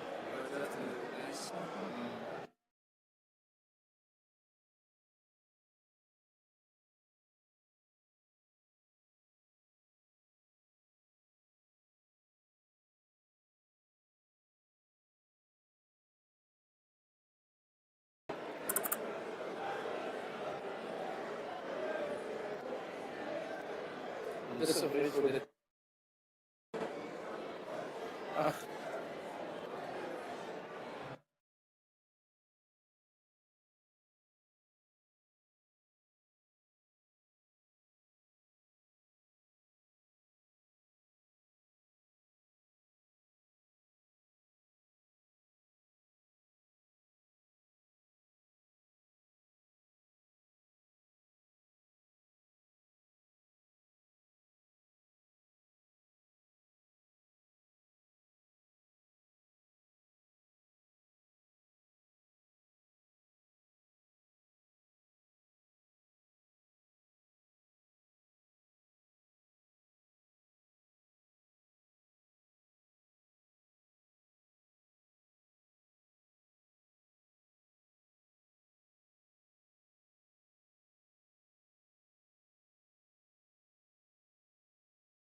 Move this, the whole unit is moving.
See. See.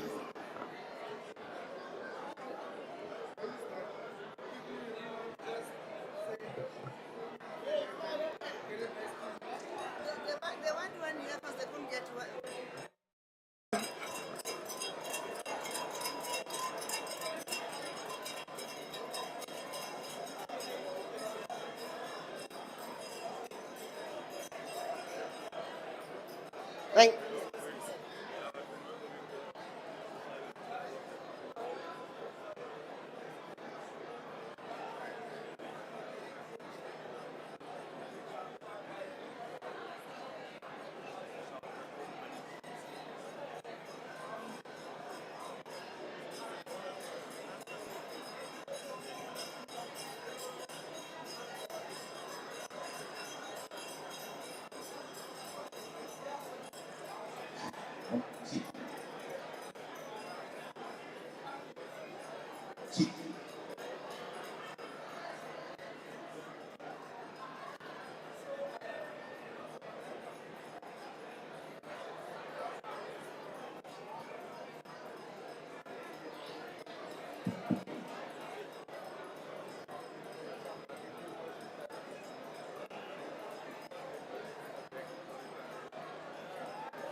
Madam Deputy Speaker.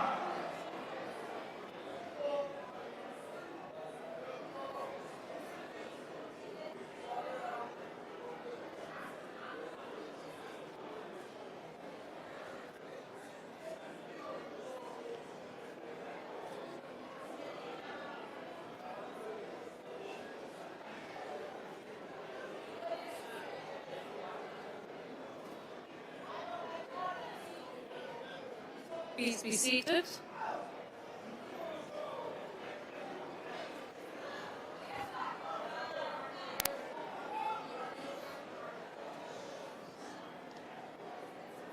Honourable members, we shall now resume the debate on the President's State of the Nation address.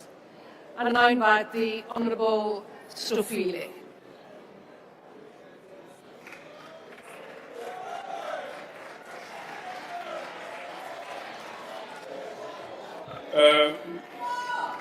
Deputy Speaker, President welizwe lakwethu emhlabihlangene, Sekela Mongameli, the Speaker of the National Assembly, the Chair of the NCOP, the Executive Leadership in the Cabinet, the Premiers of our province, the Chair of the House, and honorable members and different political leadership that is in this House. We greet you in this afternoon.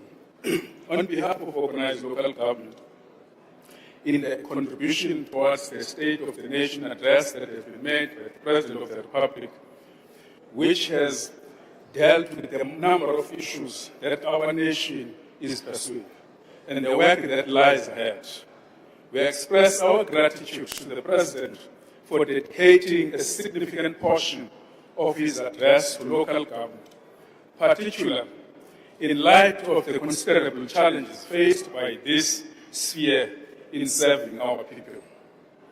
For citizens, government is always perceived in a manner and a way in which every day they experience governance weaknesses and the development thereof. It is perceived in a tap that flows or runs dry, a light that remains or extinguished, refuse removal that is collected or left to decay, and road that enables safe movement or hinder livelihoods. Local government is where democracy becomes tangible and where dignity is either upheld and deferred. We share the President's concern that this is not merely a municipal program. When the services fail, citizens experience a failure of the state. This year, as we all remember and be reminded by the President, we are completing 30th anniversary of our Constitution and the establishment of developmental local government, which position municipalities at the core of transformation. And it is the same year that we are celebrating the establishment of SALCO and Malachi as the founder president and other leaders that have built this organization. That promise remains valid, but it must be renewed through practical reforms, capable institutions, and sustainable funding. At the center of this conversation is the fiscal reality. Municipalities bear critical responsibilities, yet frequently lack sufficient support, rendering cooperative governance an unfunded obligation. Municipalities are expected to generate approximately 9% of their revenue internally, despite sluggish economic conditions and limited affordability in many communities. Local government is accountable for approximately 46% of the 100% constitutional assigned to different spheres of government. Yet municipalities receive only 9.5% of the total government budget. This discrepancy is unsustainable and directly undermines reliable service delivery. And this, President, is betrayed by the SALCO research that we conducted when we were putting this matter on the table. SALCO research highlights a cumulative funding gap of about 1.5 to 1.8 trillion rand, a current annual shortfall of approximately 150 billion. Municipalities are owed, and they are owing in that process. Because, President, one thing that we have not done properly in our engagement is that we, together in South Africa, when we are struggling for the country to be free, we encourage the citizens not to pay. And we have never engaged the citizen back that it is about time to pay, because if you don't pay a municipal service, you are collapsing the government. If the state expects municipality to deliver, then the state, business and society must also honor their payment obligations. And the rules must be applied consistently. Hence, integrated enforcement is essential, where, for instance, President, which we are suggesting, that, for instance, it can't be proper in a country united such as South Africa. Banks were told that they are collecting 100%. SARS is collecting 100%. A municipal space is not collecting, but we are operating in South Africa. It means there is something that we need to do differently. That includes that when a vehicle hits in a municipal pole, a poor mayor must go and steal money in the budget somewhere, and that money cannot be recovered anywhere to fix the pole that is not even budgeted. This is the issue that probably we need to look at. As SALGA, we express our appreciation, President, for endorsing the review of the white paper, and we have been asking this for a very, very long time.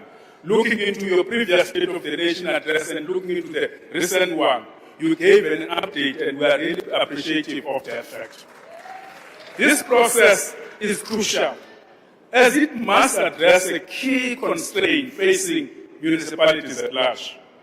The current funding model of formula, President, it is a matter that it needs to be relooked. The existing funding model is misaligned with the responsibilities of local government, limiting municipality capacity to deliver reliable services and undermining cooperative governance in practice. And the critical question here, President, is as we look into the freedom that we've achieved over the last 8 years, the question that we must answer or ponder around, how much does it cost to address or redress the imbalances of the past, of the spatial planning that we have uncovered? It is important for us to look at that as we look and have engagement with regarding of the funding model of the municipalities. SALGA therefore advocates for comprehensive review that prevents performance regression, strengthens accountability, improves financial sustainability and revenue management, and mitigates the destabilizing effects. And in this process, President, we are requesting the political parties, new leaders, requesting the political parties to play their role. It's political parties that take councillors to council. There is something that is missing in the between. What is that something? And I think it's a matter that probably we need to talk about, address it as we deal with that issue, so that avoid the governance failures.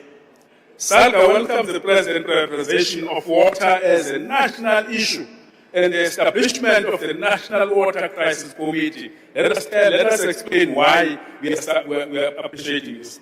Which, in the State of the Nation, you said we are going to chair. We support the coordinated deployment of experts and resources because water security is inseparable from public health, local economies, and social stability. Importantly, this approach, President, gives practical meaning and effect to Section 154 of the Constitution, that the national and provincial government must support local government. And in this way, we are driving that support directed, committed into addressing the challenges, which obligates national and provincial government to do that, to manage their affairs, municipalities, in exercising their powers and perform their functions.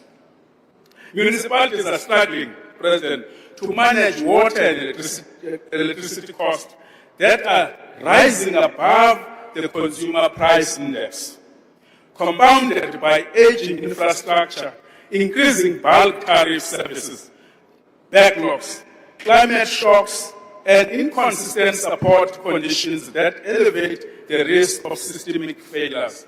And you can see this, President. When we did the planning of local government in South Africa, the population was standing at about 18 million. The population today is about 64 million, with an unaccounted people that have visited the country. They are using the infrastructure.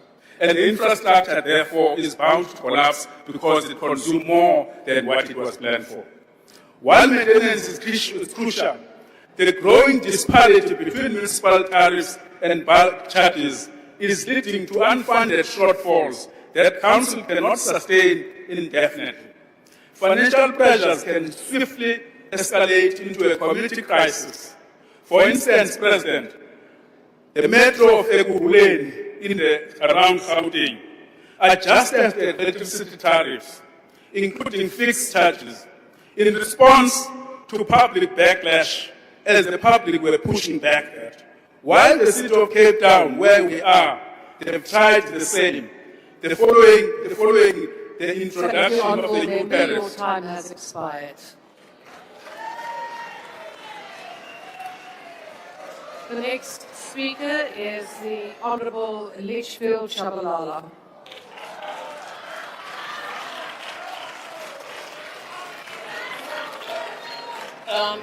Thank you, Deputy Speaker. I recognize His Excellency Mwamalala and the MKP leadership emuva. Mr. Ramaphosa, there is a fundamental difference between diagnostic analysis and symptomatic analysis. There is no difference between SONA and somebody who's sick, they go to the doctor then diagnoses him so that they can be results. What you gave us last week is based on symptomatic things Osbona in South Africa. Because if you had diagnosed, you would have known. The analysts are telling you, academic analysts, of 2018 until now, the lost decade. And the reason why the reason why they call it the lost decade. The lost decade, the economy only managed to grow by 0.7% annually. Meaning the economy was growing lower than the population. So in the last decade that you produced, South Africans have become more poorer. National unemployment has chronically refused to go below 30%. Youth unemployment is sitting at 46%. Now listen to this one, and I'm sure you won't howl on this one. Your last decade has produced 2.8 million chronically food insecure South Africans. It has produced 3.6 million food insecure South Africans. These are not numbers. These are people who are phone the way that's they only call them Dutwa. If you speak to them, they say, here we last ate on Wednesday. You find this on Friday the day. There's nobody there. There's no leadership. There's no leadership. There's no leadership. The people that are leading, they can say I go and shower in a hotel when I don't have water. What is this? The minister can come here and say how many tourists have come to South Africa. We don't care about that. We want to know if you and your children partners, how many Africans somewhere else. How many formally marginalized people can visit Eswatini?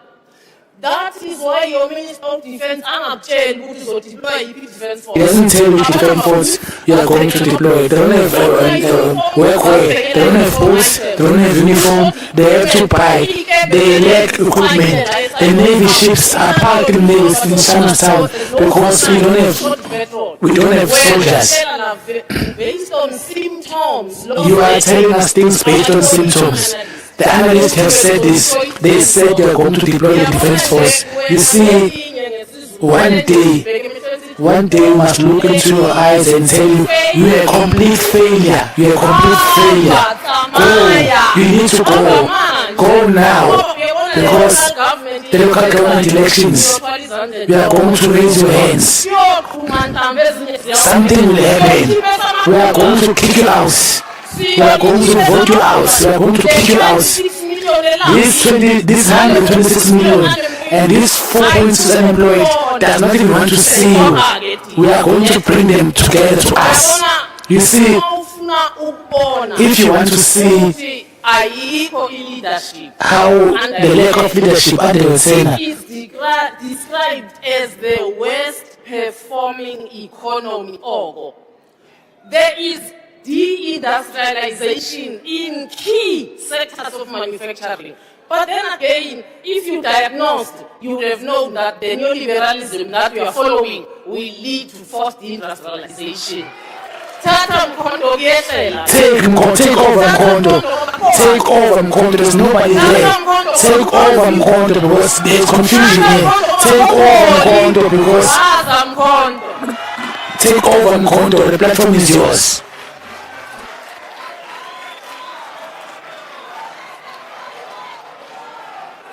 The Honourable Sharif.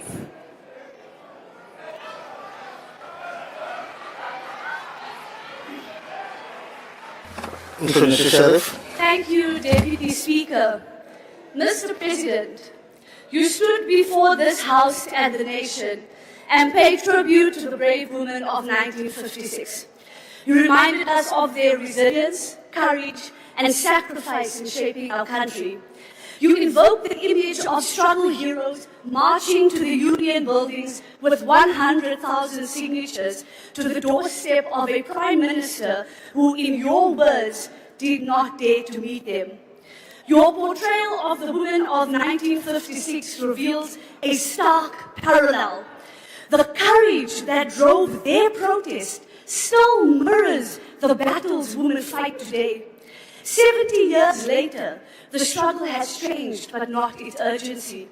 It is an injustice that decades later, women again stand at your doorstep demanding action. In 2018, the total shutdown movement led us to the Union buildings, demanding an end to gender-based violence and femicide. In 2019, we filled the streets outside Parliament. In 2021, I submitted a petition on behalf of Post Office to Parliament, calling for the creation of a National Council on GBVF.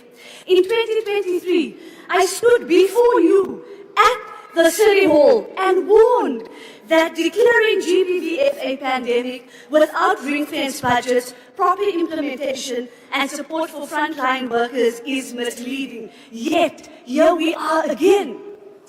In April 2025, Women for Change led us to gather at the Union buildings carrying a casket filled with 1 million signatures, drawing strength from the women of 1956. But again, you did not dare to meet us.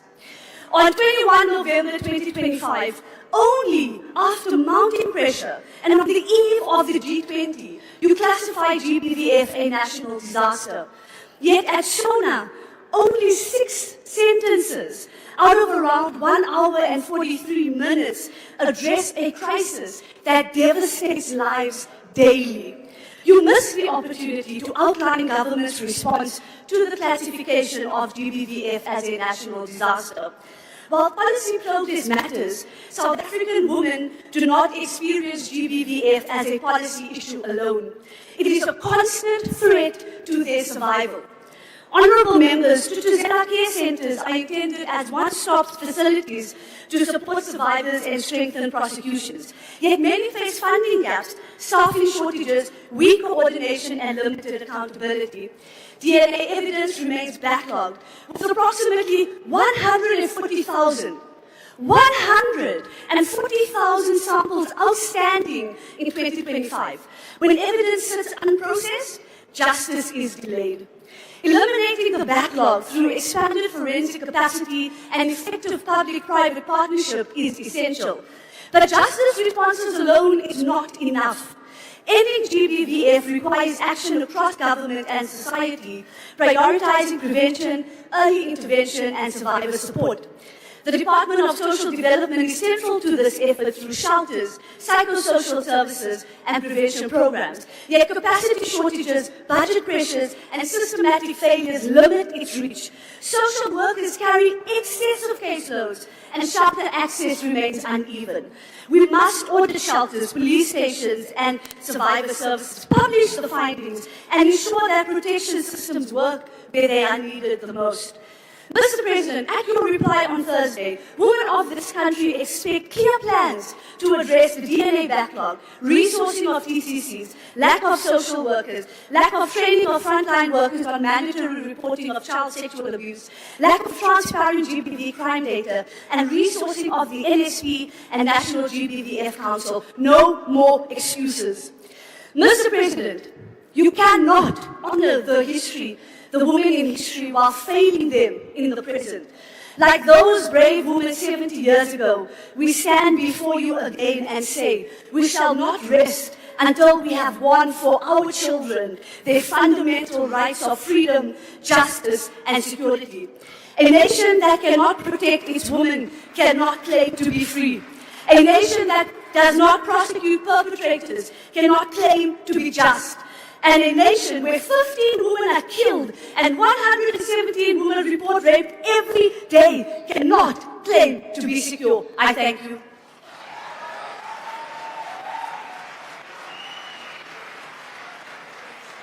Minister of Trade, Industry and Competition.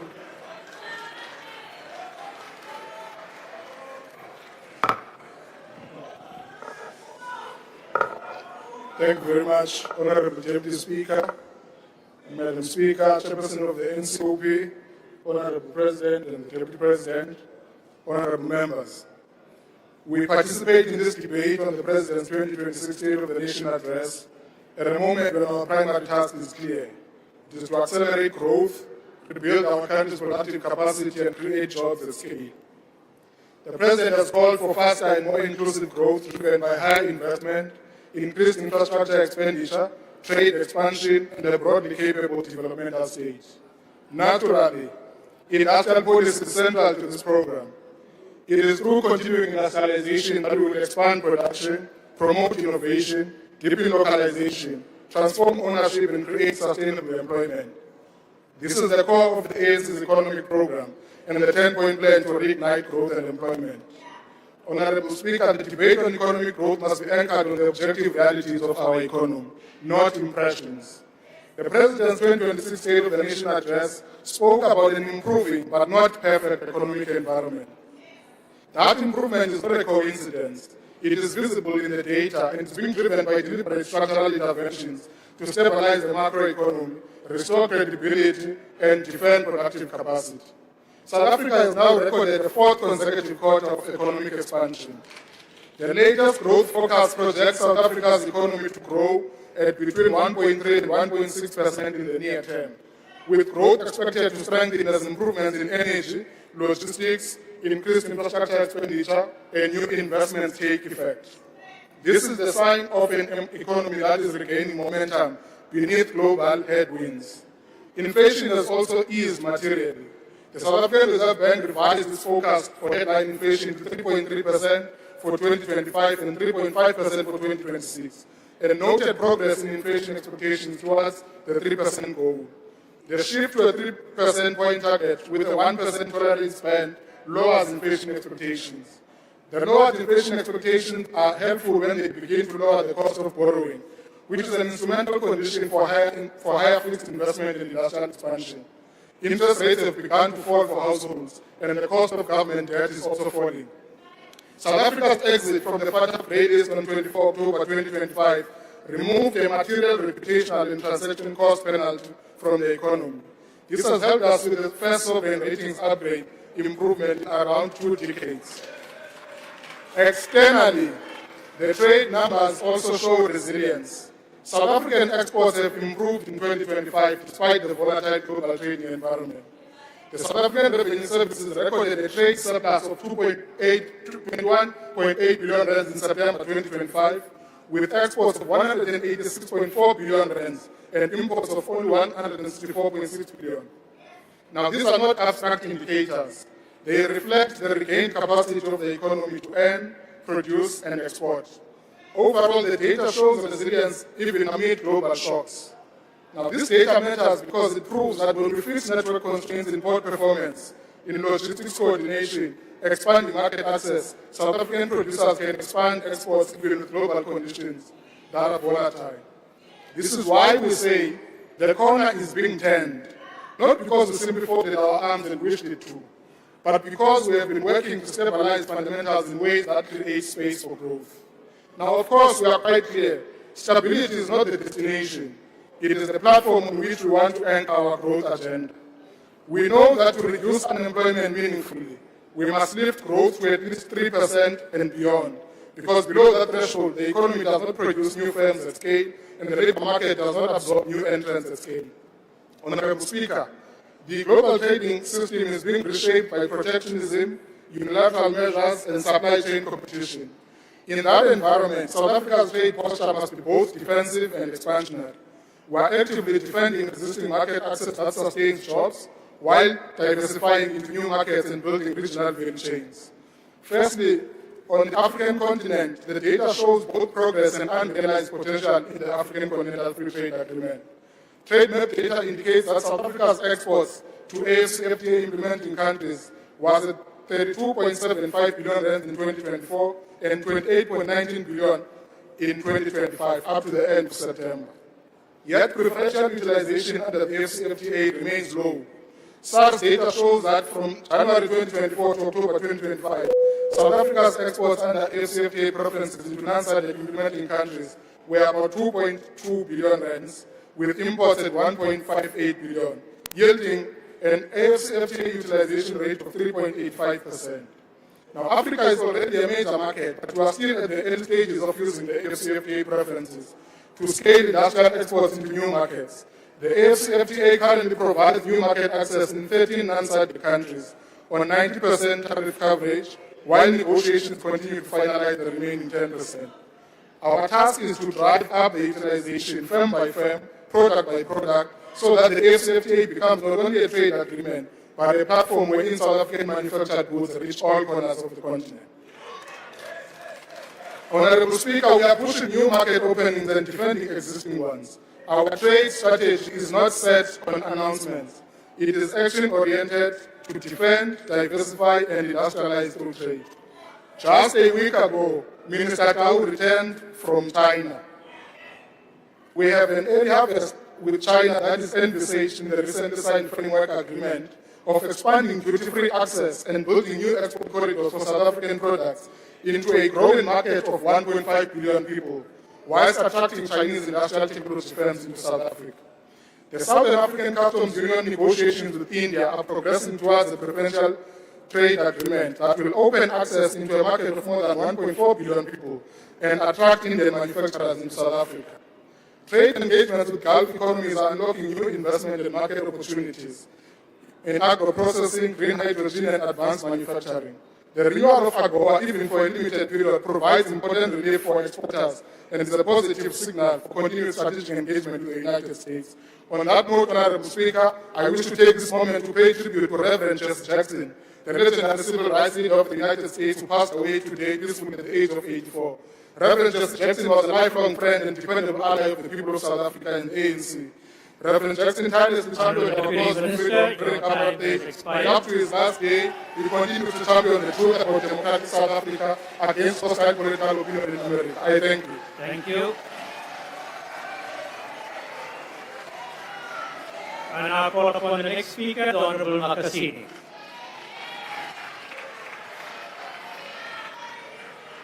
Thank you, Deputy Chairperson of the NCOP.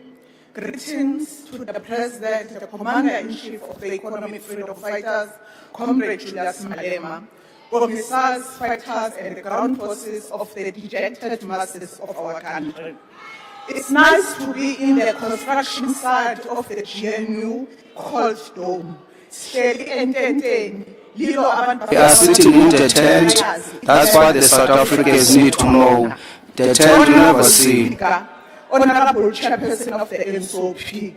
Abantu People of Mthatha in KSD, President, when they were listening to your speech last week, they lost hope because ever since they have been in floods, they are affected by floods. They were put in North Hall. Today they are still there in the hall. There is no change. You have forgotten about the people that you put there. You came, President, and you said you came to them and you are coming with money. They say come back and give them answers of when will they live in the halls. The people in Commands in Pumalanga, the people in Shakuma, Tulamela, they are saying that they are waiting because since they were affected by floods in 2025, to date, they are still waiting. There is nothing happening. So that do not look at the floods that happened in December. Think of them because they are still waiting for their houses. They can't live with their kids. They are in home, but President, there are kids who are graduates that we meet who are doctors. They are sitting at home, not working with their certificates. They are gathering dust. There is no hope. They are asking you politely that majority of them, you said them in China, they need replacement, they need work so that they can assist the government. The hospital, the hospital on weekends is only one daughter that works. The CEO of the hospital also assists, because there is a shortage and there is people who are not given jobs. We are saying, President, as the South Africans, we've been here. Your tales, the tales must come to an end, work must be done. People want service delivery. Tales that people of Mthatha who were affected by fire, by floods 10 years ago, they are waiting for you to take them out so that they can get houses and live with their people. There is no person who can live in Mthatha for more than 20 years without the MC who has been crying in the bottom community, telling about the people that you have forgotten about in Mthatha.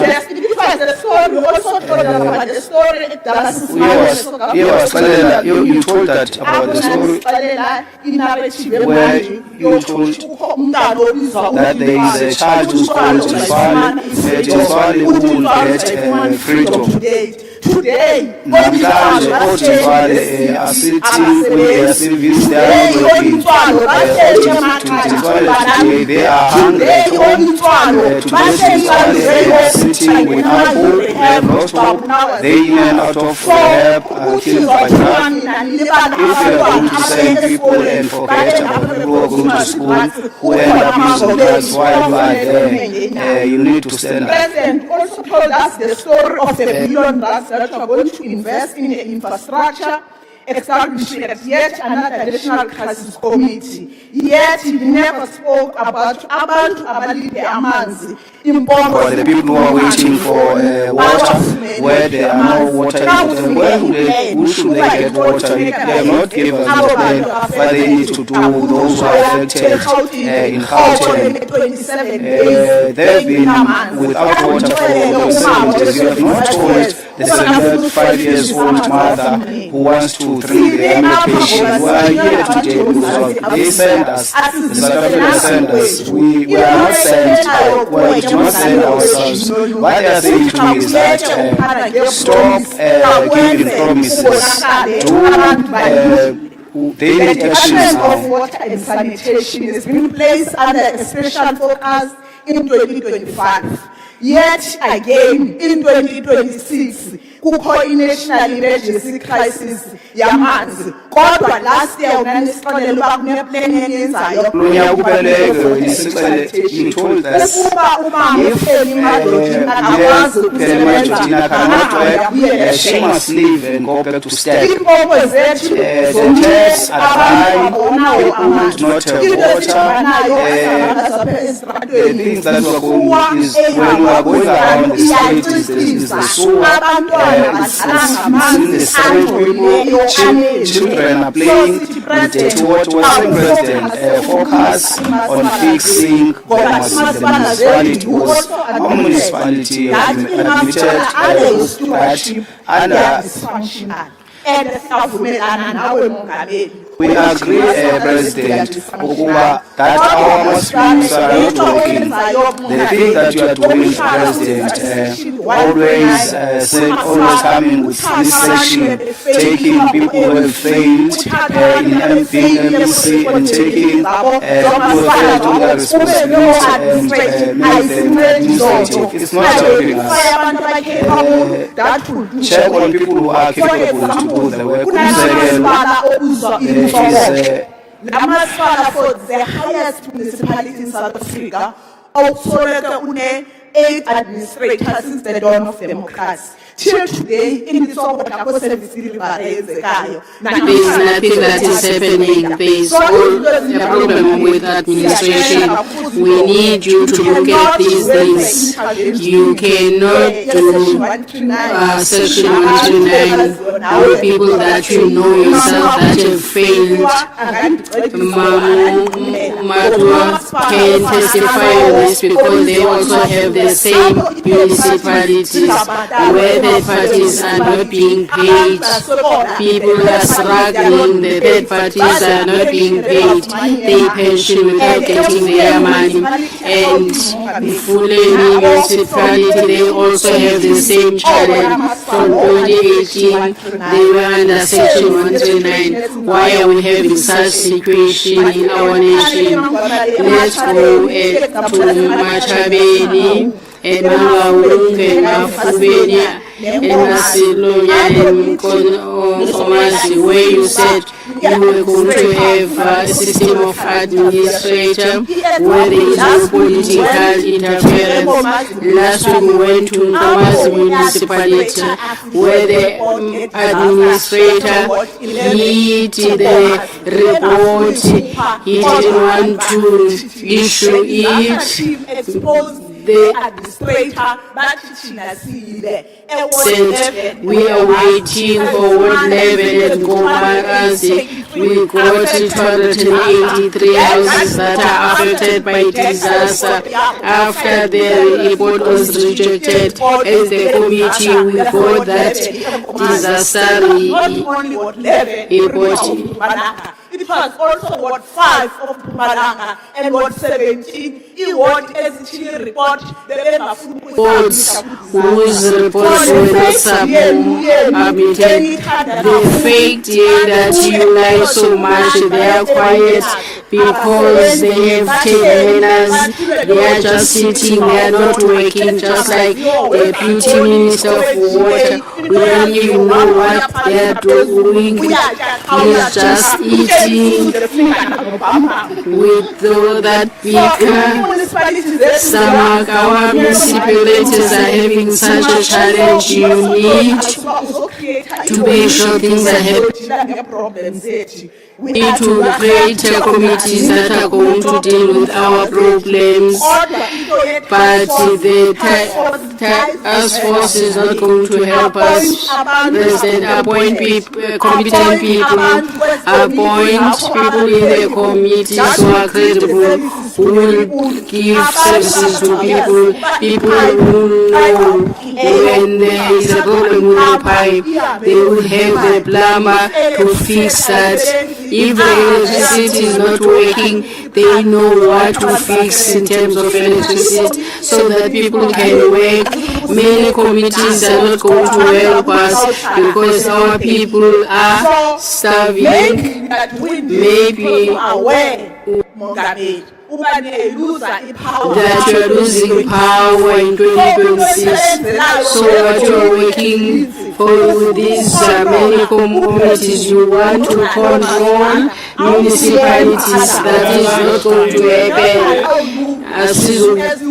Thank you. We are not going to steal, we are going to do oversight and accountability. Thank you.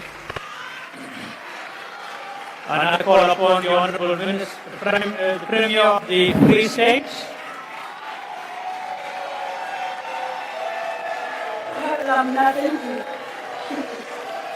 All honourable members, please take your seats so that we can continue. Thank you. Thank you, Honourable Speaker. Chairperson of National Council of Provinces, His Excellencies, Dr. Matamela, Ramaphosa, and Dr. Paul Mashatile, members of Parliament, premiers. Ujiqale njulungise member uSifundisa. First of all, I'm happy that you can recognize our president. I'm happy for that. You know some of these issues that we are raising today about municipalities in the Free State. Main contributors, problem that we have today, people cross the floor, they are there, that's where the problem is. They were missing because they knew that they are leaving. We are going to remind them, who knows who they are. Others are there, others are there. I don't think that I don't know. What I know is that they messed up and ran away. We asked today, President, to express our support for the State of the Nation address delivered by President Cyril Ramaphosa, which we regard as profoundly people-centered address that spoke to the collective aspirations, dignity, and rights of our people. On behalf of the people of the province, the President, we also wish to extend our sincere gratitude to you for attending the Men's GBVF Summit held in Bloemfontein last year. This event brought together over 5,000 men from all walks of life across the province. Your attendance, Honourable President, underscored the commitment of our government to ferociously confront gender-based violence and femicide. The moment in life of any nation when it must pause and ask itself a simple but profound question, and I quote, are we building a future worthy of our children? Close quote. It is to this question that this SONA debate is directed. Honourable Speaker, the ANC-led government resolved that ECD must be moved from social development to basic education to achieve an integrated education system. Since the migration of the ECD function from social development, the province has refurbished and provided maintenance to 62 ECD centers throughout the province, with 13 completed in the current financial year.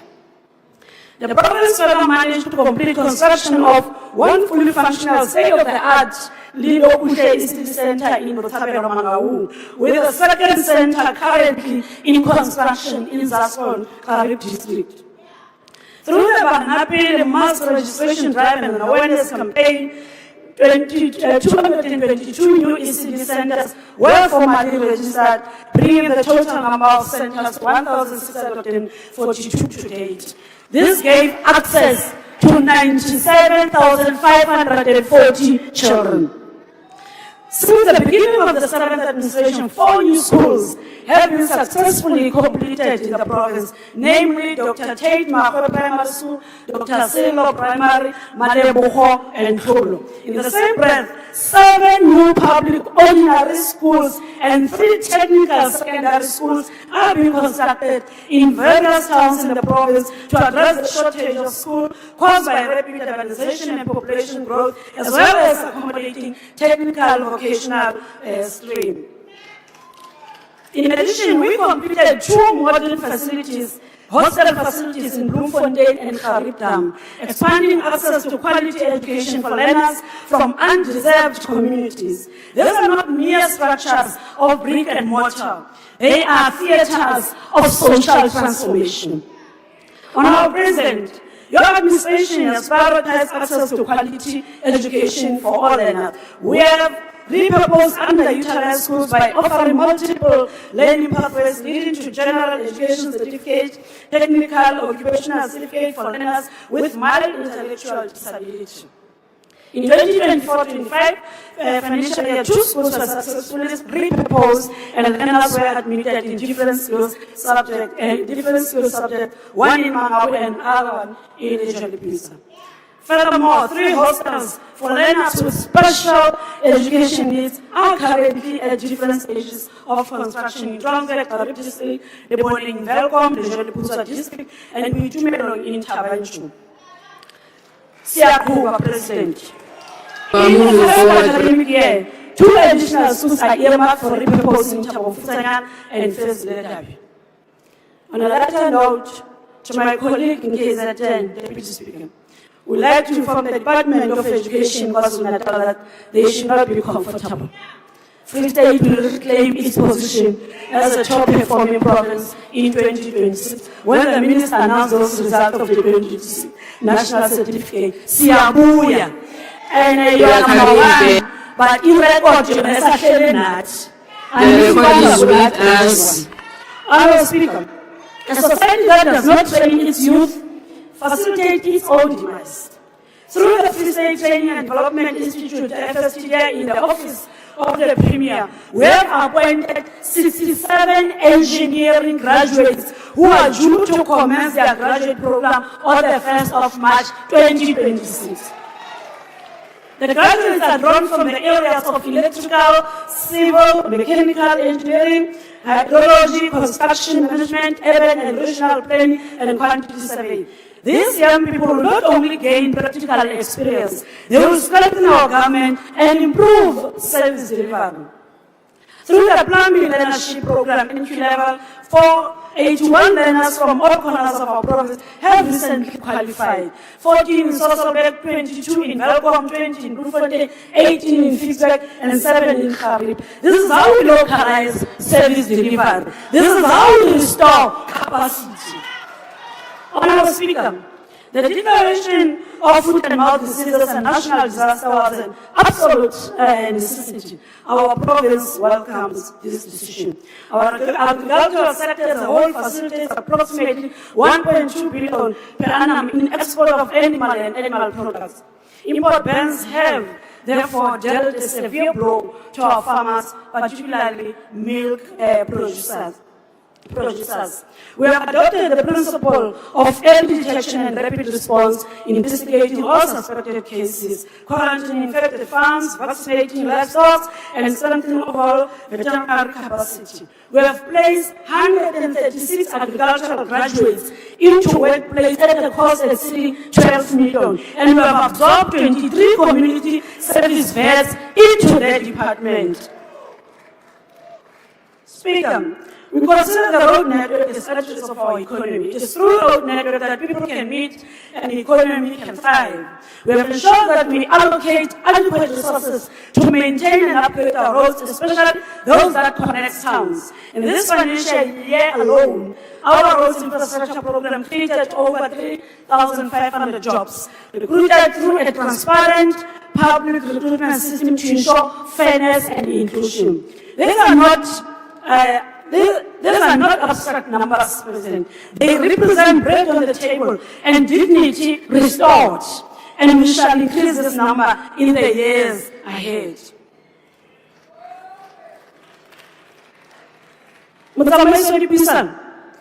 Program Director.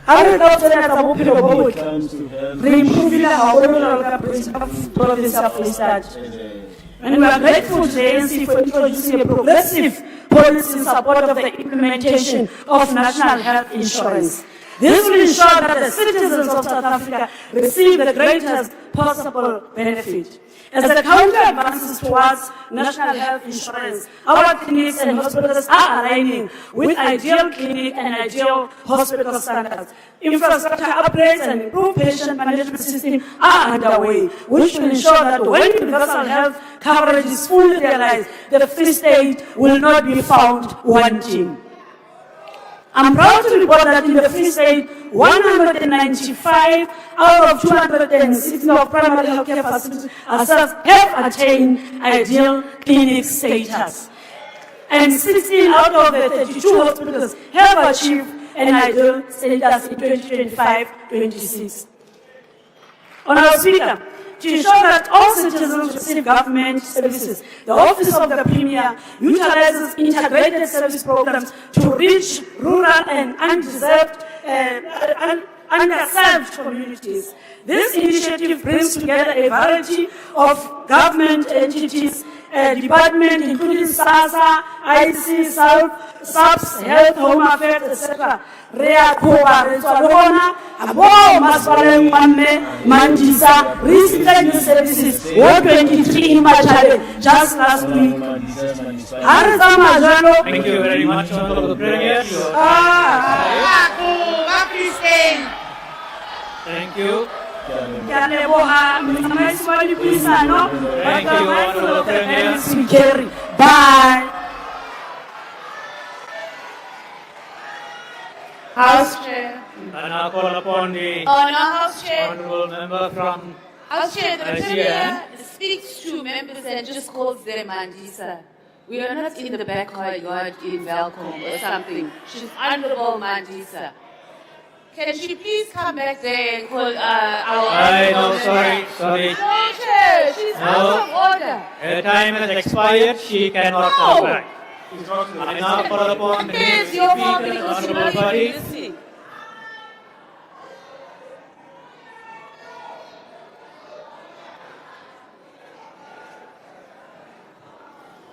Thank you, House Chair. Mr. President, Deputy President, Honorable Speaker, and all of my colleagues. Chair. Mr. President. Fadil, can you take a seat, please? Chair, Honorable Fadil. Honorable Malema. The Honorable Mateus raised a very important point, because if you want to degenerate this House and we start calling each other like that, as if we are in a netball team, it's incorrect. You are chairing, your head is calling Mandisa, not Honorable Mandis. You have a duty to put this House into order. You know, if people are used to permanently staying in taverns and they address each other like that, we are not part of that. Thank you, Honorable Malema. Honorable Farid. Thank you, House Chair. Mr. President, many things were said in your speech at the SONA, but I'm going to focus on the most pressing thing for my community. You mentioned the bullet train that you want to build, but you spoke very little about the bullets flying in our streets. We understand that for the last 30 years, the colored people have been taken for a ride by this ANC. It is the ANC that took away our quotas as fishermen and handed them to people in Joburg where there are no seas. When you turned our fathers and our sons into poachers. It is the ANC that closed the factories in Woodstock, Saltwood and Observatory and turned our mothers, the finest seamstresses in the world, into nothing. It is the ANC that allowed foreign nationals to take over the construction business. Farid, can you take a seat, please? There's a point of order. Honorable Member. Thank you, House Chair. House Chair, niemand, ik wil net vragen, je hebt net zo 5 minuten gegeven om die tijdrechten te krijgen, alsjeblieft. Alsjeblieft. No, that's not a point of order. That is not a point of order. That is not a point of order. Continue, Honorable Farid. Ik heb ons hier gekomen als gebouwwerker, maar niet als de MP. Je moet niet uit vergeten. Not all of us forget where we come from, leader. It is the ANC that has turned our sons into what they are. It is the ANC that allowed 27,000 guns to be pumped into our ghetto by the South African police services and then classified the report. And now, Honorable President, what do you want to give us to make our community safer? You want to give us the army. We've been begging you for an army, Mr. President. We asked for an army of social workers, and skills developers and teachers and football coaches. We don't need more guns. If this is all you have to offer, then it is a sad story indeed. Mr. President, my community is dying for development. Our children are dying for the lack of opportunity. Our children are not involved in the tertiary education system. But you're going to give us more guns. You're going to normalize firearms, weapons, soldiers. Our community is a community in trauma. We beg, Mr. President, we will beg no more. We have asked for fairness. You gave us skewed DEE. We've asked for jobs. You put us out of the system. Come into the Cape Flats and see our foreign nationals, undocumented foreign nationals and their children occupy the school spaces while colored children sit in street corners. Mr. President, you are the reason, and this ANC is the reason why the colored community sent an animal like me to come and back for them. Let me warn you, Mr. President, they asked me to be a pit bull. I'm only one as a biter. Ask Gaten to translate that for you. Thank you. Thank you very much, Honourable Member. And now call upon Honourable Teddy.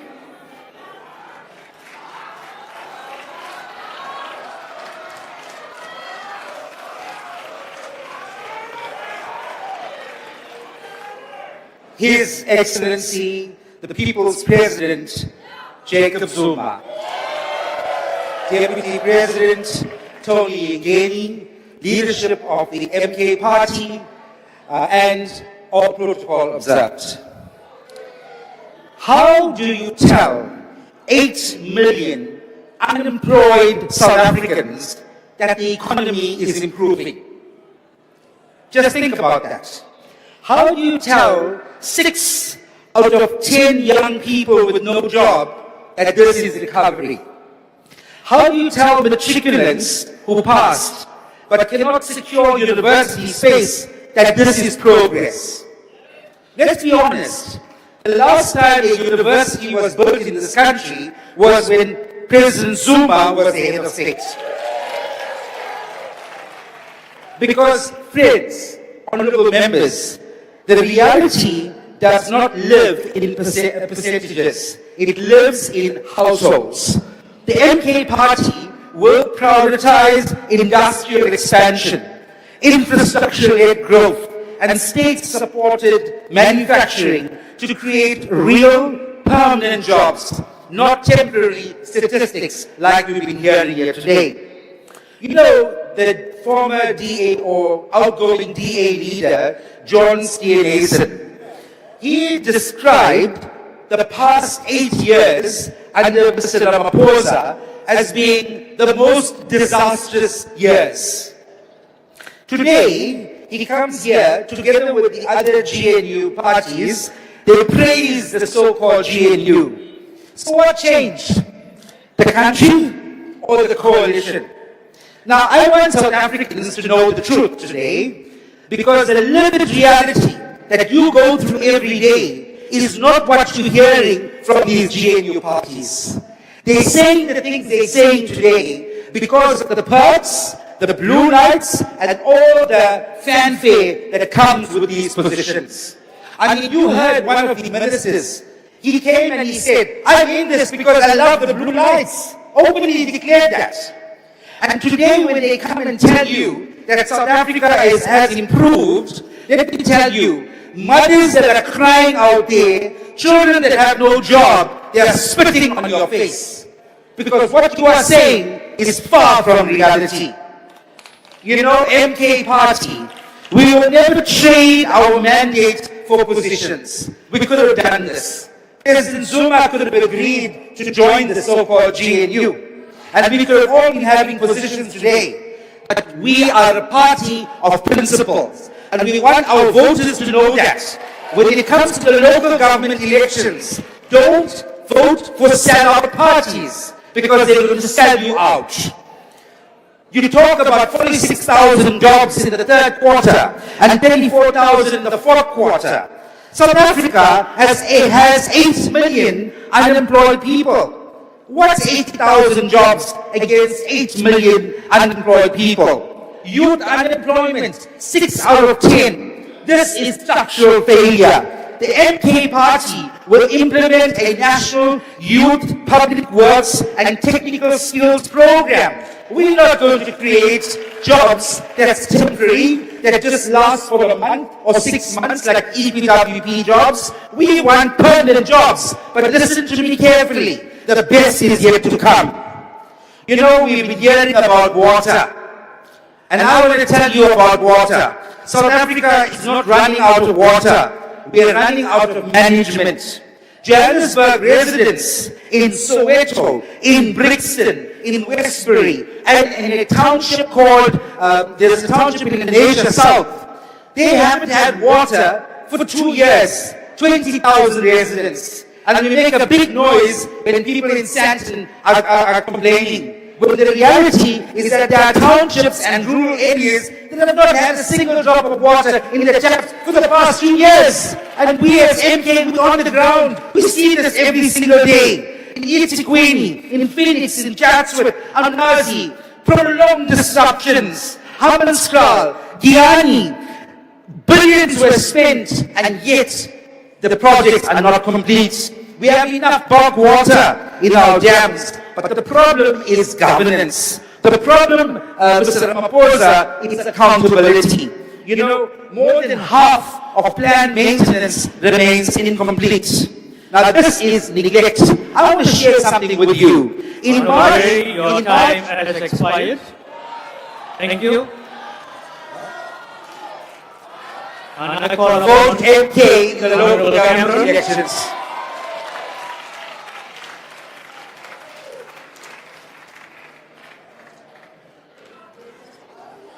Thank you, Chair. Chair, crime has become a tax on dignity, opportunity and freedom. It's a mother who prays a child returns safely from school. It's a small business owner that fearfully locks up their shop before sunset. It's the commuter who clutches the phone like a lifeline. South Africans are tired of emboldened criminals and betrayed when those criminals sit within the state itself. The President announced the deployment of the SADF to assist in gang-ridden areas, specifically in Cape Town, parts of Gauteng, and today we heard in the Eastern Cape too, where violence has reached intolerable levels. Short-term stabilization is obviously justified. Communities under siege deserve some relief. But stabilization is not a strategy. The SADF can assist with area control, but they cannot replace the investigative and forensic and intelligence functions of the South African Police Service or the DPCI. They cannot dismantle drug cartels.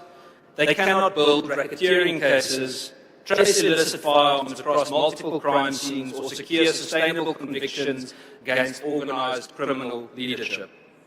Which brings us to a reform that some in the ANC continue to resist, expanding policing powers to competent local and provincial governments. Where operational competence exists, it must be enabled and not obstructed.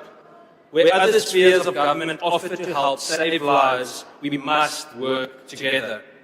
Consider this.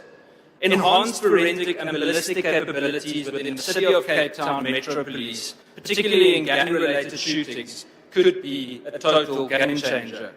Rapid ballistic tracing, fully integrated with national systems, would allow cases to be linked more quickly, track the repeated use of illicit firearms, and link cases faster and strengthen prosecutions, effectively amplifying the impact of the existing South African Police Service resources. If reform measurably improves safety and saves lives, why would we block it?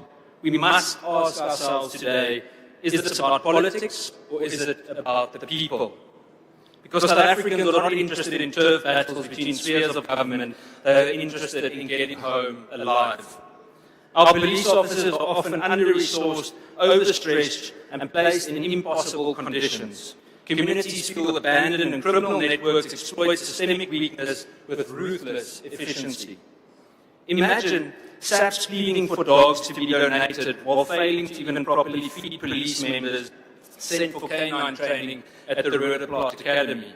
Yet the same SAPS supply chain division could pay the likes of Kat Mklala to corrupt supply chain commanders and processors. In fact, the Divisional Commissioner of Supply Chain Management in the South African Police Service is still in his position. In most cases, the men and women in the South African Police Service on the ground are not the enemy. They are also often victims of poor leadership, corruption above them, and of a system that too often fails to protect those who try to protect us. Allegations of collusion and corruption remain unresolved. Even the Deputy President's protection thugs were allowed to stay in the South African Police Service after having earned that name, the Blue Light Mafia, when they violently attacked innocent civilians for no reason. The Malanga Commission is welcome, but South Africans have grown weary of commissions without consequences, reports without dismissals, findings without prosecutions, truth without accountability, if wrongdoing is exposed but not punished. And let us not forget the cost borne by whistleblowers and witnesses, individuals who risk not only their careers but their lives, often with inadequate protection. Then, honourable members, there was one last commentary suggesting tighter controls on lawful firearm ownership. And let's be clear, law-abiding licensed firearm owners are not the drivers of organised crime. Criminal syndicates are armed through illicit trafficking, diversion and corruption, and they are very rarely lawful owners of firearms. Disarming the compliant while illegal firearms flood our communities is neither rational nor just, and lawfully armed citizens are assets to communities. They are responsible individuals who comply with the law while protecting themselves and their families. We will fight any attempt to disarm law-abiding citizens while illegal firearms continue to flood our communities. In closing, history has taught us that any state that disarmed law-abiding citizens does so not for safety, but for ultimate control of the populace, even tyranny. I thank you. Thank you. I now call upon the Honourable Premier of KwaZulu-Natal, the Honourable 18 Tuli.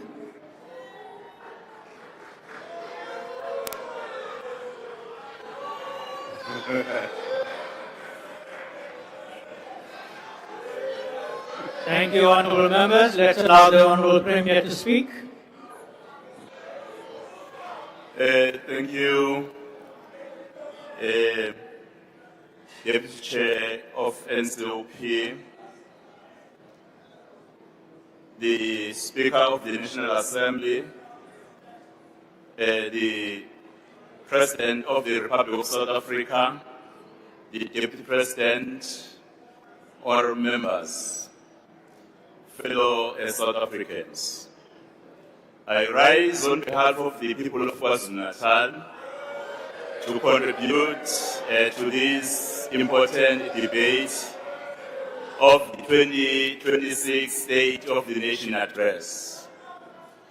Indeed, South Africa is turning the corner. Indeed, we have witnessed the stabilization of our energy supply, renewed economic momentum, unlocking of infrastructure investment, and a gradual return of investor confidence.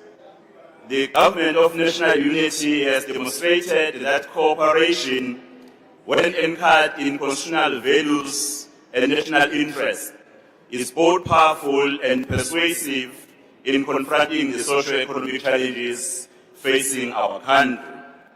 The performance of 90.6% by the KwaZulu-Natal 2025 class of matric is one more evidence of the positive direction for South Africa.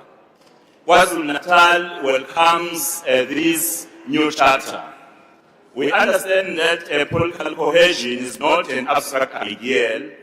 It is a practical instrument for service delivery, economic reform, and the implementation of a government medium-term development plan. But turning a corner is meaningful only if we now move forward with agency, discipline, and unity of purpose. For KwaZulu-Natal, the message of the State of the Nation Address is clear. Implementation is now the defining task of leadership. We must lead from the front, we must deliver and deliver effectively. KwaZulu-Natal is not merely another province, it is a strategic economic pillar of South Africa. We are the country's logistic gateway, home to the busiest port of the African continent. We are a manufacturing hub serving regional markets, a province endowed with a fertile agricultural land, globally competitive tourism assets, and a youthful population eager to participate in the economy. Ingakho nje njengohulumeni waKwaZulu-Natal, Why as the government of KwaZulu-Natal I have visited some of the beneficiaries where one was awarded some money to implements babiyela 3 kilometers weplaza ngoba KwaZulu-Natal we are prioritizing the youth in our programs of improving their lives. Have delivered job opportunities for the others. The bottleneck which was experienced in the port of Durban was resolved after the introduction of motor boats and new monster cranes. When KwaZulu-Natal grows, South Africa grows. The President's announcement of expanded public-private partnership in ports and rail, including the modernization of Durban's container terminal, marks a decisive structural reform. This is not incremental change. It is a foundational to reshaping our economic outlook. As the government of Provincial Unity, we will move decisively to support this reform agenda. It is imperative that Transnet municipalities, business and labor align their efforts to unblock logistical bottlenecks, accelerate freight rail recovery, and integrate land use planning around strategic logistics corridors. Our objective is clear: to restore Durban to world-class operational efficiency and reposition KwaZulu-Natal as the preferred gateway to South Africa trade. Sorry, Honourable Speaker, will the outgoing Premier of KZN be prepared to take the question? Honourable Premier, would you want to take a question? Because he is outgoing, the list may change. I will answer the question after a decision, not now. The announcement of over 1 trillion in public infrastructure investment over the next 3 years represent a historic opportunity. Already KwaZulu-Natal is a construction site. Our N3, N2 with some of the provincial and local roads are under construction. We are prioritizing the rehabilitation of roads and bridges following flood damage, water and wastewater upgrades across the Tegwin and rural districts, revitalization of industrial parks, renewable energy infrastructure and digital connectivity in township and rural economies is on the agenda. The establishment of the Provincial Investment Office within the Office of the Premier is central to this effort. Our message to investors is unequivocal. KwaZulu-Natal is open for business and government will operate at the speed of opportunity. Honourable members, I agree with my leader of the IFP, Honourable Kosini Eshabisa, that the President of our country correctly identified water security as a national crisis, which is indeed a crisis. In KwaZulu-Natal, water insecurity threatens households, agriculture, tourism, and industrial productivity. We therefore fully support the establishment of the National Water Crisis Committee and welcome decisive intervention where municipalities fail to perform. We have seen the good benefit of such interventions, such as the Presidential Etegwini Working Group, which is quite effective. We are working closely with national government to ensure that every rand allocated to water infrastructure results in reliable access to clean water for our communities. Equally so, we confront the challenge of organized crime, including construction, extortion, and port-related syndicates, which have undermined investment and growth. We welcome the President's firm stance on dismantling a crime network. In KwaZulu-Natal, coordination between the South African Police Service, Metro Police, community safety structures, intelligence structures, and the private sector have been intensified. The outcome of such is that crime stats is showing decrease on quarterly basis in KwaZulu-Natal. My mentor, the late Prince Mangosuthu Buthelezi, made a call for the need to protect women and children from GBV plus F. I also welcome the declaration of gender-based violence and femicide as a state of national disaster. All of us as men must rise up because this GBV issue has become out of control. Women are Our unsafe. rural economy remains central to inclusive growth. Tourism remains a key growth lever. We are strengthening safety in tourism nodes, expanding destination markets, and promoting township and cultural tourism.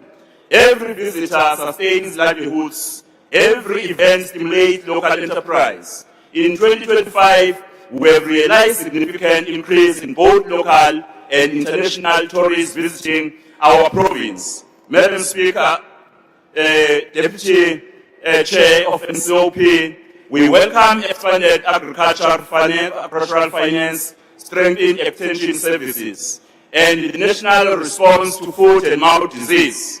KwaZulu-Natal remains the epicenter of the foot and mouth disease outbreak. This outbreak threatens both commercial and communal farmers. We welcome the decisive intervention committing to a nationwide vaccination drive. This bold, coordinated response signals government's response to safeguard our agricultural sector, protect jobs, and restore confidence in our livestock industry. Honorable Speaker, our greatest asset is our young people. The focus on TVET reform, workplace learning, and expanded employment program speaks directly to our provincial priorities. We are forging provincial skills compacts with the private sector in logistics, energy, construction, and the digital economy. The revelation by SSA that KwaZulu-Natal achieved 54,000 new job opportunities is a record of progress. Fellow South Africans, Honorable Deputy Chair of the NCOP, KwaZulu-Natal stands ready to move from recovery to accelerated growth, ready to contribute decisively to building a stronger, safer, and more prosperous South Africa. Let us seize this moment with courage, with unity, and with unwavering commitment to our people as we continue to lead KwaZulu-Natal until 2029. Thank you, Deputy National Chairperson. Thank you, Honorable Premier. I now call upon the Honorable Minister of Land Reform. Thank you, honorable members. Thank you. House Chairperson, Mr. President, we in the PAC of Azania reckon that you have hit the nail on the head when you said in your speech that our strength as a people comes from our natural endowment. The potential to release this strength lies in the unity of the opposites and the ability to hold hands together as African patriots. And you also pointed out many small and medium businesses, particularly those owned by black farmers, women, and young people, still struggle to gain access to the requisite funding, resources, and markets. The role of land redistribution in this context continues to be of critical importance. We are also in full support of your decision to deploy members of the South African National Defence Force to contribute to the fight against crime in parts of Western Cape and Gauteng, and now Eastern Cape as announced by the Minister of Police. This is a clear message that there will be no surrender to the criminals and that the fight against crime will continue unabated until this scourge is finally defeated. Mr. President, the legislation we are currently working on, namely the Equitable Access to Land Bill and the Communal Land Tenure Administration Bill, both of which aim to respond to a major call in our Constitution, also aligns with the President's vision of a state that works for the people. In our specific case, we aim to do this by speeding up the equitable redistribution of land, ensuring its productive use and guaranteed security of tenure.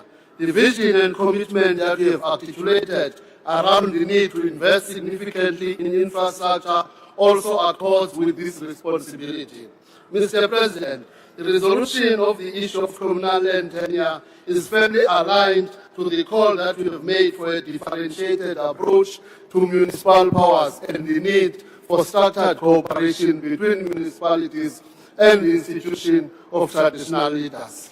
The devastating outbreak of foot and mouth disease is not just an agricultural crisis. It is a rural crisis in a broader sense, as it threatens the livelihoods not only of established commercial farmers, but also and equally significantly those of communal and emergent farmers.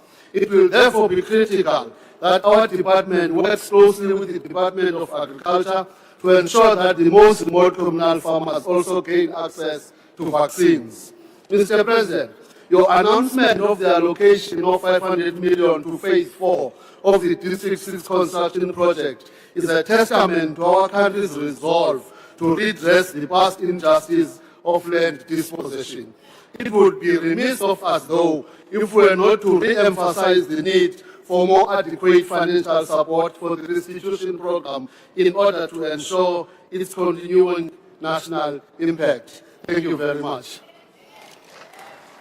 Thank you very much, Honourable Member. We now go on to the next speaker, and that is the Honourable Brett.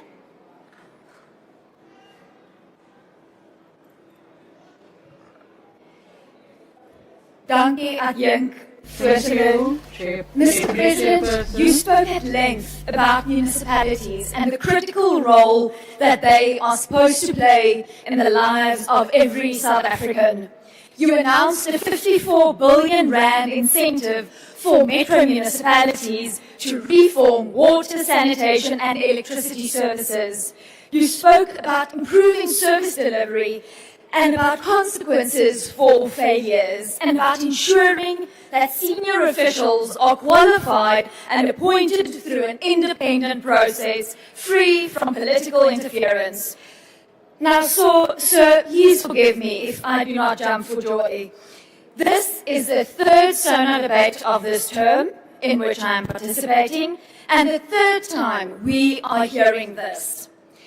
En as ek dood eerlik moet wees, meneer die president, om nou in 2026 aan te kondig dat munisipaliteite die wet moet gehoorsaam, gekwalifiseerde amptenare moet aangestel word en haar gevolge sal wees indien hulle dit nie doen nie, is buiten dat het voorhand liggend is, te min, te laat. Last year, after the release of the 2023-24 municipal audit outcomes, the Auditor General made it clear, local government remains in a dire state.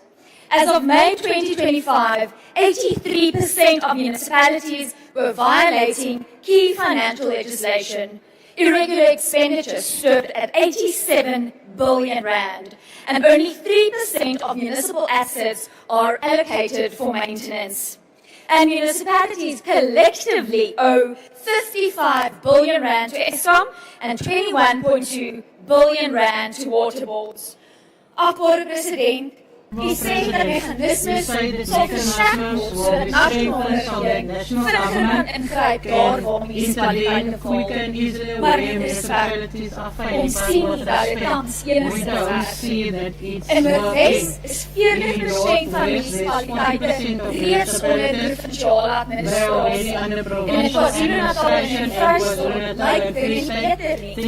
Inteendeel, in baie gevalle lyk dit slegter na die ingryping. Gedurende my tyd hier in NRB het binne munisipaliteite gesien wat eintlik onder administrasie uitkom.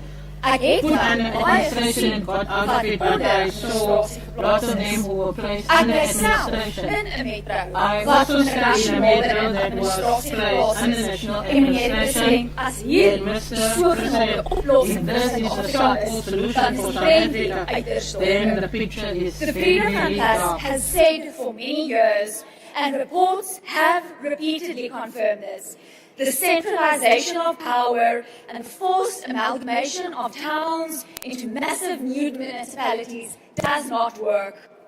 The late Mr. Pravin Gordhan released a Back to Basics report in 2014, and one of the key findings echoes exactly what we have been saying all along. Big, multi-town municipalities fail because service delivery cannot reach the outer limits. Municipalities must be smaller, with fewer towns, and ideally one town per municipality.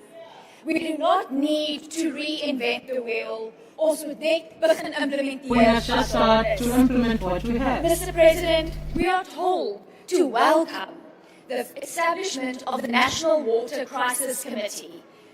Forgive my lack of enthusiasm. Yet another committee, yet another failure we are addressing. I vividly remember the task team set up to deal with the municipal ESCOM debts. The answers were vague, shoulders were shrugged, and accountability was nowhere to be found. But it is a new year, so we can only hope. Ek dink, voorsitter, Chairperson, allow me to move away from municipalities and to look at something that is now to the detriment of the economy. That is food and mouth disease. It's a shame that this disease escalated so to a national disaster. Farmers were warning and you must act quickly, and a multidisciplinary coordinated action plan should have been in place by now. Agriculture is one of the most important drivers of our economy. The livestock sector alone contributes over 40% of agricultural output and generated more than 172 billion rand in the 2022 financial year. We cannot afford indecision and delays anymore. Ons het nie mooi praatjies en beloftes nodig nie. Ons het nou aksie nodig. Daar moet daadwerklik opgetree word om ons landbou te beskerm, ons landbouers te ondersteun en krisis as ware symbool by die horings te pak. In closing, Deputy Chairperson, I want to remind the House of the words engraved at the entrance of the University of the Free State's Agricultural Faculty that bodes even more true today. 'n land wat vir sy boere sorg. A country that looks after the farmers will look after its future. I thank you. Thank you very much, Honourable Breed. We now move on to the next speaker, and that is Honourable Swart.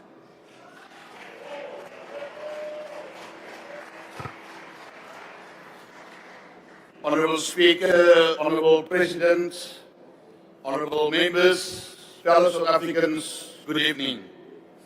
Last week, the President spoke about the country that is beginning to recover. The question, Mr. President, is whether we can translate economic recovery into a lived experience on the ground, into jobs that last, safer streets, working municipalities, and a state that delivers value for every rand that taxpayers contribute. Honourable Speaker, when there is progress, it must be recognized. If we want to rebuild trust in our public institutions and restore confidence in our economy, we must be honest about what is improving and equally honest about what still blocks recovery from reaching ordinary families on the ground. Ons sien, afbare President, we see, Honourable globale beteken dat Suid-Afrika se South Africa's financial position is busy ons sien stabilizing. verbeterde vertroue We see en 'n better meer trust positiewe and a more markreaksie positive op ons market fiskale situation projek. of our fiscal Ondanks vasstaande berigte dat We effekte see opbrengste that die laagste vlakke the lowest increase in decades were in reached. eenvoudige terme In beteken easy dit dat die terms, land it means teen that goedkoper the country koerse voorheen kan leen. borrow money at Maar lower die druk rates, op die fiscus and that will verminder take the en pressure off langtermyn the fiscus las and the van long term skuldingskoste verlaag. to the debt Elke was rand being wat ons lowered. aan rente Every bestee, rand that is we 'n rand spend wat on ons nie interest kan is a rand that we aanwend cannot om use waterstelsels to reg te improve stel nie, water systems. paaie te herstel nie, polisieering te verbeter nie, of 'n infrastruktuur te belê, want werksgeleenthede skep nie afhanklikheid nie. So yes, Honourable Speaker, there are encouraging indicators, but as members of Parliament, our duty is to ask the harder follow-up questions. Will this recovery be felt in places like Beaufort West, in places in my hometown like Elim, in other rural villages, in townships, and in studying towns? Will this be felt by the young person who has sent out 50 CVs and received silence? Will it be felt by the pensioner whose municipal bills keep rising while the taps run dry and streets are unsafe? That is why we want to focus on the economic recovery road in a practical way. The GNU is not just a political arrangement.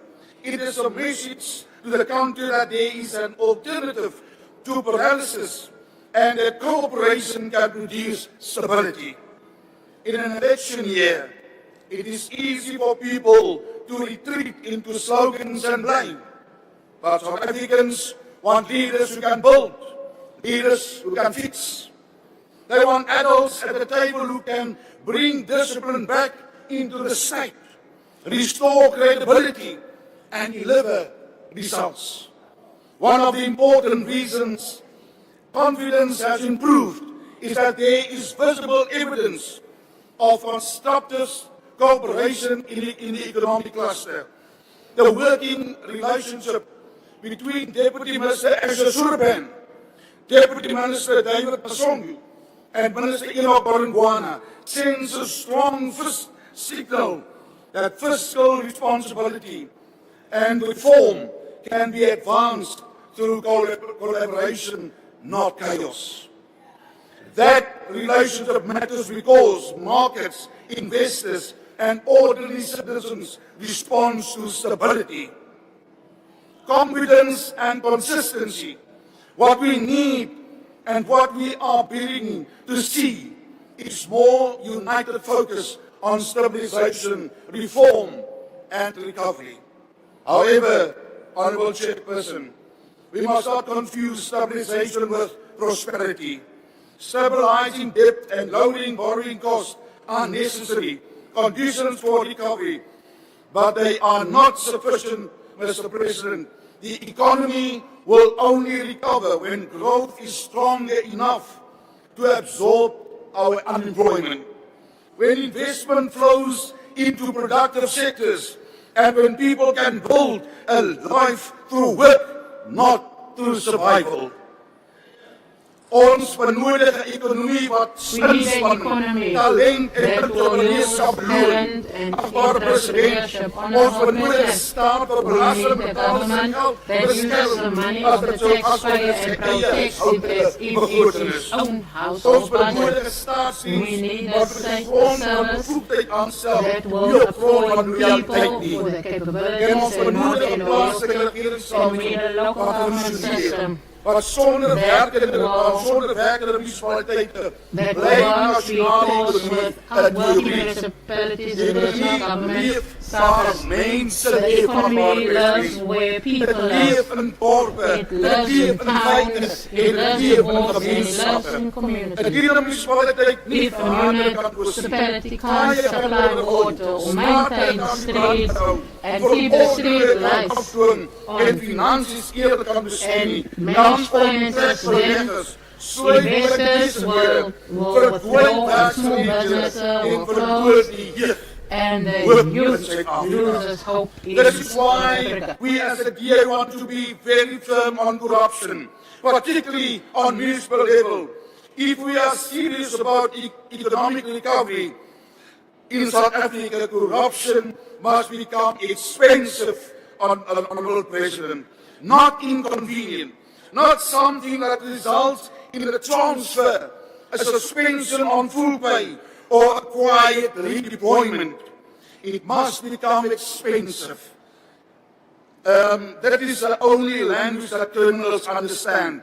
Arrests, prosecutions, convictions, blacklisting, and asset recovery. We must recover stolen funds. We must remove the gatekeepers who treat municipalities like cash machines. We want to see municipal supply chain systems that are transparent and protected from political interference. And we want to see senior officials who are repeatedly involved in irregular expenditure lose their positions, not get promoted. If the GNU is serious about the financial recovery road, it must become a recovery road for integrity too. And linked to corruption is crime. Because crime is not only a safety issue, Mr. President, crime is an economic issue. Crime destroys investment and tourism. It destroys small businesses. It raises the cost of doing business. It turns whole neighborhoods into fear zones. If we want financial recovery to be felt on the ground, then safety must be treated as an economic priority. Mr. President, we cannot claim progress when communities live behind burglar bars and businesses spend their profits on private security instead of expansion.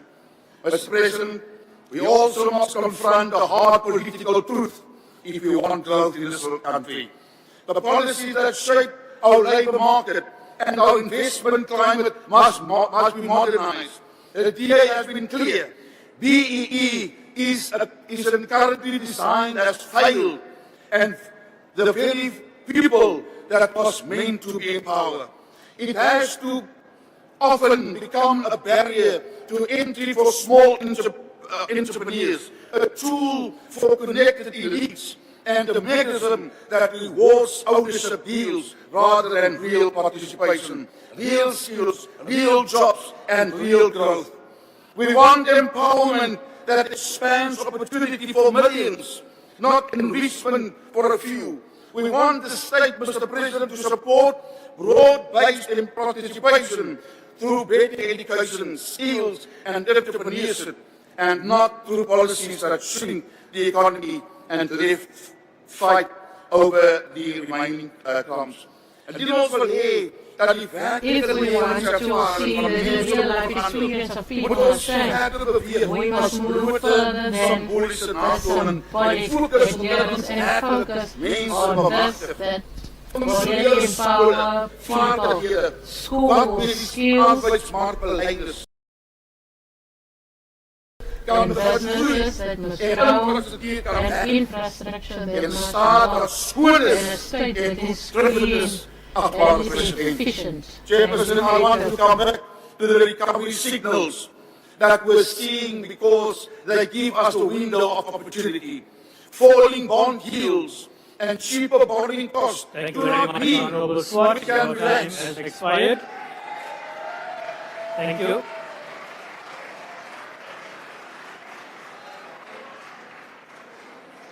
The next member to participate is Honourable Deputy Minister of Employment and Labour.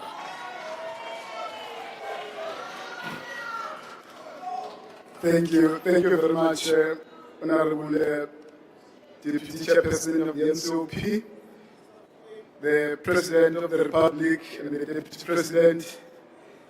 Mr. President, in the State of the Nation address, you have centered the Department of Employment and Labour's mandate to regulate the labour market and drive inclusive growth. It is therefore our singular focus to implement the President's directive to bolster enforcement and prioritize local employment. Inkulumo yakho Mongameli izwelile abantu abaningi bayamkelile bayithakasela ngoba ukhuluma ngezinto. We had it because we spoke of things that affect the people, and they saw that the President hears their cry and is coming with solutions to resolve their issues. We thank you for that, Honourable President. Economic integration is coupled with decent work, labour mobility, and employment creation.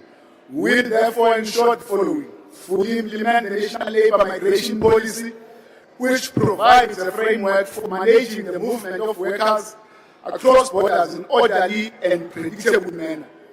This aim is to balance the attraction of critical skills needed for the industrial growth with the protection of job opportunities for South Africans. This is very critical at the current time in South Africa. Ensure that the businesses produce what is supposed to work hard as this unit, where we will give support to small businesses and big businesses so that they can produce and make to have especially automotive sector and agro-processing to strengthen South Africa industrial base. Mr. President, South Africa is where it is made. South Africa is an independent country. It has mothers and fathers who are proud to be South Africans. We are generations of Oliver Tambo, Lilian Mama was first, Sisulu, Police, Shabani, Dan, Moses Mabida, Winnie Mandela, and others. They taught us that the freedom that we got is freedom that we fought for, and some people were arrested. We are in the struggle of relieving the people of South Africa. Therefore, the principles that we put should be able to take care of our borders. And all who are within our borders. We therefore owe it to them to ensure that we not the decade that others are saying 8 years is a decade. 8 years is not a decade. We must know that decade is 10 years. This shows us a good performance of mainly JSE listed companies. This is good. This is good news for the economy. 1965, at the founding of African Party for the Independence of Guinea and Cape Verde, Amilcar Cabral in the party directive made the famous quote, "Tell no lies, claim no easy victory," and we are not going to do that. We are not intending to do that, President. President, you spoke at length when we were delivering the SONA.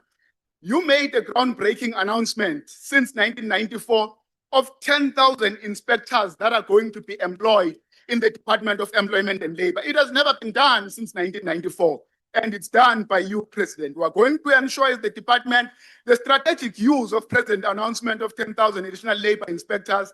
The additional capacity will assist in improving 300,000 workplace visits annually to about 1.6 million inspections, President. This is how far your intervention is going to go. But further to that, over 16.8 million people in the country will have their work environments and employment conditions improved. We'll also improve on the 150 million that is recovered annually in the form of penalties, fines, underpayments, and failure to register workers for social protection. Annually, currently, the department is able to return over 70 million rands directly to exploited workers back to their pockets from recovered illegal deductions and underpayment. This is really funds that average between 5,000 and 10,000. We are therefore working hard to ensure that the 10,000 inspectors are on the ground without delay, as it will increase the department's reach from the current 2,300 inspectors to 10,000 inspectors, which will make 12,300 inspectors. But maybe in passing, we must say it, one day as this House will have to answer to a crime that we are committing.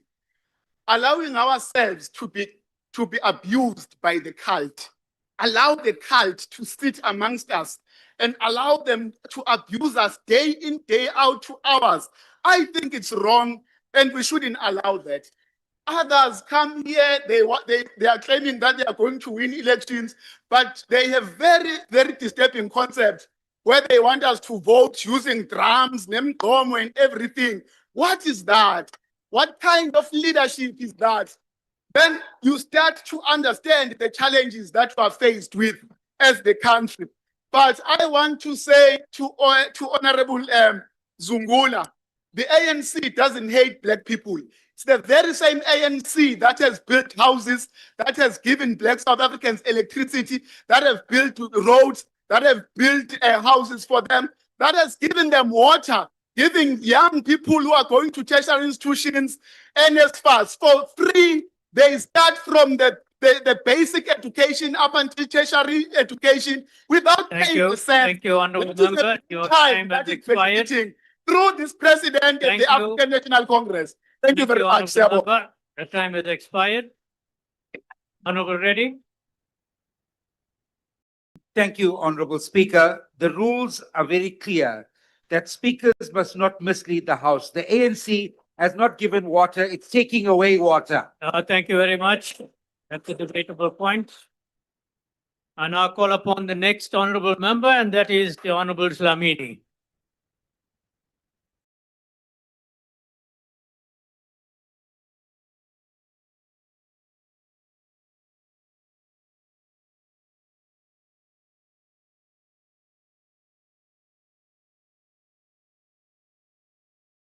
Thank you, Honorable Deputy Chairperson.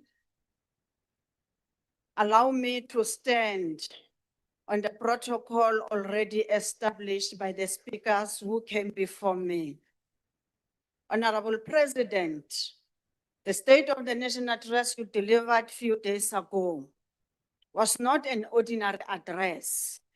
It was a resounding account that echoes a message of optimism and renewed hope in our economic trajectory in the context of volatile global economic climate.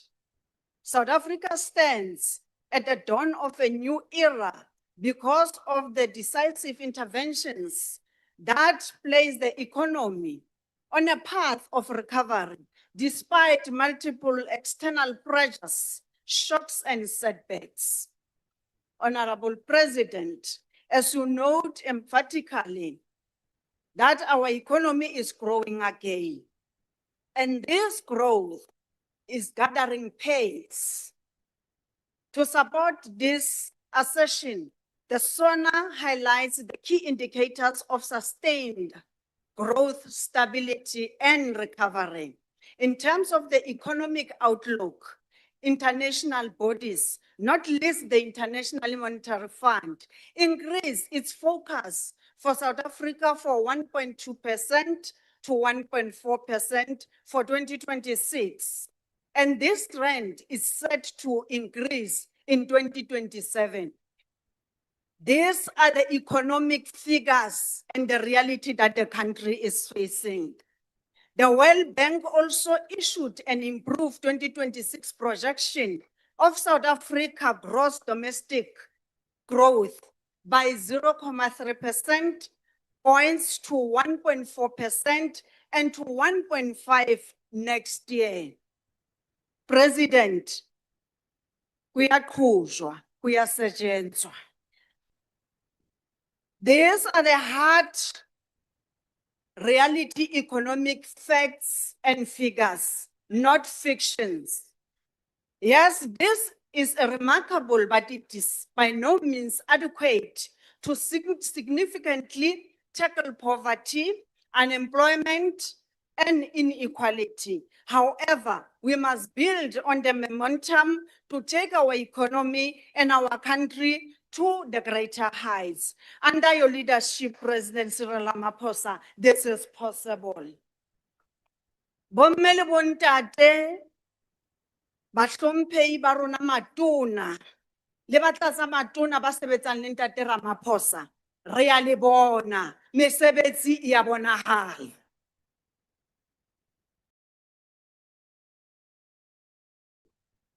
Honorable Deputy Chairperson, the objective of speeding up economic transformation, inclusive growth and job creation remains a fundamental strategic imperative of the African National Congress as clearly outlined and articulated in the January 8th statement of this year.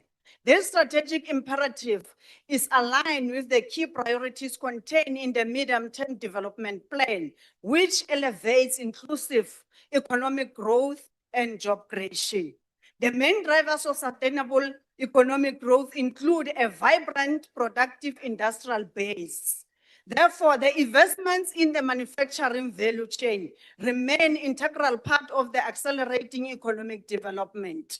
Emphasis is firmly placed on reindustrialization, aggressive infrastructure investment, energy security, and localization. These are hallmarks of the economic recovery, which has been meticulously driven by His Excellency Honorable President Cyril Ramaphosa and His Excellency Deputy President Paul Mashatile. Our country is indeed on a path of recovery, and the days of economic stagnation due to major bindings, constraints in energy and logistics, as well as low investor confidence are ascending. Major improvements in the electricity supply and logistics, such as Transnet as a state-owned entity, are expected to support industrial production as a backbone of economic growth.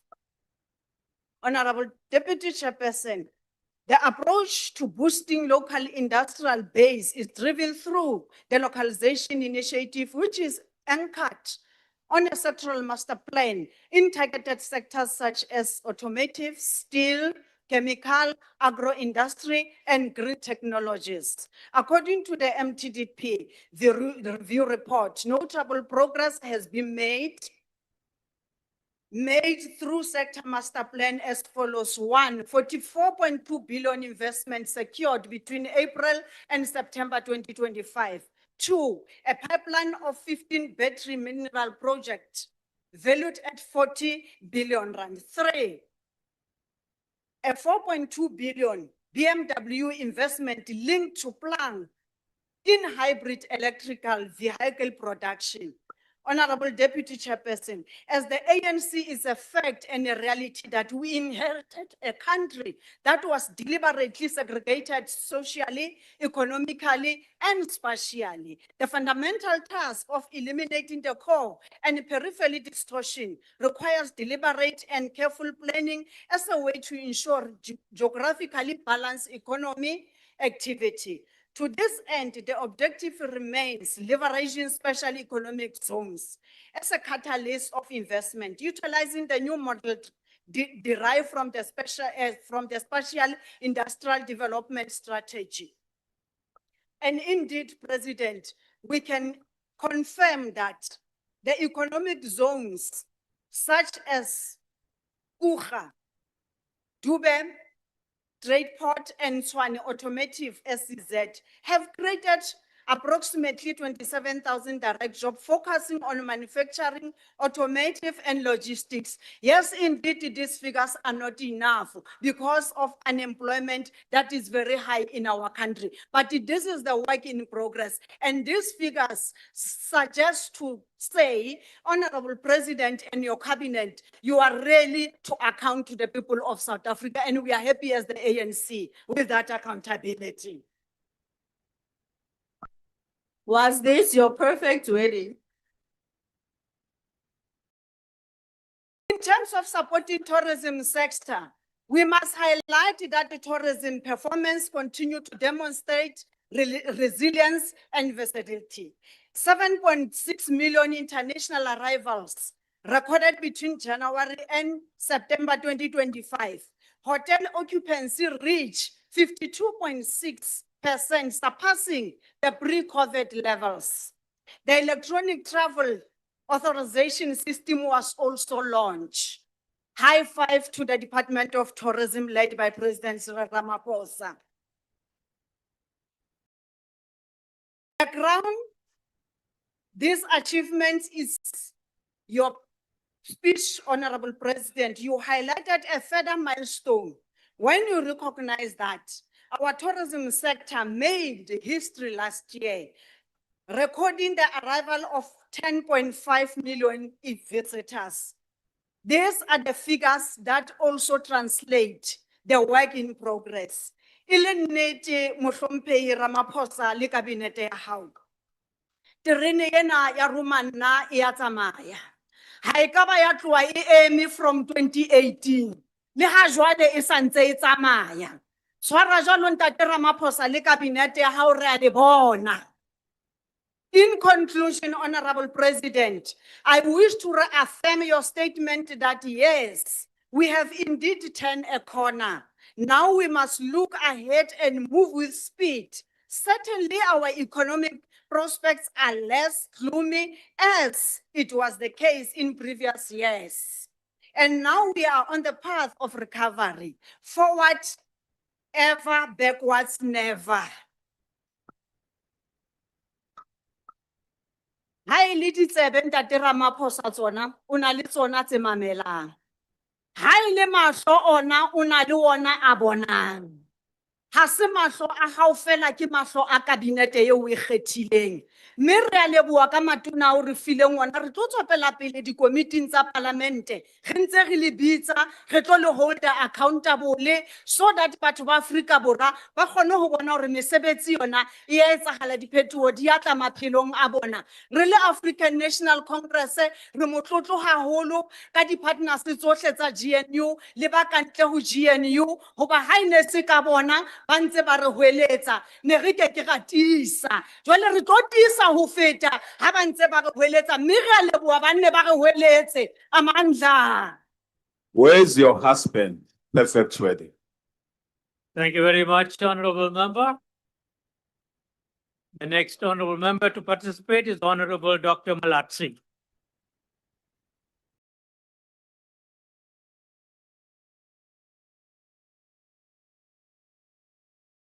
Thank you, Chairperson. Greeting to the President and the Deputy President. Greetings to the former President. Otto, Africa. Otto. The 2026 State of the Nation address delivered by the President continue along the same economic path adopted since 2019. These so-called structural reforms, supported by institutions such as the International Monetary Fund, the World Bank, and the Organization for Economic Cooperation Development, they promote liberalization and greater private sector involvement in public infrastructure. In simple terms, this means opening key public sectors, electricity, railway, ports, and water to private profit-making interests. Through programs like Operation Vulindlela, government is advancing reform that shift the state away from direct control towards regulating private capital. But the question we must ask is very simple. Who benefits? Between 2015 and 2024, our economy grew at less than 1% per year. Expanded unemployment stand at over 42%. Between 10 to 12 million South Africans without work.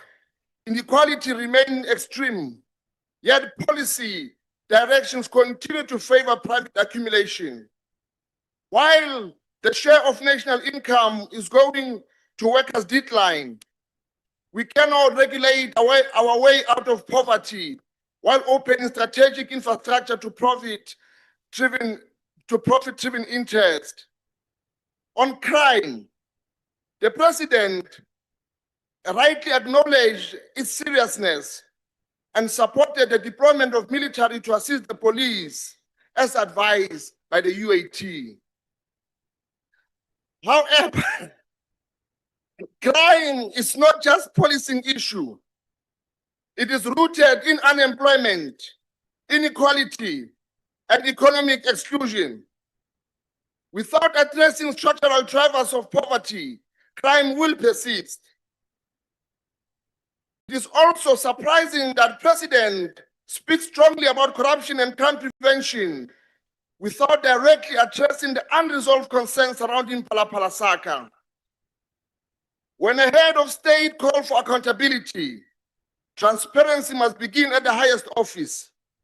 Public trust cannot be rebuilt selectively. Ethical leadership requires openness and full disclosure of what have been raised serious national and international concern. South Africa cannot continue stagnation, deindustrialization, and austerity while hoping for different results. The vision of the Freedom Charter, public ownership on monopoly industry for the benefit of the people, remain relevant today. Strategic sector must serve the national development, not private enrichment. We need strong development state, capable public institution, industrialization, ownership and control of the land, quality education, accessible to healthcare, and real accountability.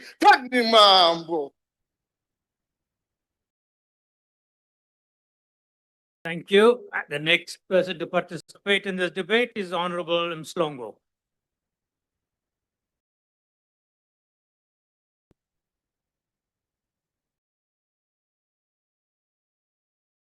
Thank you, Honorable Chair. Chair, I'd like for us to wait for the President because I do have some direct words for him and I don't want him to miss those words.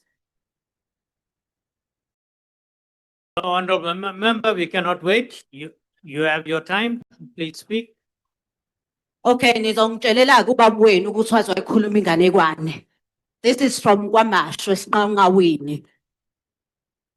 Mangisukuma la angizile ukuzokhuluma about lena unemployment enithi ke naniqasha abantu. Ngoba phela ngefear nibasabise ukuthi ke nama ukuthi ke nabayenza intando yenu nizothatha konke kubona. Yes.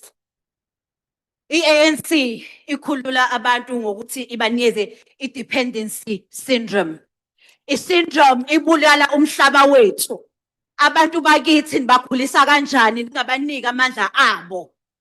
Nisitshela inganekwane. Ake sikhulume lana kuma foreign nationals, over 3,240 jobs occupied by foreign nationals ka education. Yet GNU ithi ke ni prioritize ama South Africans. 3,240 families abahleli abanganayo imisebenzi ngenxa yenu. Kodwa nithi ke nani khulisa umnotho inganekwane. Ake sikhulume ngogogo bethu, ogogo bethu abasikhulisile. Nonke nihleli laba nikhulisile nani. Bathenga imithi, bathenga ukudla, bakhokhela ogesi, kodwa nibanikeza u-2,200 inganekwane. CMK sithi ayinyuke le mali 5,240. Angithi president uthe uno 40 trillion womnotho oma minerals. Sizoyithatha lapha imali. Angithi uredu kulanda amasosha ungasitsheli ngenganekwane. Khona nithena nineyikole niyayinakekela. Niye naya KwaMashu ku-special school. Niye nabona ukuthi 50% of those children, they don't attend school because of infrastructure. Nisitshela ngenganekwane. Odade bethu babeletha emabhedlela phansi on the floor. E-Eastern Cape nase-Western Cape. Nisitshela ngenganekwane. Siphelile isikhathi senu. Siphelile ukuthi nisibuse. Umnotho uyabuya uza umuntu omnyama. Akekho umuntu omnyama lapha eWestern Cape. Bathoiletha kuphi? Niba associate noThuvi. Abantu bakithi ba associate noThuvi eWestern Cape. Nithi banike civilization ngoThuvi. Umuntu wakithi alale noThuvi, adle noThuvi. Yini leyo? Ukusiphatha lokho inganekwane. Ngithi kwena Ncamalala ngiyabonga. Uthi beyiqhawe wasukuma wayibona igate wayivala ngithi Ncamalala siyabonga. Thank you, Honorable Just member. erase black people of Western Cape. I call upon the next member to participate in this debate, the Honorable Sangoni.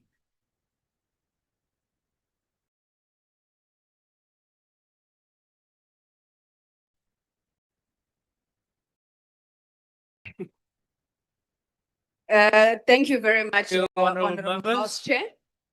Your Excellencies President Cyril Ramaphosa, Deputy President Paul Mashatile, honorable members, fellow South Africans. As the President said, South Africa stands at a defining point of economic renewal.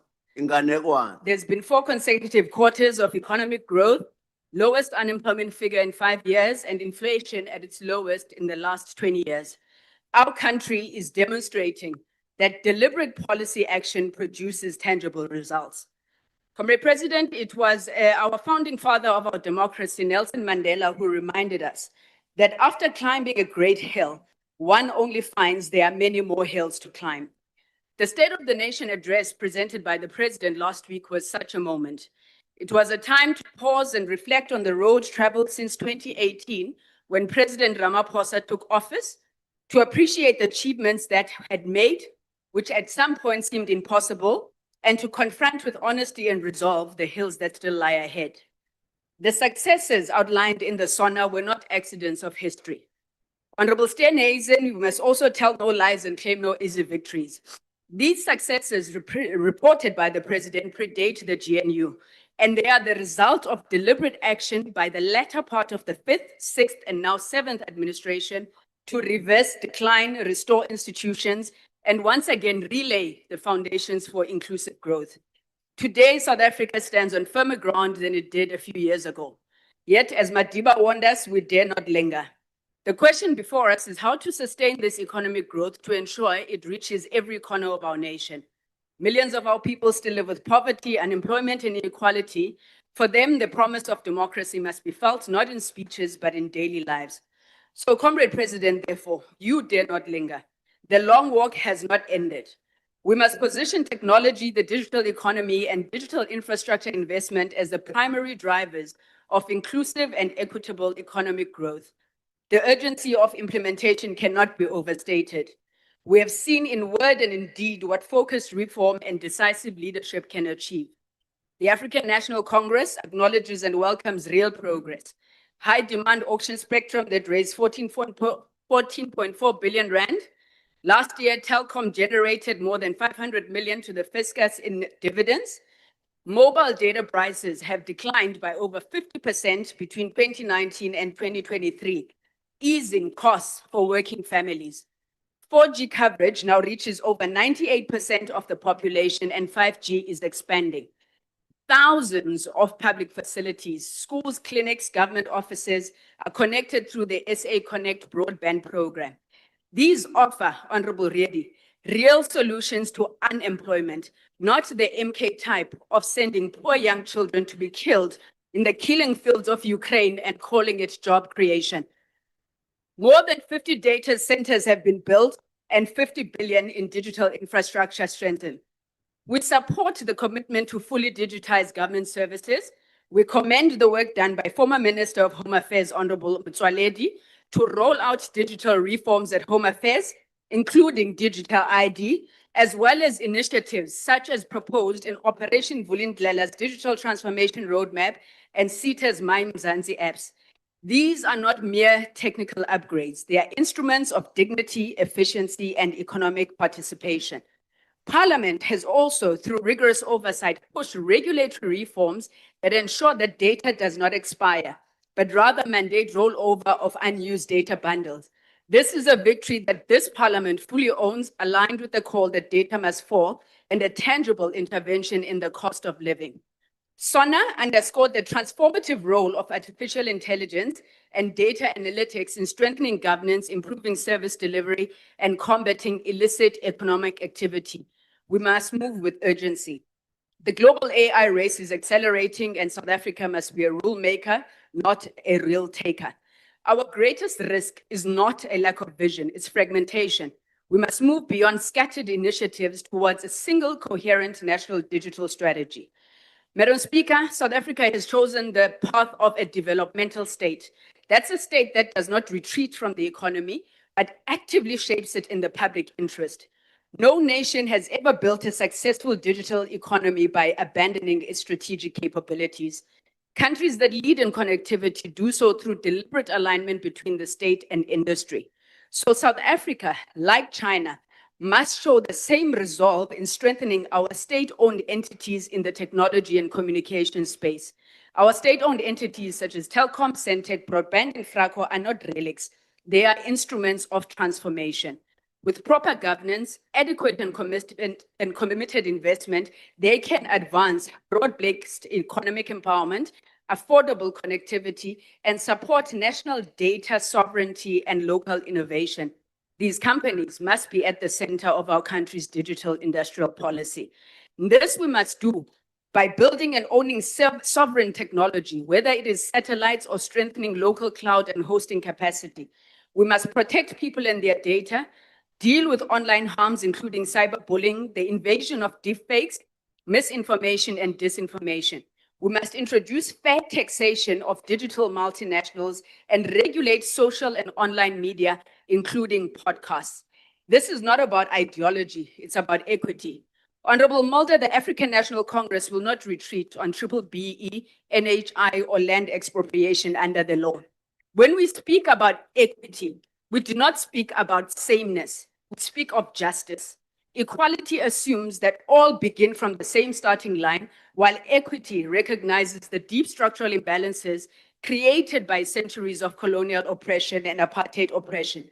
So for you to call for equal treatment in a profoundly unequal society is to ignore history and deny lived reality. We do not seek benevolence from any group, nor do we seek permission to govern or succeed. The democratic mandate on this country rests as its people, with its people as a whole. The Freedom Front Plus, by its own posture and policy positions, continues to foreground the protection of historic privilege rather than dismantling structural inequality. One cannot credibly invoke unity while resisting the symbolic and material steps that this government is taking to build national shared unity. The rejection of the renaming of Rafrinet. Thank you very much, Honorable Sangoni. Your time has expired. Thank you very much, House. Thank you. The next member to participate is Honorable Minister of Tourism.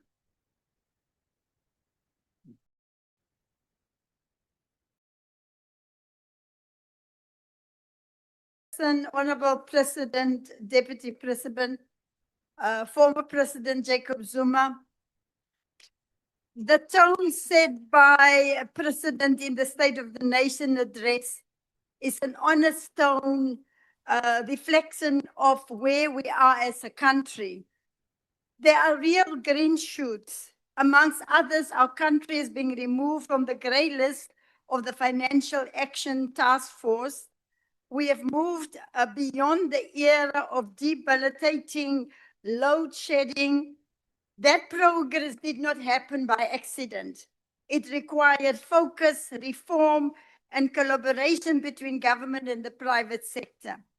As the government of national unity, we must take collective credit for the progress that we've made. Equally, we must take collective responsibility where challenges remain. That is the balance that will build trust in our country.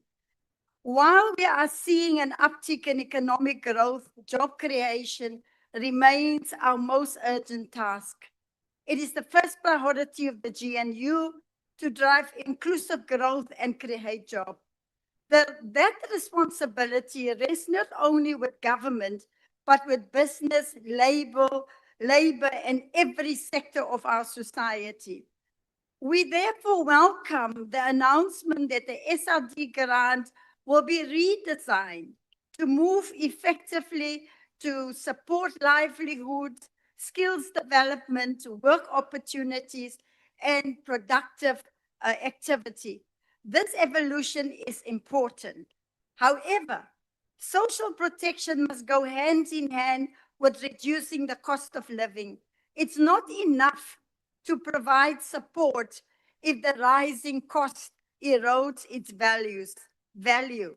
In South Africa, we do not have a shortage of food. We have a problem of access and affordability. The cost of basic goods remains too high for too many households. When we speak of economic reform, we must also speak of ensuring that each rand stretches further and that more South Africans go to bed with food on their table. Mr. President, as a former mayor that was leading a city on drought, we welcome the newly established task team, but the center of the role of responsibilities must be municipalities and provinces. Local government is responsible for water reticulation. and it understands the realities of infrastructure of the ground. Between 30 to 40% of our potable water is lost through pipe leaks.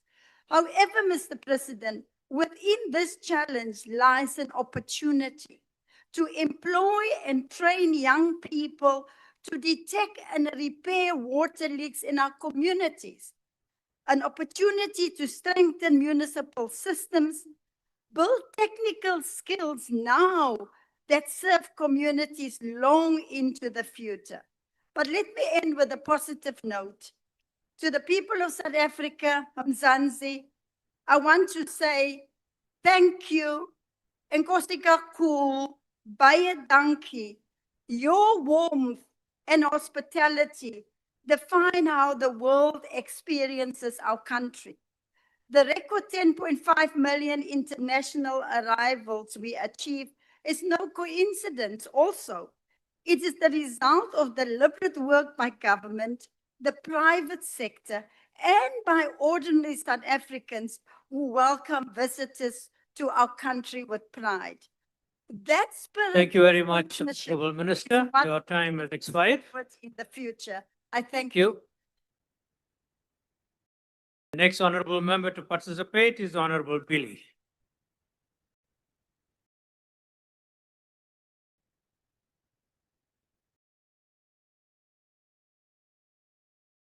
Deputy Chair, Mr. President, honorable ministers and deputy ministers, honorable members and fellow South Africans.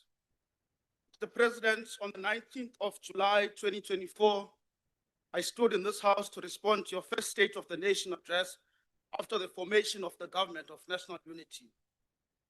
For the first time in our democratic history, Cabinet was not made up of one party alone. It included leaders from across the political spectrum, including my party, the Democratic Alliance. That moment represented something new. It represented maturity, accountability, and above all, it represented hope. In that address, Mr. President, you made commitments on behalf of the Government of National Unity. You said, and I quote, that to tackle crime and corruption, we must have a capable, sophisticated, and independent law enforcement agencies that can fix complex and organized crime. You said your government will deploy modern technology in crime fighting. You said a data-driven approach would identify violent crime hotspots and guide the allocation of policing resources. You said specialized police units would tackle illegal mining, gang violence, cash and transit heist, and the construction mafia, unquote. Mr. President, the reality today is that these commitments have not materialized at ground level. There is no visible modern technological transformation in our police stations. The body-worn cameras that were meant to be rolled out in April 2024 remain a promise on paper. Former Minister Begicele promised them, but he failed to deliver. Minister Mchunu did the same, promised this parliament that body-worn cameras were coming, but again, he failed. Meanwhile, good policemen and women are being killed in the line of duty, including suspects. In KwaZulu-Natal alone, an average of 8 suspects are being killed by the police every week. The situation is volatile, dangerous, and unsustainable. There is no meaningful data-driven policing that communities can see on the ground. Instead, what we are seeing, Mr. President, is depletion. And this is not theory, this is oversight.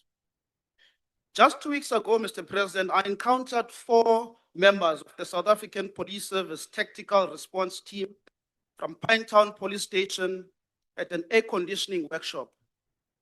I asked them what they were doing there. They told me that they were collecting codes to fix a broken air conditioner in their police vehicle.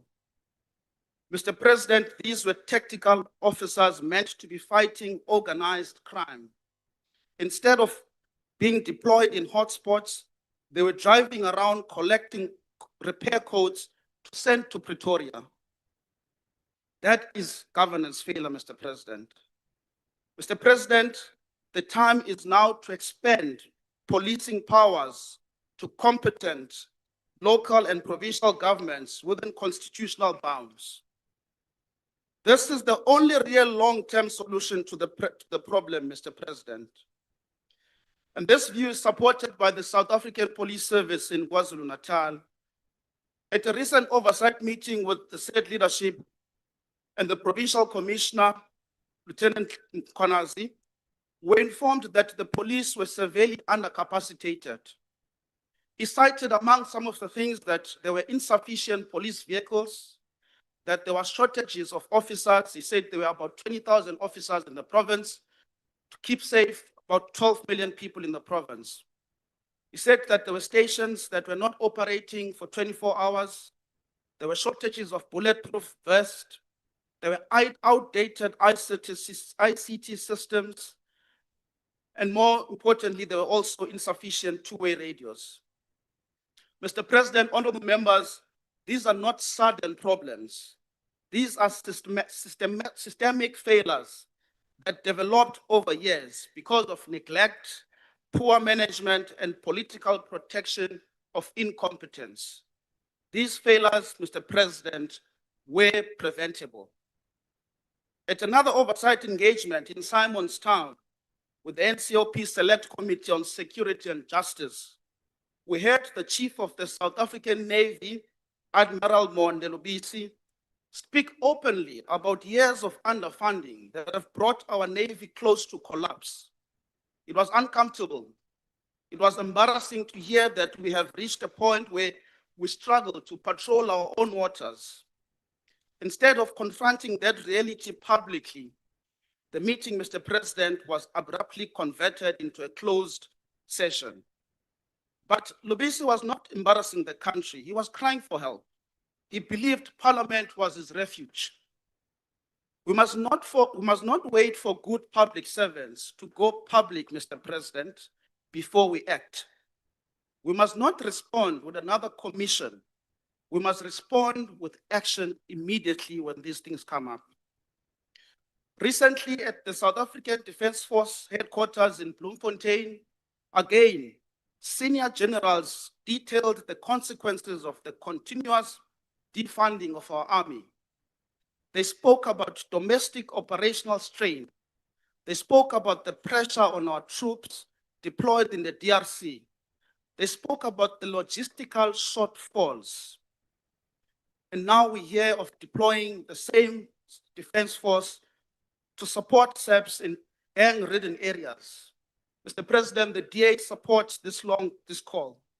The DA has long called for decisive action against gangs, and this intervention is welcomed. But Mr. President, how do we deploy a force that itself is limping? How do we deploy an army that has been systematically weakened? Mr. President, this is not a sudden crisis. It is a result of executive failure. It is a result of years of shielding underperforming ministers. It is a result of a culture where accountability was postponed. We're launching criminal justice reform initiatives in the presidency before reverting SAP's leadership, before recruiting additional officers, before deploying the South African Defence Force. Mr. President, do you acknowledge that many of these failures are man-made? Do you acknowledge that they stem from political appointments and executive inaction? Are you prepared to say to South Africans, we failed? We failed to act sooner. We protected the wrong people. We allowed decline.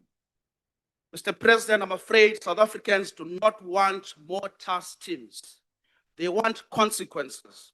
They want ministers removed when they fail.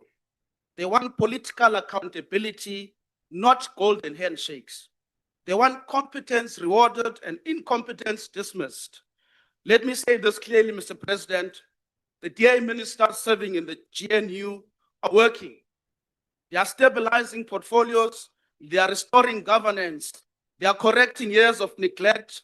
They are proving that accountability and delivery can coexist. The GNU will only succeed if accountability is applied equally. not selectively, not politically. And if you are serious about the criminal justice reform, Mr. President, reform must begin at the executive level. If you are serious about fighting corruption, those implicated must not be recycled. If you are serious about restoring public trust, there must be visible consequences. South Africans are tired of promises. They are tired of commissions that lead nowhere. They are tired of being told that reform is coming. They want to feel safe. They want police that are equipped. They want soldiers who are supported. They want a justice system that convicts criminals. Above all, Mr. President, they want a leadership that takes responsibility and that is decisive. Thank you very This much, new Honorable headline was Member. Your democracy time has demands expired. courage. Thank you. Thank you. The next Honorable Member is Honorable Mikalakis.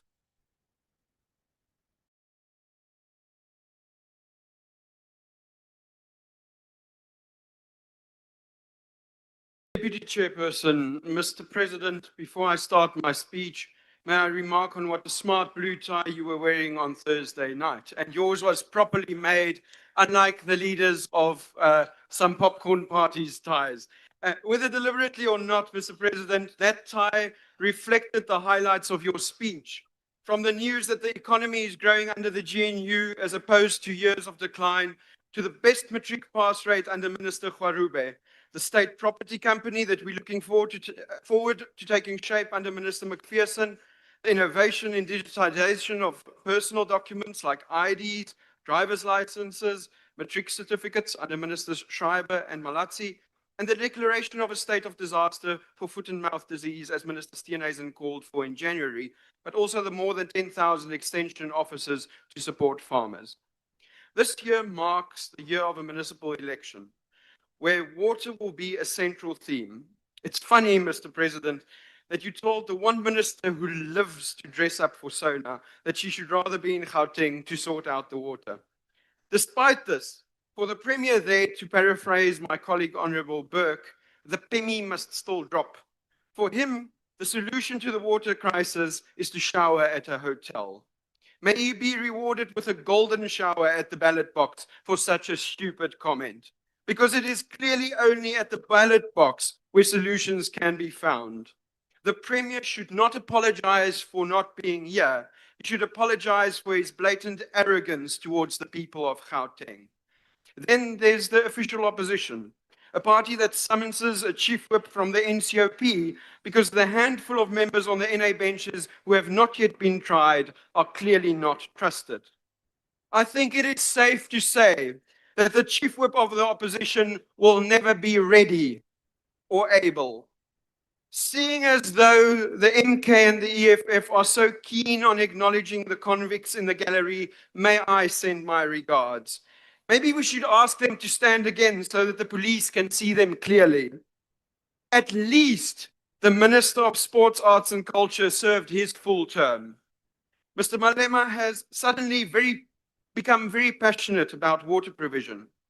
How are the communities affected by the Giyani water project doing, Honorable Malema? Are their taps still dry? Did you not benefit from the looting of that project? The MK, the EFF, the PA, UDM, Al-Jamar, RISE, Good, UAT, Action SA, the ACDP, BOSA, and the NCC have not had a single leadership change ever. They are built around single personalities, often without personality, with sidekicks or those that the DA did not want anymore. I'm surprised the EFF let me finish my sentence. I only wonder if their leader will finish his sentence. As for Honorable Trollip, speaking of despotic regimes, I want to remind him of his own party's culture of internal elections and democracy. When you do one day have that conference to elect someone slightly more stable, less xenophobic, we hope you will realize that votes are not the same as likes on X. You cannot buy them. But Mr. President, our focus should not be on the opposition.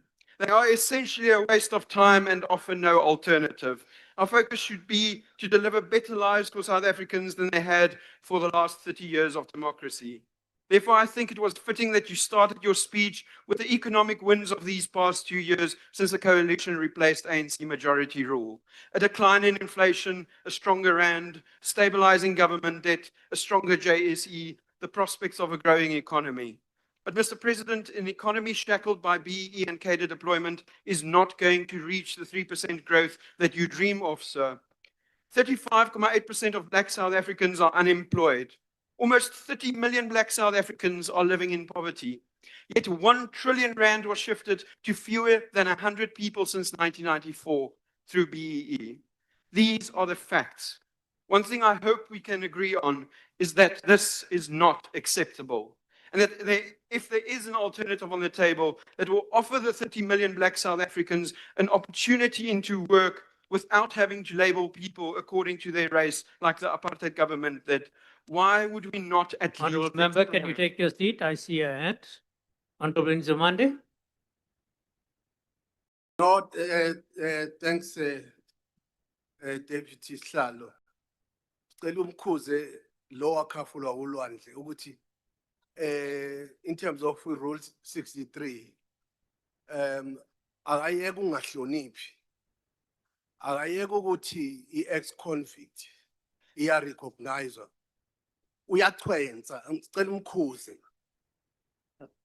Sorry, Honourable Slavini, that's not a rule that you can stand on. Yebo, uyayibreach. Thank you very much. Honourable But Speaker, it's not please continue. Thank you.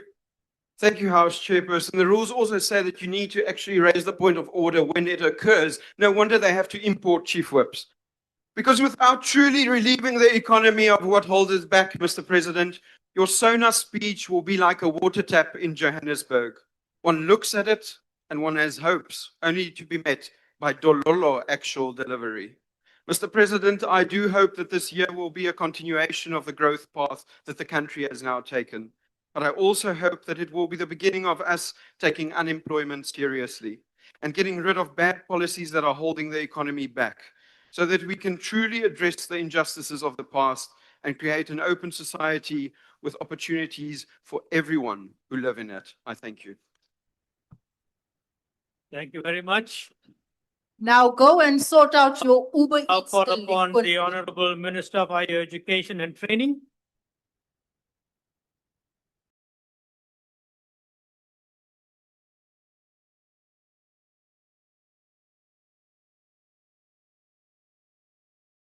President, it's been a minute. And the last time I was here, there were 19 young people who were stuck in Ukraine. And because of your leadership, they're coming back home.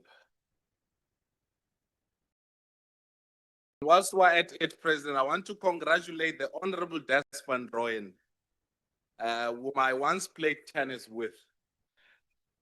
And the last time the former President Zuma gave him a task as Minister of Finance, it was merely a weekend special, then followed by a brief one-night stand as MK party chief whip. Thank you, Honourable Member. Although your opposition Honourable Members, let's not drown the Speaker.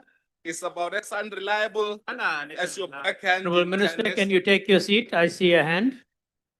Honourable Minister, take your seat, please. I see a hand. Yes, Honourable Member. Ngiyabonga Deputy Slalo. Bengicela ukubuza ukuthi uMinister engakwazi nokuthatha umbuzo abafundi abarejistile ingane ayidlile uNesfaso ngama issues. Minister. Akakhulume nge-higher education. All right, I did hear you. Thank you. Please. Yeah, Honourable Minister, would you take a question? Would you take a question? So although your opposition, Honorable Van Rooyen, politics is about as unreliable as your backhand in tennis, they're still better than those of Honorable Judge Tope, and long may your opening for the debate of the MK party last long. But also the last time I spoke here, President, Minister Steenhuisen. Honourable Minister, can you take your seat? I see another hand. Honourable Speaker, I'm not sure what language this minister is using. He's speaking with a twang. No, let's hear what your comment. Here, so we can understand. speaking with a I can't twang. pick up his twanging. Please stop the twanging. You speaking Sorry, with a twang. Sorry, Honourable Minister, please continue. Well, you can't speak up anything. You can't pick up anything politics or intelligent anyway. So you're serving yourself. And so I was saying that Honorable John, Minister Steenhuisen was simply Honorable John Steenhuisen, cooking for himself delicious, healthy meals and minding his own business. Honorable Minister, can you take your seat, please? I see another hand. Honorable Minister. Mouth disease. Honorable Minister, can you take your seat? I see another hand. Yes, Honorable Member. Ngithokoze mgcinisihlalo. Ngithokoza kwamambala into engizoyibuza ukuthi angicabanga ukuthi umthetho weParlamenteni uyavuma ukuthi uDeputy or uMinister lo okhona osekanguMinister ezangakakami la akayokama ngoba into ayikhuluma nje ayisirele. Thank you, Honorable Member. Thank you, Honorable Minister. Please continue. Looks like it's going to be a long night. But as I said, that, and I agree with Minister Steenhuisen, that with all the things that have been happening in our country, we cannot afford complacency. And that through the leadership of the ANC in the GNU, and to quote an old friend of mine, I can see Honorable John Steenhuisen, that you are cruising very nicely. You may claim the easy victories, which Honorable Hillbilly here came to reject, but we will allow that as long as you do not season them or pepper them with lies, because for us, the GNU is not about ministers competing, but about submitting to the collective responsibility of government. This is your government too. And unlike the Freedom Front and some from your bench, Honorable Steenhuisen, who keep one foot in the GNU and another ready to skip when things get difficult, you are within your rights to claim its victories. This is the nature of politics in South Africa. It's fluid, it's dramatic, but it's also occasionally, if you listen to the honorable leader of the EFF, who seem uncertain whether he wants to kiss the president or to kill the president. Politics can be very confusing. What must not be confusing, however, is the difference between noise and work, between performance and governance, between slogans and solutions, and between sophistry and action. It is from that standpoint that I rise to support the state of the nation that you delivered, President, grounded not in sophistry, but in action, coordination, and delivery. Let me begin where the pain is real and immediate. On the evening of the State of the Nation address, I left the chamber not to rush to television studios or to issue press statements, but to meet students from CPUT who were protesting outside Parliament about the quality of their accommodation. They were anxious, angry, exhausted, but also very uncertain. And working together with the police, student leaders, and university management, were informed that the last of those students will walk into better beds tomorrow.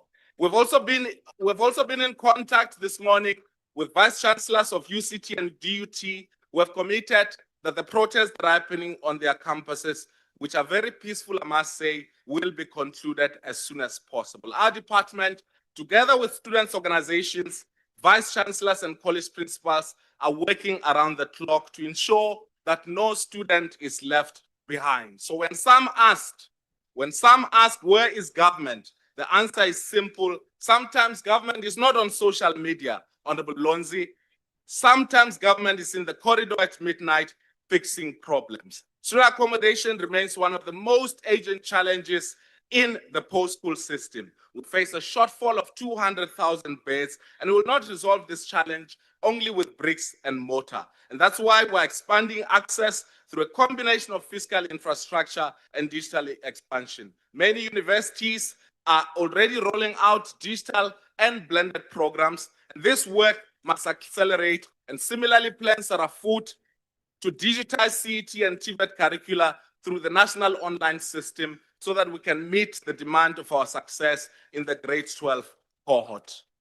At the same time, we must significantly improve the quality of distance education, particularly at UNISA, whose more than 350,000 students are the backbone of our post-school education and training system. Our universities are under pressure, but we're working hard to ensure that we resolve this crisis, but also your instruction, President, that we must build specialized universities, including, of course, the much spoken about University of Ekurhuleni, whom we will ensure that we accelerate. Your instruction also around the transformation that needs to happen as it regards to sector education and training authorities will be taken forward, and we will work with NEDLAC to ensure that your instruction that 40% of my data grant to employers will be fast-tracked. Similarly, your instruction on TVET colleges remains unambiguous. Occupational trades leading to employment, modern workshops in partnerships with industry, quality lecturers, and effective workplace integrated learning must define the future of TVETs. We will mobilize all resources, partnerships, and energy towards full implementation of the dual system, President, that we instructed about. As Clement of Alexandria observed, Honorable Des van Rooyen, sophistry is a powerful art that makes false opinion appear true only in words. When rhetoric is not guided by philosophy or action, it becomes dangerous to all. And yours, Honorable van Rooyen, is dangerous sophistry. Discrediting the president's intent while opposing the practical step taken to realize it without solution is sophistry. Sophistry is declaring that your party has readiness to govern while failing to govern itself. How does a party without a constitution propose to govern a constitutional democracy? Sophistry, with MPs coming in and out weekly, and with Parliament constantly introducing itself to new MK party members. How is stability assured? As a party where relatives substitute for one another like royalty, and where Nkandla ensures the batteries to the remote control are always fully charged. And I can see there was a shaky connection between Nkandla and here. The former president decided to come here. I MK, whether they are pushing the line that he wants or not. But how do you govern a country when you cannot even be a credible opposition? President, coordination is not incompetence. You've been accused that you are planning. You've been accused. Honorable Minister, can you take your seat? I see your hand. Of all of these things. But the important thing Honorable is Minister, that can you take your seat, we've please? seen it work. Honorable Minister, take your seat. Yes, Honorable Member. Ngithokoze Mgcinisihlalo, bengibuza ukuthi ungqongqoshe angawuthatha umbuzo ngoba usakhuluma inganekwane. Honorable Minister, would you take a question? No. No, you can give the question to Honorable Manyi before he moves over to the EFF or to LTN. Honorable Minister, I see another hand. Could you take your seat? Traveling quite a lot. Honorable Minister, I see another hand. Could you take your seat, please? Thank you, Honorable Speaker. The minister is so busy reading that speech. No, he's making ask. No. Ask what you want to ask, please. Yeah. No, I'm not asking a question. His point about Nkandla has got nothing to do. No, you can raise that in your debate. He needs That is a to stick to the debatable topic. point, Honorable Reddy. You can raise that when your member gets a chance tomorrow to speak. Thank you, Honorable Minister. Sorry, Honorable Minister, there's another hand. Could you take your seat, please? Ngibingelele ngokukhulu ukuhlonipha nje ungqongqoshe mengaphambili. Sicabanga ukuthi sonke eSouth Africa siyazi ukuthi iGNU ifomeke. No, but this is free for us. This is free No, for us. no, Point that's of not a order. game order. Get out of Thank you very much. Amavoti. Thank you. Umkhonto wesizwe Thank you, Honorable Member. You are out of order, Honorable Member. Honorable Minister, please continue. I think they're still hangover and preparing for the loss they're going to suffer in the local government election. They're filling in a protest next election. And as I said, President, coordination is not incompetence. Planning is not paralysis. And shouting is not governance. Some believe that if they shout their sophistry loud enough, reality will surrender. But they blame you for believing in boring things, in plans, in budgets, in engineering, in timelines, and also in work being done. President, they say you presented dreams and promises. You may be constrained by resources, but we should never allow a situation wherein our ambition is constrained. Yes, we're nearing, you may be nearing you may be on the 8th year of your 2 years and have committed to do certain things within that period. But we should not fall into the trap of believing that because at some point there was a lack of resources, therefore those things will not happen. And that even if we fail in building new cities and in connecting people through speed trains or the vision that you hold dearly of making the life of every South African better, we will never be blamed for being ambitious. And as some are interested in noise, we are interested in progress. Let me tell you, before we leave this podium, that some years in this house are too small for complexity, for patience, and for hard work. But governing a country, unlike playing tennis, requires all three: complexity, patience, and work, which is the work that you've shown over the time. Thank you very much, President. Thank you. Thank you, honorable members. Could you please take your seats? Take your seats, honorable members. Honorable Speaker, that brings us to the close of the debate for today. I want to thank the Honorable President, the Honorable Deputy President. I want to thank all the honorable members that participated from the podium, as well as those who participated from their seats, for maintaining the dignity of the House and for making this a lively debate. Honorable members, that brings us to the close of the debate, and this concludes the business of the day. The joint sitting starts adjourned. 21 years. MK. Sina saba na matse. 1 years of patience.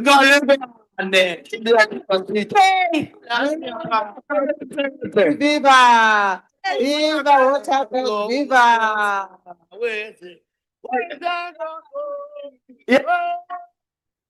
Yeah, Papa, ANC. Samba na matse.